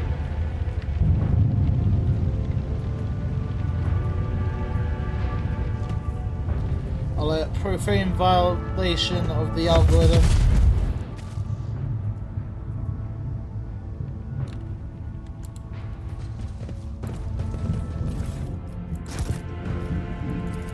Activate turrets. Operation successful. I'll make an example out of you. I will level you!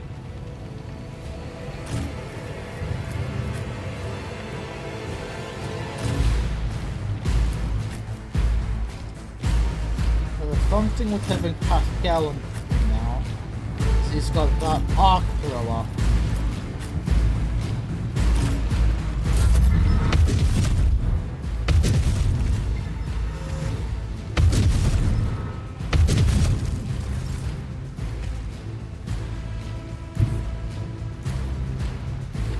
Guided by faith!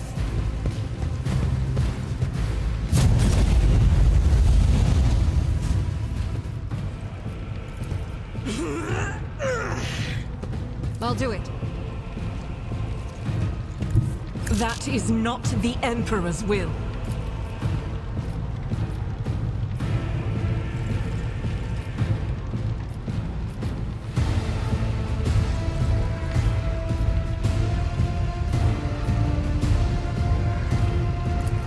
As the Emperor keeps, strike is a prayer. Time to slaughter someone!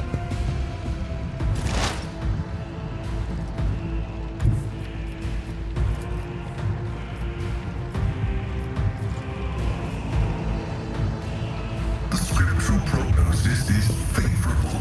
Significant value. The order is contrary to dogmatic protocols.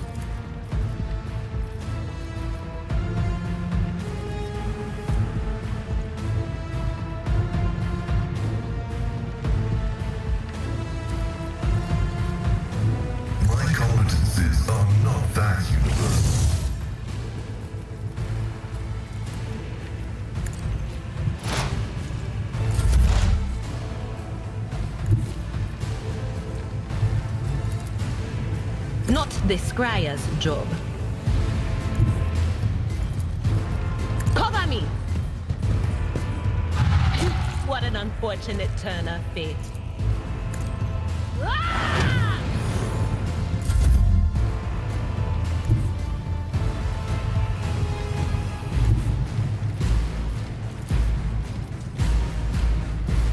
Emperor, give me strength.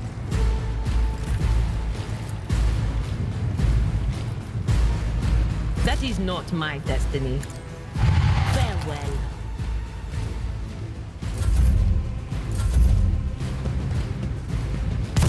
How'd you like this?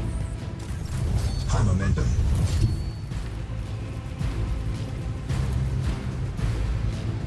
My place is at the fore. I will do my duty. Victory is imminent. I took care of this one.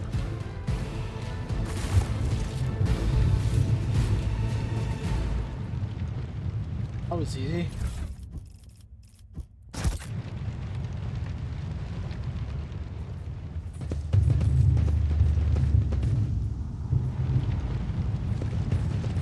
I always have a backup plan.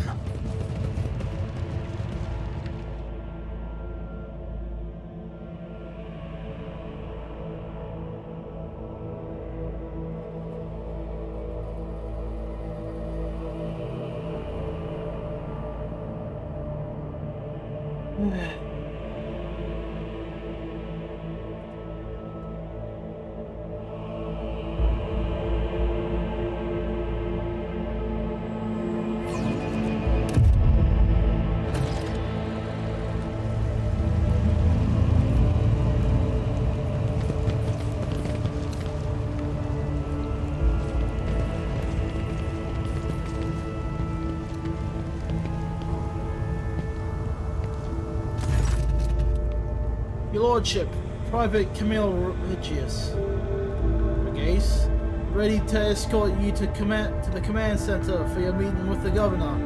I regret to say that the convoy sent to meet you was ambushed and took critical losses in heavy fighting against the rebels. In other words, I'm the only survivor.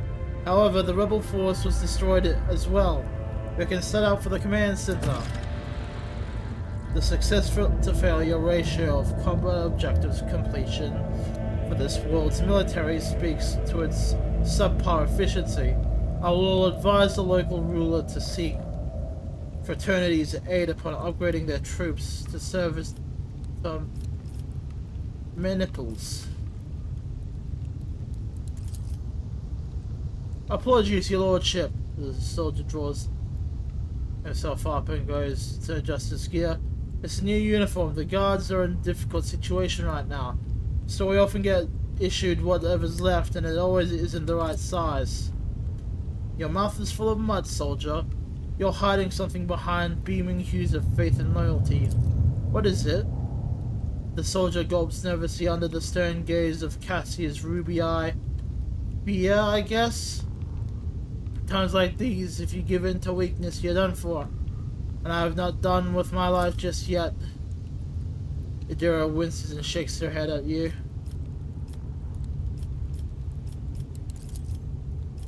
The Emperor protected me. The soldier replies in confidence. I didn't run, your lordship, if that's what you're thinking. I was by the commander's side until the very end, and I shot the last rebel from the gang that attacked us. But last, the captains succumbed to their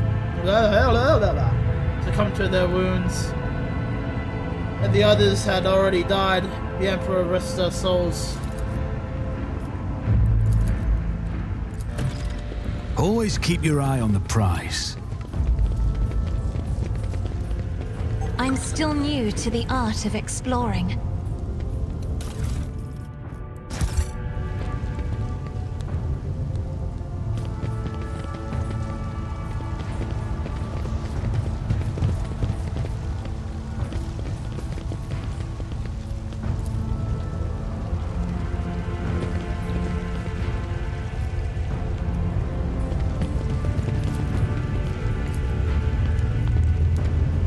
This explorator is blessed with multifunctionality. with multifunctionality. Let us not dawdle. Stop. There. Watching the lazy handle sacred technology breaks my heart, figuratively speaking. My cardiovascular augmentation can withstand much more than high blood pressure. Sins hidden in the heart turn all to decay.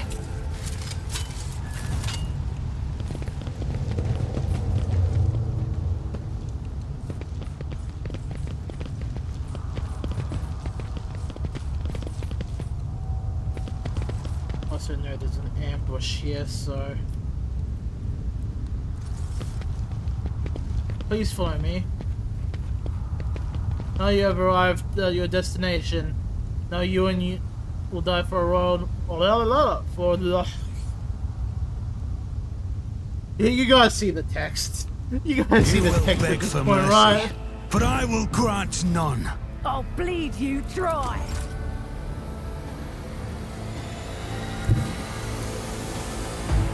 I'll do it.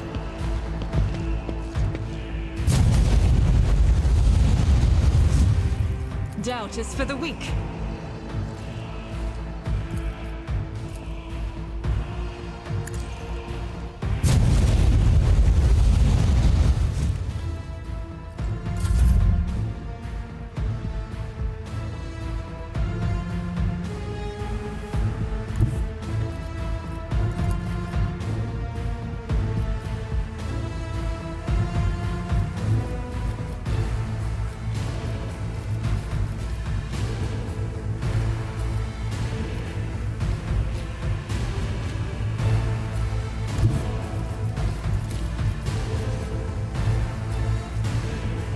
Be careful not to cross my gaze. Grace, at least. If I may.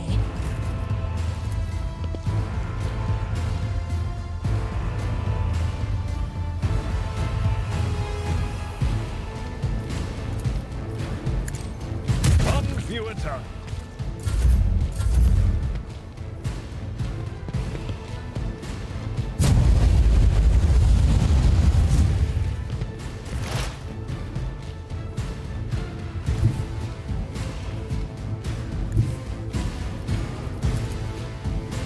But of course. Be gone. Brace yourself, Abelard. Let's get to it. Emperor, deliver us! Let's get to it. Show me what you've got.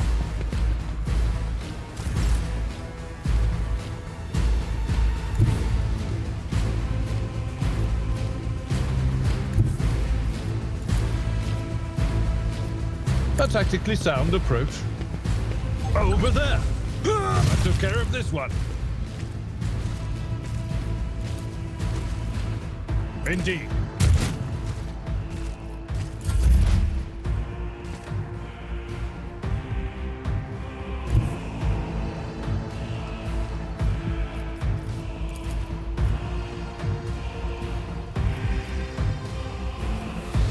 Explorers know one route. Forward.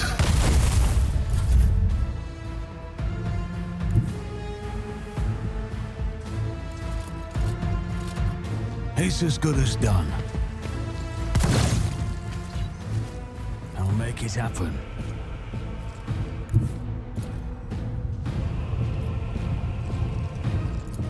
Who if not me? Best defense is a good offense.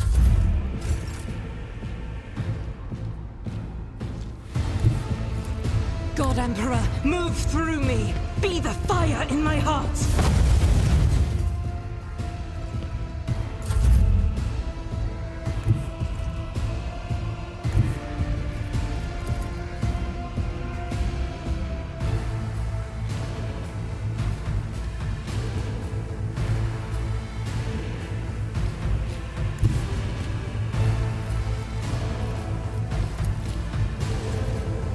I have read tomes of military tactics.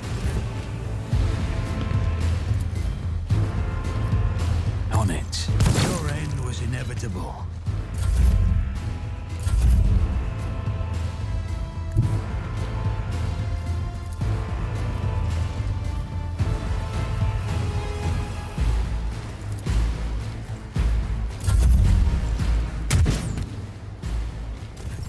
High momentum.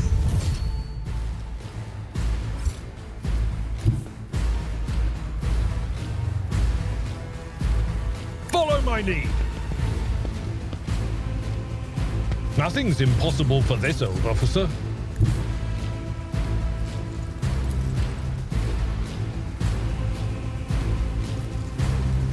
I've seen worse battles than this in my time. For von Valencius!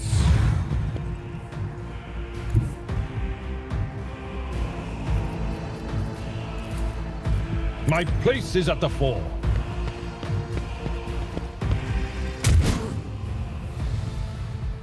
At your beck and call.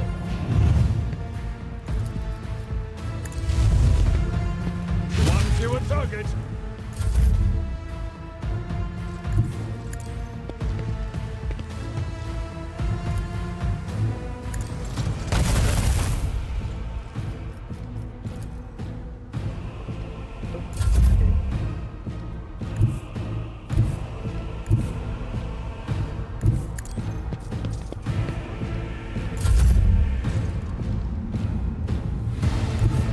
Rejoice in battle!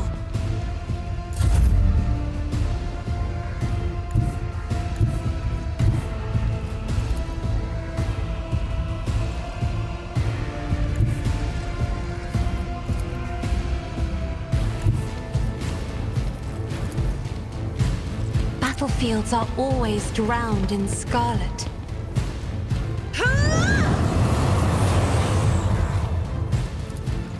Isn't this a job for the serfs?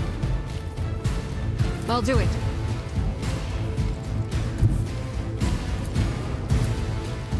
The enemies of the Emperor will be undone!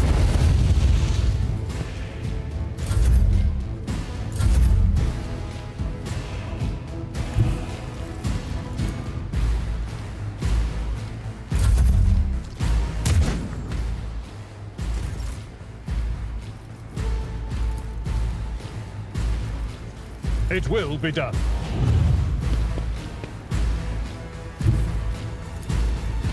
I will do my duty.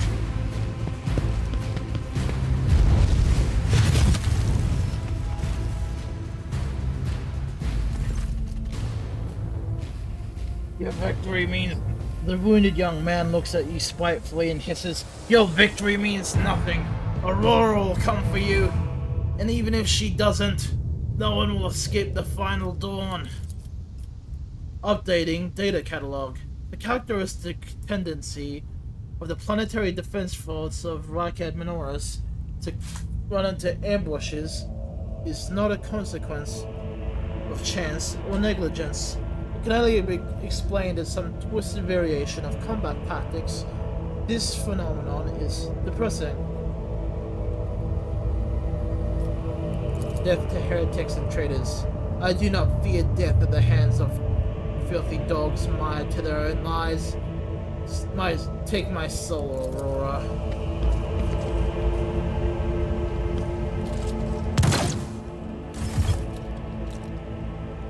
Yo, Axel. Good boy. Whoop, okay.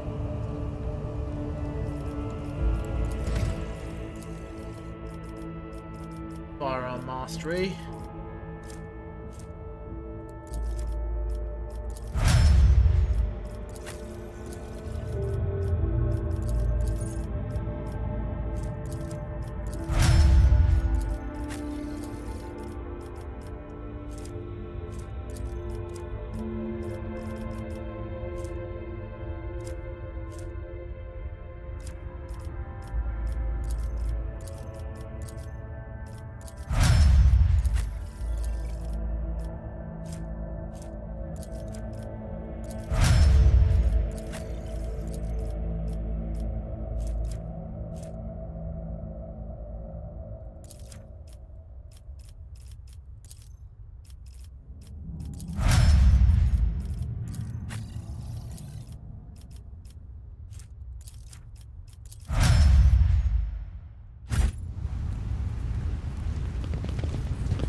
Attention to detail is the key to success.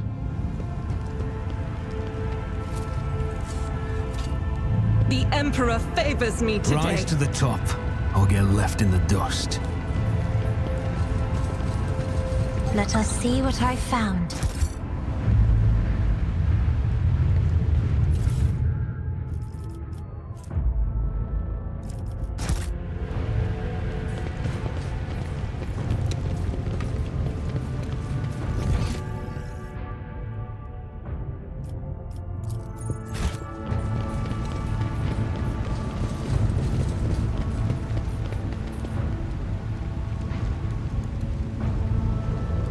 Make an example out of you! I will take you down!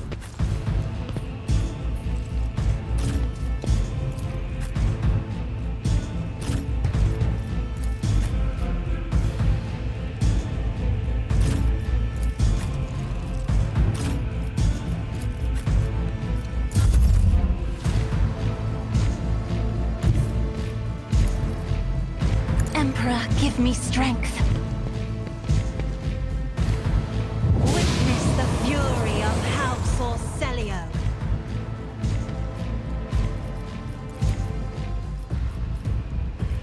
I'm not accustomed to being ordered around.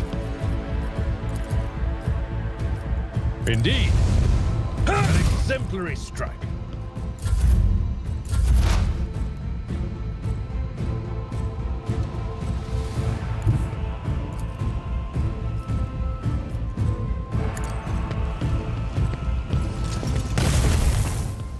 Damn it.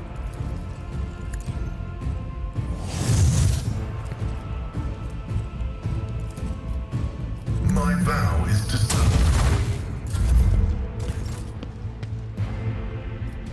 It will be done. Someone else can do this. At your beck and reduce to dust.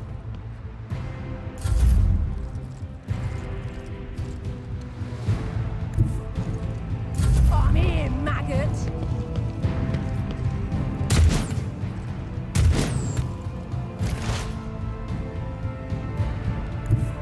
What is this foreboding?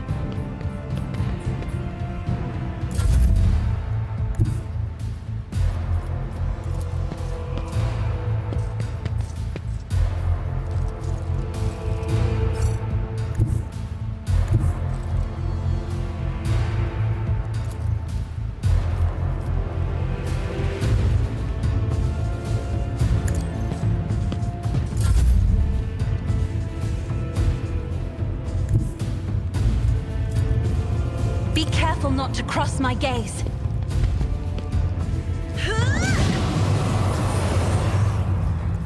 Me? If you insist, Lord Captain.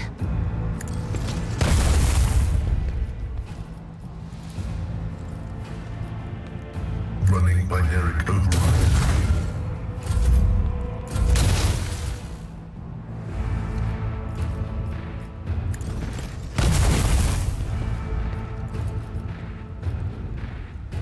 Request approved.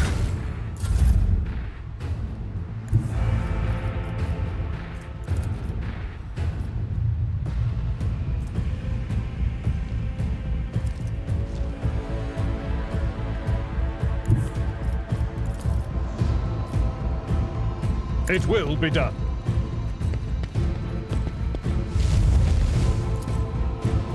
Victory is imminent.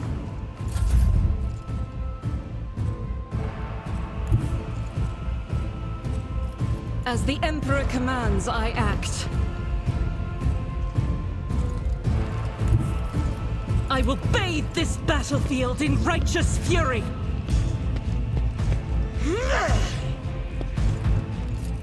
Faith without deeds is what you, my Emperor.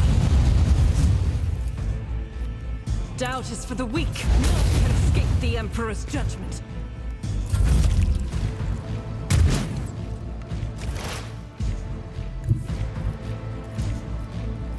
I know what is to come. What an unfortunate turn of fate. An unfortunate turn of fate.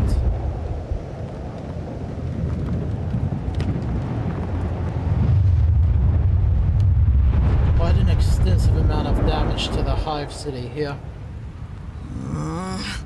The voices behind the door are cackling to the beat of all this commotion.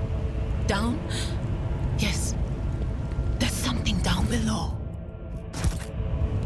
If I'm not mistaken, the streets of Rycat Minoris are arranged in...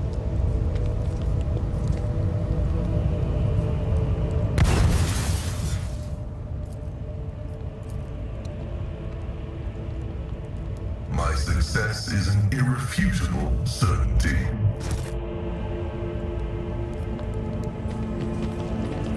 Good job of cutting yourself off, Outback. Keep your wits about you. As usual.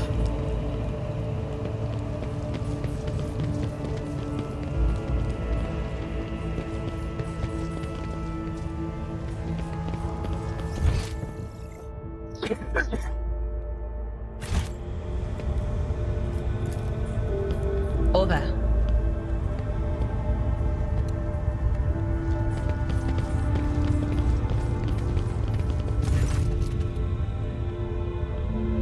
An ancient anti-aircraft battery of impressive proportions casts a dark shadow on the ground. Kneeling before the shadow is a red-haired woman, with gaping black holes where her eyes once were. She is feverishly scrambling for something on the ground around her, dully repeating, "Light, light, light." That's enough whining, lads. We won't get anywhere. We won't be getting any more visitors. I've lopped the heads off of all of them. As for that crowd, I gave her a taste of my true sight. Where's she gonna go? The portly woman gestures towards the redhead. Her electric gear has clearly been scavenged from her less lucky friends as well as foes. Right. Now who's this? Prepare to die, rebels. We may be rebels, but you're all blind, but don't worry. You'll be made to see. For Aurora and the final dawn. Your arrogance will be your downfall. Spare none of them!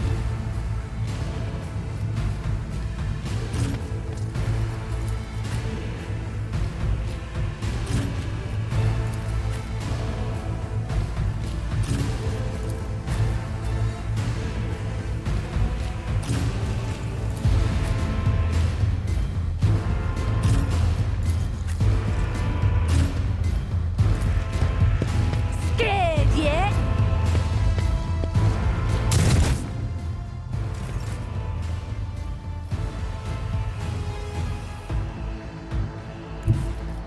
Guided by faith!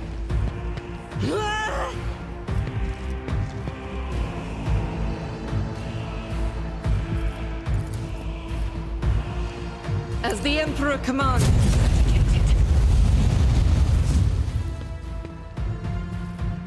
I'll do it.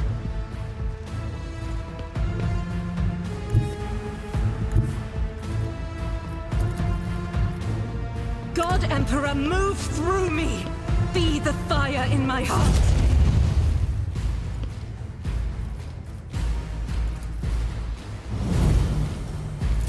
Time to slaughter someone!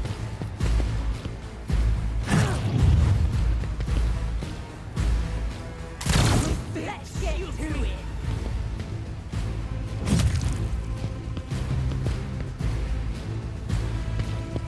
Let's get to it!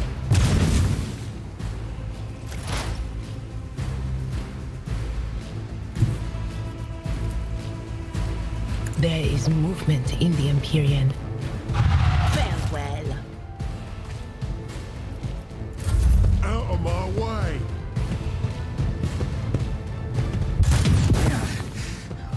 Pain won't stop me. I'm here, maggot.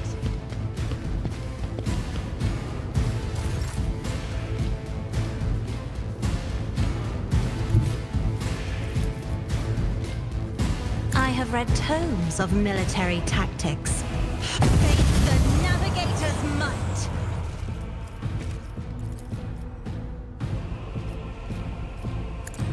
Ha!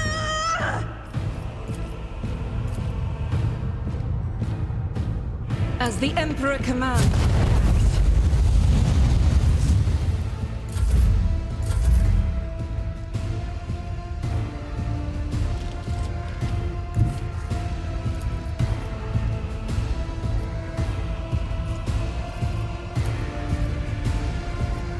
I'll make it happen.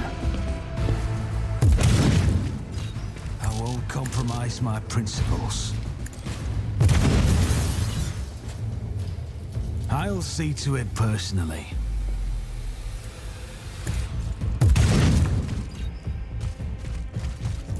Let's get to it. Let's make it quick.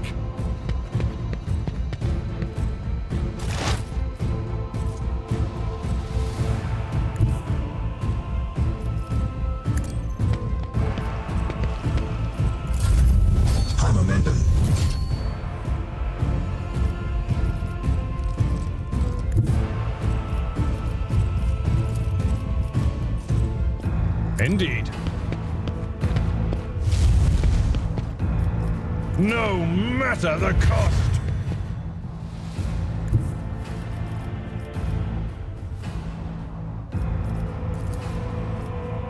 Tried and tested tactics are the best ones.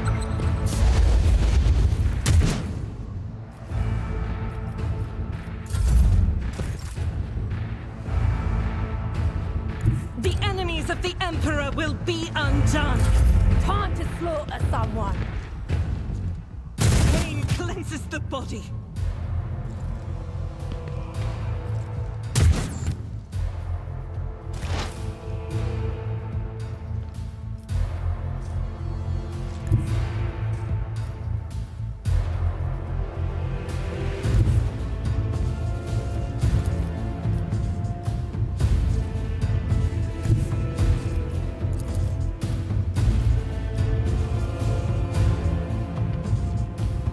Cover me!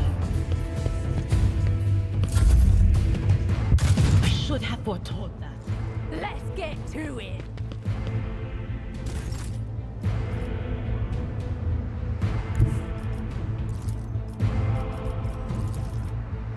If I may?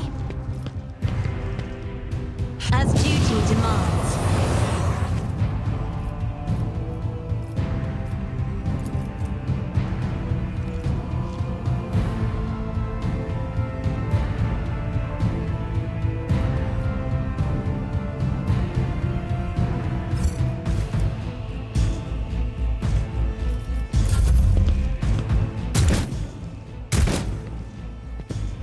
Here we go.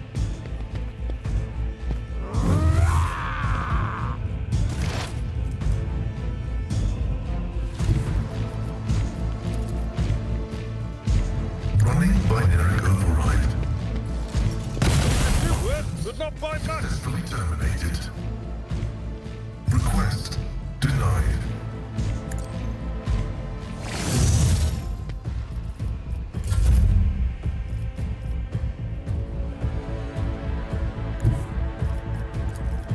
At your beck and call. I took care of this one. It will be done.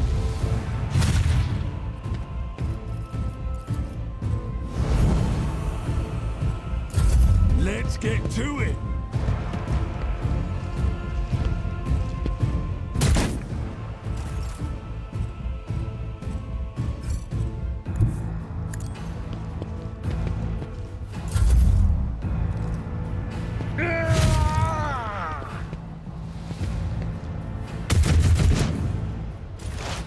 Yeah, hello, Axel.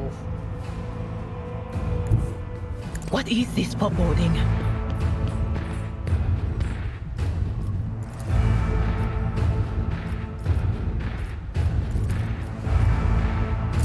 Hold on.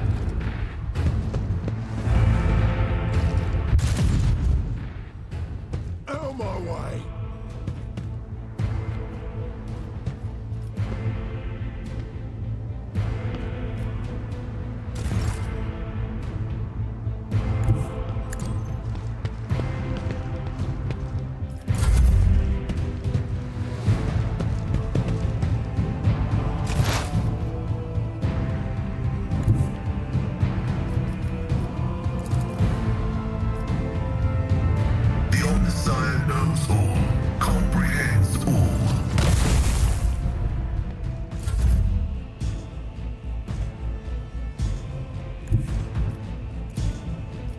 Follow my lead.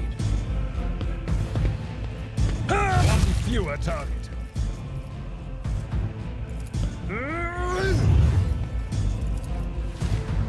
I will do my duty. I took care of this one.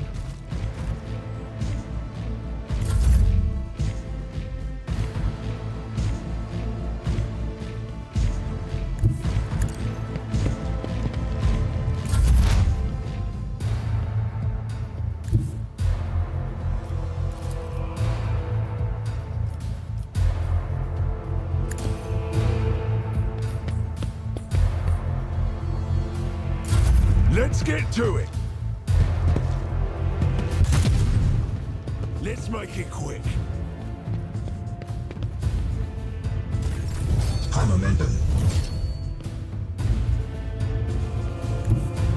Battlefields are always drowned in scarlet.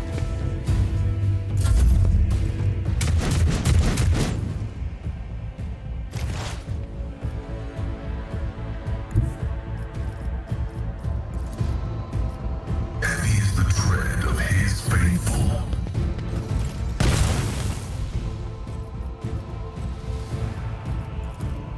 The order is contrary to dogmatic protocols.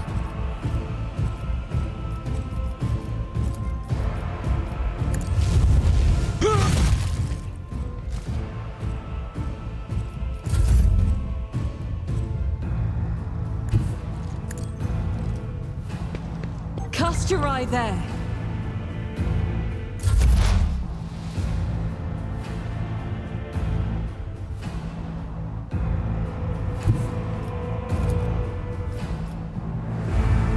Will do.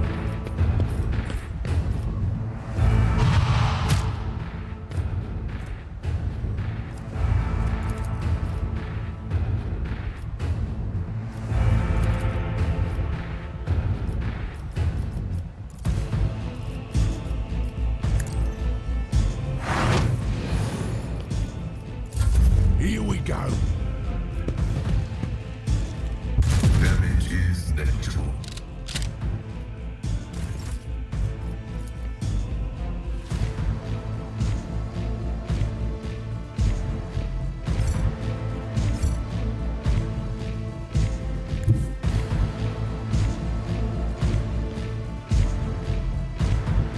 Emperor, give me strength. My house would be proud of me.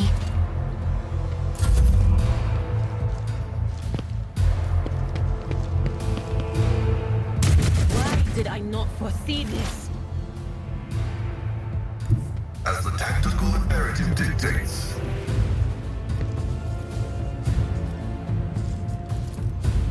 Cogitation failed.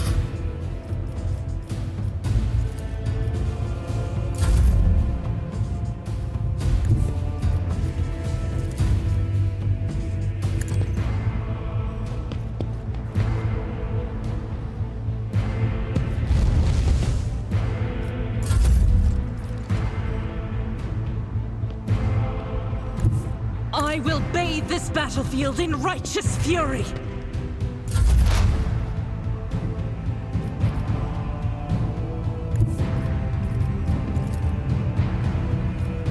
I know what is to come.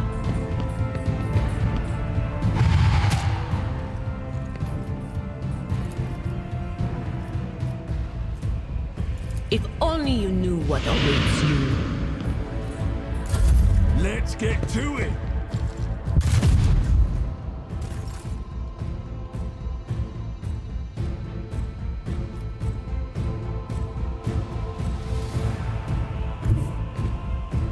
Step aside. The navigator is coming. My prescience has failed me.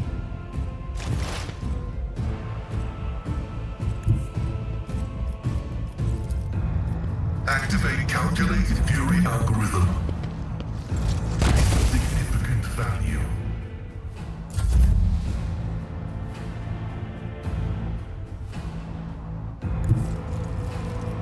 At your beck and call.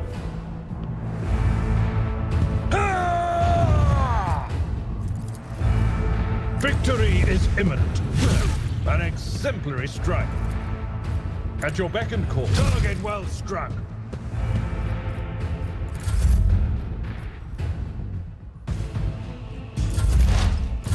Hold on. There we go. When the faithful are idle, heresy grows. Yeah, hello, Axel.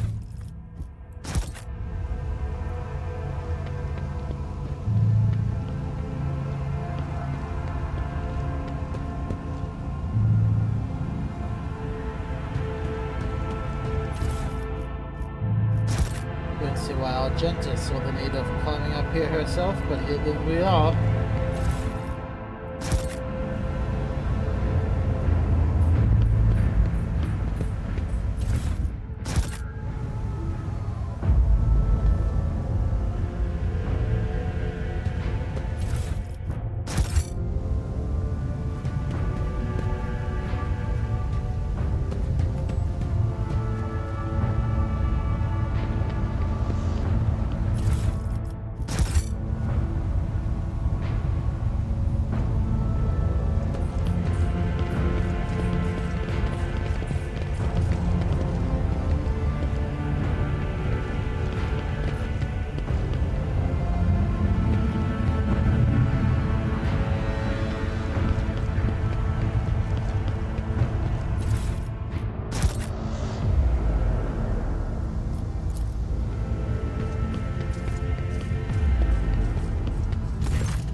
I always keep my options. You will beg for mercy, but I will grant none. Let the blood flow.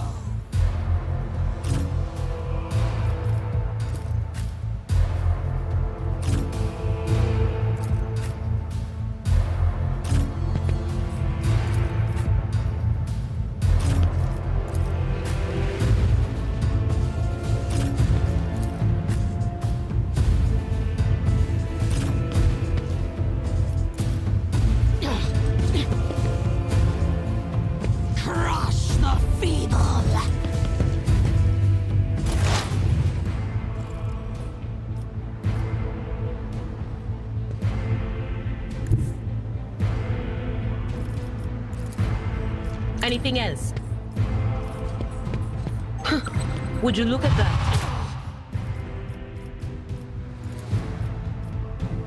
On it.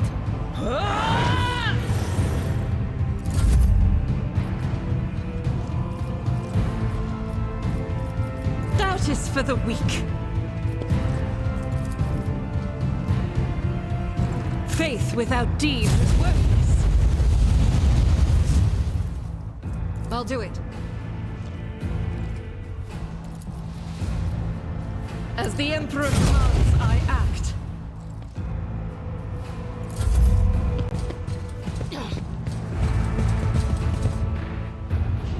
Death to the weak.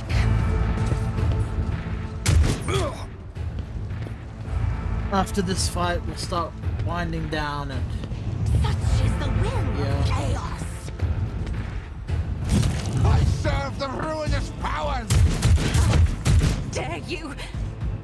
Each strike is a prayer. Yeah, hello, bud. What is it, bud?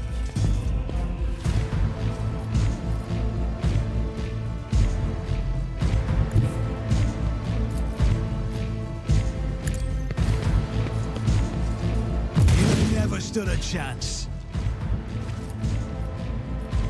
It's as good as done.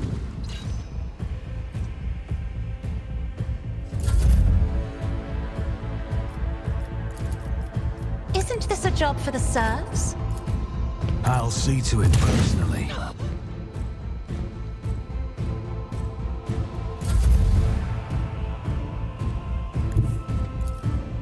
Me? If you insist, Lord Captain. Another foe painted black.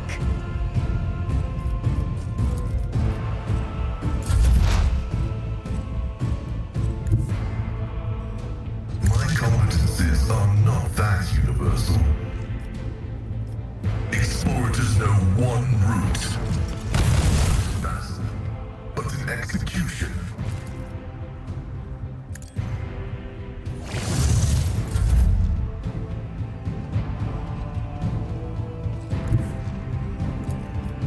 I will do my duty.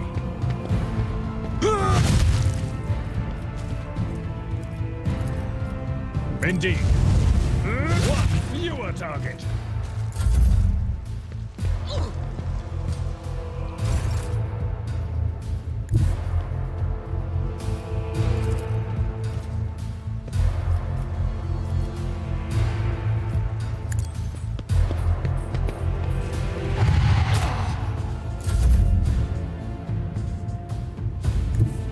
Guided by faith! Chaos guides me. Help me, Lord Captain. Uh-oh.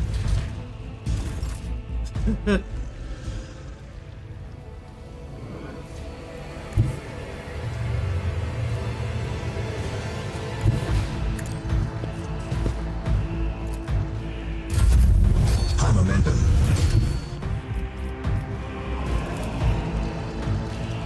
Be careful not to cross my gaze. Try to die with grace, at least. I am a navigator, not a servitor. This ocular implant was a worthwhile investment.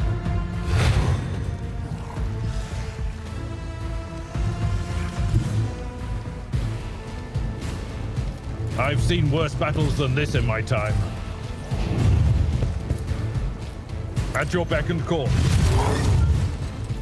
It will be done. An exemplary strike. I'm not interested. I will do my duty. At your beck and call.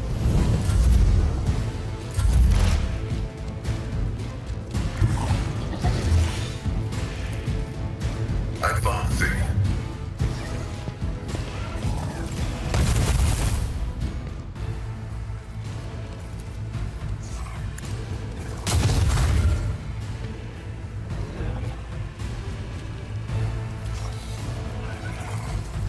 Request approved.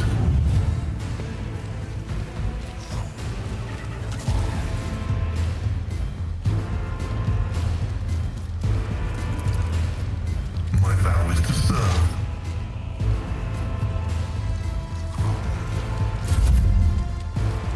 Oh, this is It will be done. which is why I'm gonna kick your ass. I'd rather not. At your beck and call.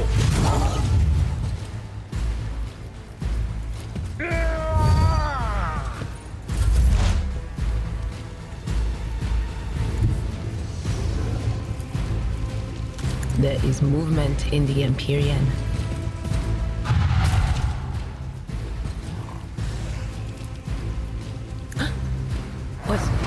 Was that you? Or...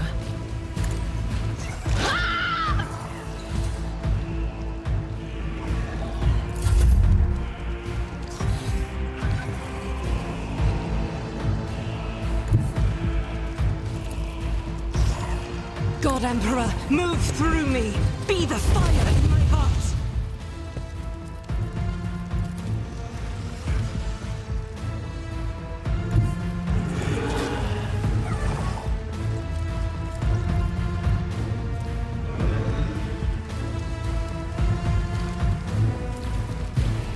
Rejoice in battle!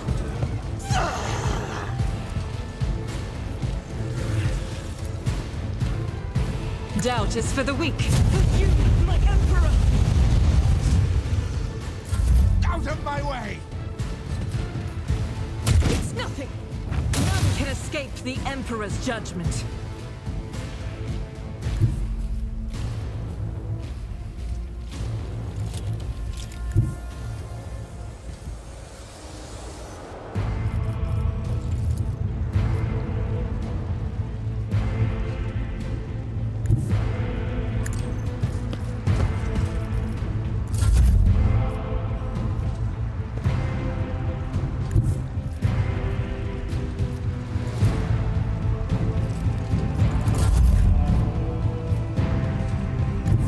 As the tactical imperative dictates.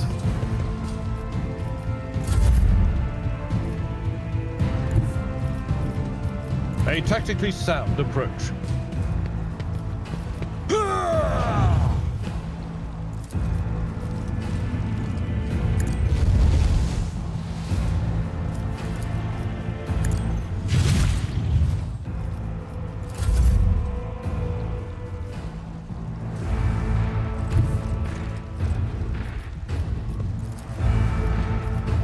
Cover me! What an unfortunate turn of fate. What an unfortunate turn of fate. It's just...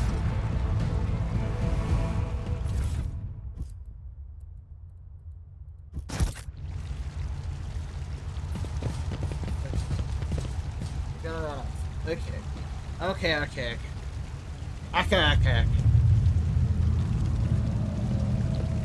Ads in 2 minutes.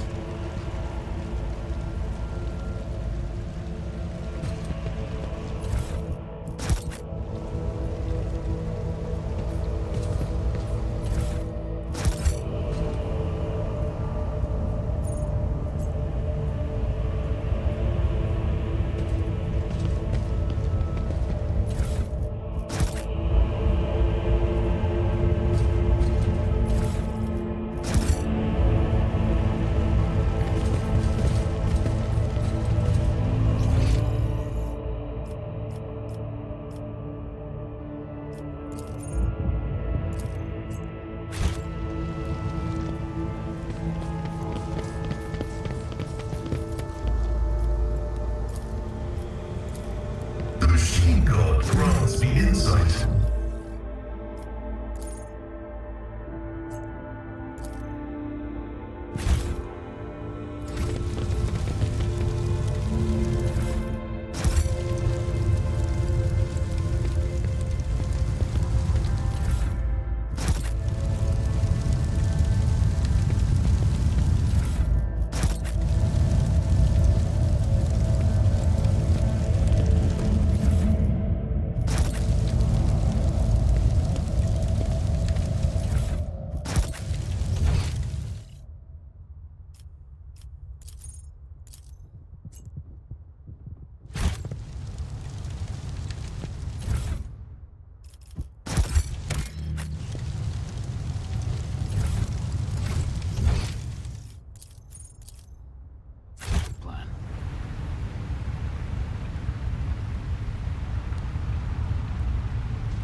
Is there money to be made?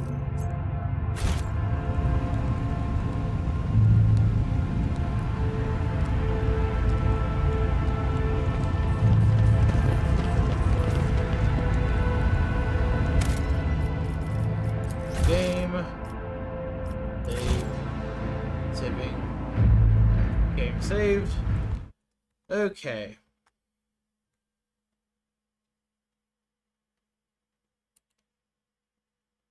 At the point where I should end today's madness. If you made it to the end of stream, as well as the end of this video, thank you so much for staying well, relaxing, and hopefully enjoying. I've been Outback-Zero. Until next time, Outback-Zero out.